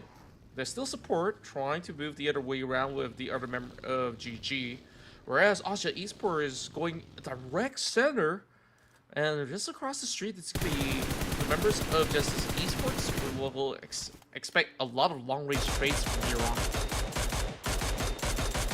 Ooh, actually, he got a headshot there. Oh, But then again, it nasty. was going to be Sky Nin who get a knockdown on the feed. It's going to be an off-cam knockdown. And it was actually support who got the headshot from MM. I love to see players using the DMRs, because that's the lost meta now. Especially that we know that the teams are now used to use the S12K, like maybe Coca-Cola goes down, Bunny goes down as well. And that's going to be it for Coca-Cola with the nade together with Scotty. 2-in-1 nade again. And now Claire goes in, goes for the spray down with a UMP, takes down Ryder. Where are the others? RSG. There you go. That's going to be, maybe will be the last guy. And that's going to be it. Elevate Esports still on top. Yeah, and by just losing one, this is still a very worthwhile trait that they have, because they are now controlling that southeastern corner of the map. And they don't really have to really force the issue once again. They just go in for a quick reset, but that cleanup, absolutely beautiful. That we, of course, expect no leads from a squad that's been doing so well throughout the course of the tournament. Meanwhile, for the side of TTQ, still more to be proved though. In Miramar, when you lose 2 members, it is still possible for you to squeeze into the top 5, but when you're pretty much playing alone, that is going to be a heavy duty of a task for them to overcome. Whereas for Sin, hoping to get a catch. Oh! He's got a hit with that Scar L directly to the head. I love the spray of that Scar L from Blanks. Eventually, he goes for the kill right away. For Zuki, though, all up on smokes is his Coop RB is kind of stuck as well. Knowing in the minimap, there's Ostja and then there's Sin, or maybe a different team. And then now you can see your 7 support who drops MM. Now it's all up for the other players of Exquisite as Super Pickles comes in. The kid now all ready for action, all ready for the defense. Super Pickles down to half HP. 7 support putting up the support that he needs. And that's it for Exquisite Esports. Yeah, that was a really beautiful off angle that he's also covering as well to make it a little bit simpler for the side of GG. They started off well inside of Sanhok to secure the chicken dinner, and this time, off to a high-flying start here with that 6-pointer that they've been able to accumulate by just swooping by the edges. FV's turn now to go into the mix, and quickly let's go. Zappy, always so sharp. Just doing it again, and again. Right now, Rig, goes for the spray. Master Toki goes down. Federalis goes for the finish. Now Max will also join in the fun over to DG. The circle will also update, and Austria Esports will get it. Now for the side of Flash Vision Esports, Kurokuro tries to go for the healing game, but eventually he will die here, especially that the pressure of Arame Bro will be way too much for him. Kurokuro still has those nades. Oh, all those first aids, and the nade will finish him off. Federalis, nice throw. That's a Kobe right there, ladies and gents. And just like that, in stage 5, we're down to 10 teams remaining. Harame Bro, consistent with adding eliminations to their chart, as they're currently holding 7 points. And it's going to be tough if Austria did not really match up with the aggression, because, you know, they got that position taken away a couple moments ago. Although, you know, we've scrutinized Harame Bros. Hey, you guys don't look so good in Miramar. Today, it's a different animal altogether that they are coming up with. Well, for now, Team Max. Joseph's already out. Now it needs to heal up the John. They're actually on a really good spot here on the eastern side. Especially that there's way less of compounds available now. Only probably Ridges is going to be the friend here, especially for Elevate Claire. It's just hiding behind that rock. Jisoo, final member of GG, will be eliminated. Oh, actually, no. It's still the 2 players still left for them. It's going to be 7 support and the kid. And that's it. Oh, boy. Claire, now have such a tight space to try to defend. Where exactly is the other member as we're looking at the current standpoint? Seems to be just at the back, because Scotty's just trying to hold it out all together. There's all these teams here playing over on the south side that hasn't really fully committed. Goat in the compound. The rest of FRL might see this as an opportunity, but with that spread, I'm not too sure if Unknown can also chime into the battle if they were to commit. Fearless Esports being very cautious on their approach. They know that nearing towards the center, there will be teams that will try to cut others off, and they don't want to be part of that at all. For now, a little bit of standstill. 9 more teams remain. 30 players in the field, trying to see if they can get another catch. Puff. Does he have that info towards the side of Unknown? I think he saw some movements. Oh, and if you see a vehicle, definitely you would know that there's someone right over there. I mean, unless there's really not anyone that is right over there. But eventually, I mean, he was able to spot one there. As for the side of Team Max, Boy Sean is just trying to peek onto this side of Fearless Esports, trying to at least get a little bit of damage onto the other players, trying to, you know, get Fearless sandwich. But for the meantime, the circle will update, and it will still be for the side of Austria Esports. So most likely they won't change their position. Same goes to wherever GE is currently at right now. For the side of Elevate Esports, they have no choice. Look at their vehicles. It's all up on smokes, all up on fire. So they will have to use all of their smokes. Like you can see 8 smokes for, I think, Nathan or Coca-Cola there. Oh, but for the meantime, looks like they spotted Boyshan, so he needs to be careful now as they are now going for the scout. Yeah, and going back into the south side. Go now, having 21 being caught out. Popov sharp to also check towards the south side. And it's not going to be a good case either ways for the side of FRL. Ranzer now driving right through. He just makes his way into the zone. There's still another team down there, which I really want to check out as well. But first, back towards the side of Goat. So far, I haven't really found anything. Though this was a team that, you know, we talked about, we don't really get to talk too much about back in day 1. Day 2, they impressed us with that double chicken dinner in a row. Now looking for another run into Miramar where just slowly and steadily taking that space. Speaking of which, now another lob of the grenade. I think that they're really deploying a little too much, if you ask me, especially with Fearless Esports running off from that area of play to try to get even more cover through these terrains up the hill. Right now, it looks like they're thinking of just crashing in their vehicles. I mean, they do have 4 buggies that they can use, like 1 for each player of Fearless Esports, but eventually now, the spray's range actually eliminates TTQ. And then you can see Goat just waiting for every single second for that blue zone to close in. This means that they're able to try to gatekeep Fearless Esports, but it looked like Fearless Esports now focused on Team Max, as the John was able to take down 1, but eventually one of their players is also down. It's Boy Sean. Now the nade coming from Navit. Ooh, he actually goes down. Renzer with a shot onto him.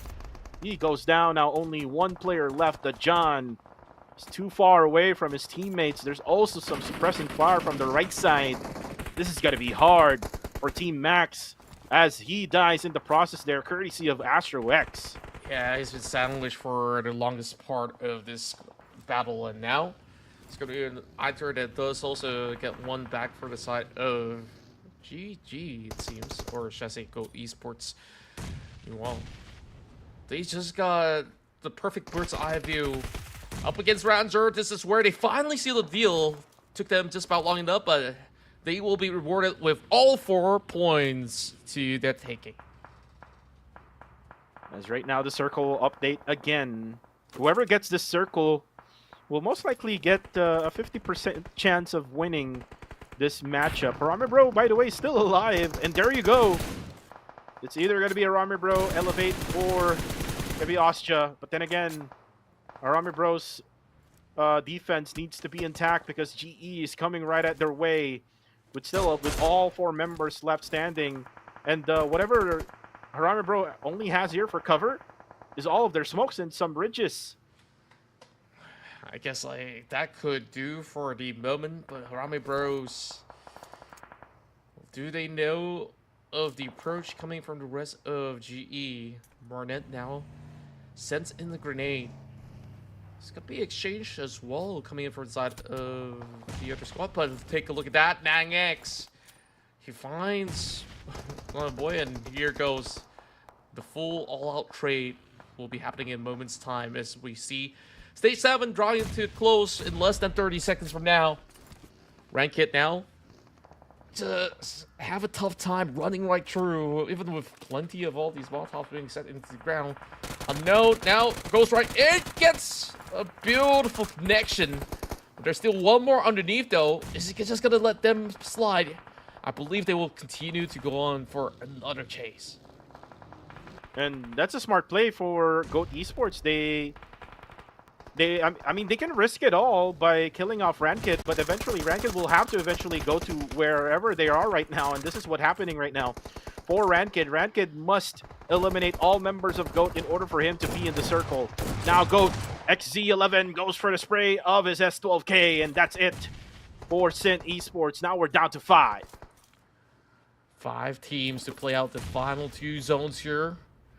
And the direct center is in the middle of the streets, so they cannot afford to just sit back and just wait for the final area of play, because that is an unsafe route for all the teams to actually play across those corners. But Ostja now finally making a scene. Ostja Esports, you know, as compared to the past couple rounds, might have actually seen so many big numbers out there, but Elevate again. Take a look at that. Top 4, 5 elimination points. So far, they're the ones that could still potentially pose a threat towards members of Harame Bro. Speaking of threats, shots are also fired from the hillside.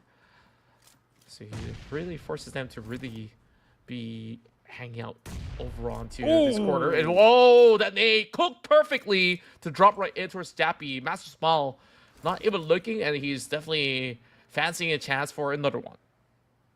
And that was right on point for Smile of GE. Rami Bro must not look in front of them. They must look at the backside first. They must finish Genesis Esports first before they try to get closer to that circle. But for the meantime, it's going to be Elevate Esports versus GOAT Esports here in just a few seconds, because GOAT Esports will be forced out right at the south side, and they will be open for GE. They will be open as well for Arami Bro, so they have to be careful here, especially now that the nades are coming in for the side of Elevate, and now the GOAT is there, unknown.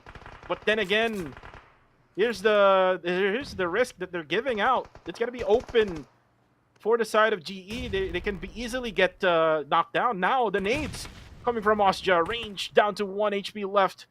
He must go for a heal for now. It's going to be range, able to go for that reset.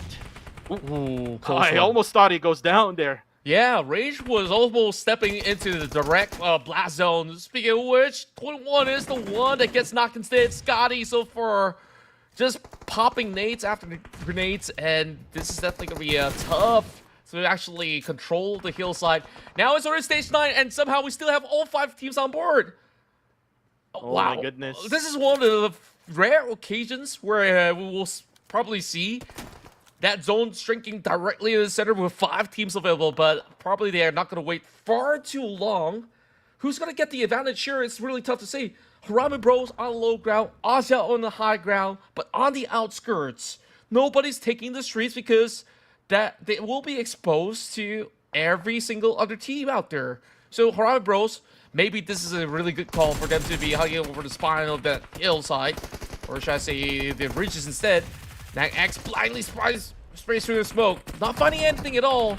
Probably could have actually caught something right through, but I love the positioning coming from the side of Harami. They're taking multiple angles to trade off against all the teams that are up top. Oh, and there we go. The start of the fire coming from Flash, but then again, it's a 2v1. Elevate will be able to eliminate Genesis Esports, but then again, also for Ostja, it's only going to be just Martin will be the remaining player left. Harami Bro still has 1 player still left standing, and that's going to be it. That's Rig, who does have that Groza on him. Now it's a 2v1, Elevate versus Harami Bro. Will this be another chicken dinner for the side of Elevate Esports at the last game of the day? Rig coming from Nepal. Now let's see if he can actually clutch it out this time around. Goes for the first knock. 1 more knock for him. He does have the cover that he needs, and he will be able to heal up as well, but Nathan has that nade. Can he go for that Kobe? Let's see if he can. Nope, he overthrows that nade. Now Rig, he only has a stun nade, and then the Molly will try to delay things up for him. Oh, and actually burns himself alive. Now it's going to be it for Nathan. Goes for the push, and that is it. Winner, winner, chicken dinner again for Elevate Esports. And they've been able to match with all the other squads out there in terms of committing to multiple fronts of battle, and yet again they get another victory in the bag. Wow, Elevate Esports, they are just really showing us everything that they are made of, and we just love every bits of moments that they've been able to create. Multiple highlight reels, I would say, because of how many fights were they taking on the south side. Plenty, that's for sure. And I think they're inspired. Looks like they got really motivated with whatever we did with the tier ranking that we did with them. We ranked them just D, ranked D for Elevate Esports. So it's kind of like a motivation, like what Queen Toyo said, which is another caster for the PH broadcast. But anyways, for Elevate Esports, they're able to get another chicken dinner right at the end of the day. Same goes to what happened yesterday. So it's just the same things for Elevate Esports. They're not really changing any bit, and it's working, Contra. It definitely does. And I hope that this does not change for the squad, because sometimes they always want to try something a little bit different if they do get sort of going for these kind of patients. But right now, Elevate Esports, they've shown that they are always in the top 5 ratio, or at the very least top 3 these two wins supplements their burning passion to just push through the ranks as of the moment. But we saw a lot of interesting fights. Some of the battles were won from the low ground instead of, the players having the high ground abuse overall. And what I really do love is also to see that Harame Bros, they are also having that momentum carried with Federalis surviving into the second place from the previous round and hitting into this final round. He delivers again, but it will be Nathan that will be the MVP for the match with the lucky number 7. Wow, Nathan. This guy came from Exquisite Esports last season, and if I'm not mistaken, that was his rookie season here in PMCL. So it looks like that experience that he had with Exquisite Esports helped out a lot for him to be able to help out his team right now here with Elevate Esports. And again, nice combination together with Claire, Coca-Cola FV, and Scotty, who was a former player in the 32nd SEA Games. But anyways, Elevate Esports, again, surprising us. Not really that much in the early stages of the day, but eventually at the end, they're able to manage to get a winner-winner chicken dinner. This only means that, Austria did survive at the end, but they might get taken over by Elevate. If I'm doing the math right here, especially that Elevate will get 21 points for this match. Yeah, and when we add all of that together, will they be able to overtake some of these teams that they were battling up against? And, out of all the many teams, when they go in for those 4 versus 4 duels, I feel like Elevate Esports, they really have been able to not only adapt to that situation, but also to read the opponents like a book in order to really get those catches as well. So, Elevate Esports, definitely the rising star for me of a squad that really works very perfectly together in terms of how they coordinate engagements. Yep, and Elevate Esports, again, just surprising every single viewer right now. We are expecting Genesis Esports, Austria, Harame Bro to get every chicken dinner for every each game, but they were able to take it away from Harame Bro. That was almost the first chicken dinner of Harame Bro. If Nathan didn't threw that Molotov, then most likely Rig would have a fair advantage because he does have the gun, which is the Groza, which can deal a lot of damage up close and personal. And then for Nathan, he doesn't have any ridge or any cover, and then the circle, the blue zone, is actually eating himself up on that edge. So Rig did have the advantage there, but with that Molly, gave them the win. Yes, indeed. And we could talk about all these matches all day long, and felt back-to-back chicken dinners already being acquired, and they consistently win all these early game trades. And at the moment, Elevate Esports will be the undisputed here in this match with that 21 points alongside with the chicken dinner calculated. And then you will still have Harame Bros still very, very close into getting onto the same track that they were on.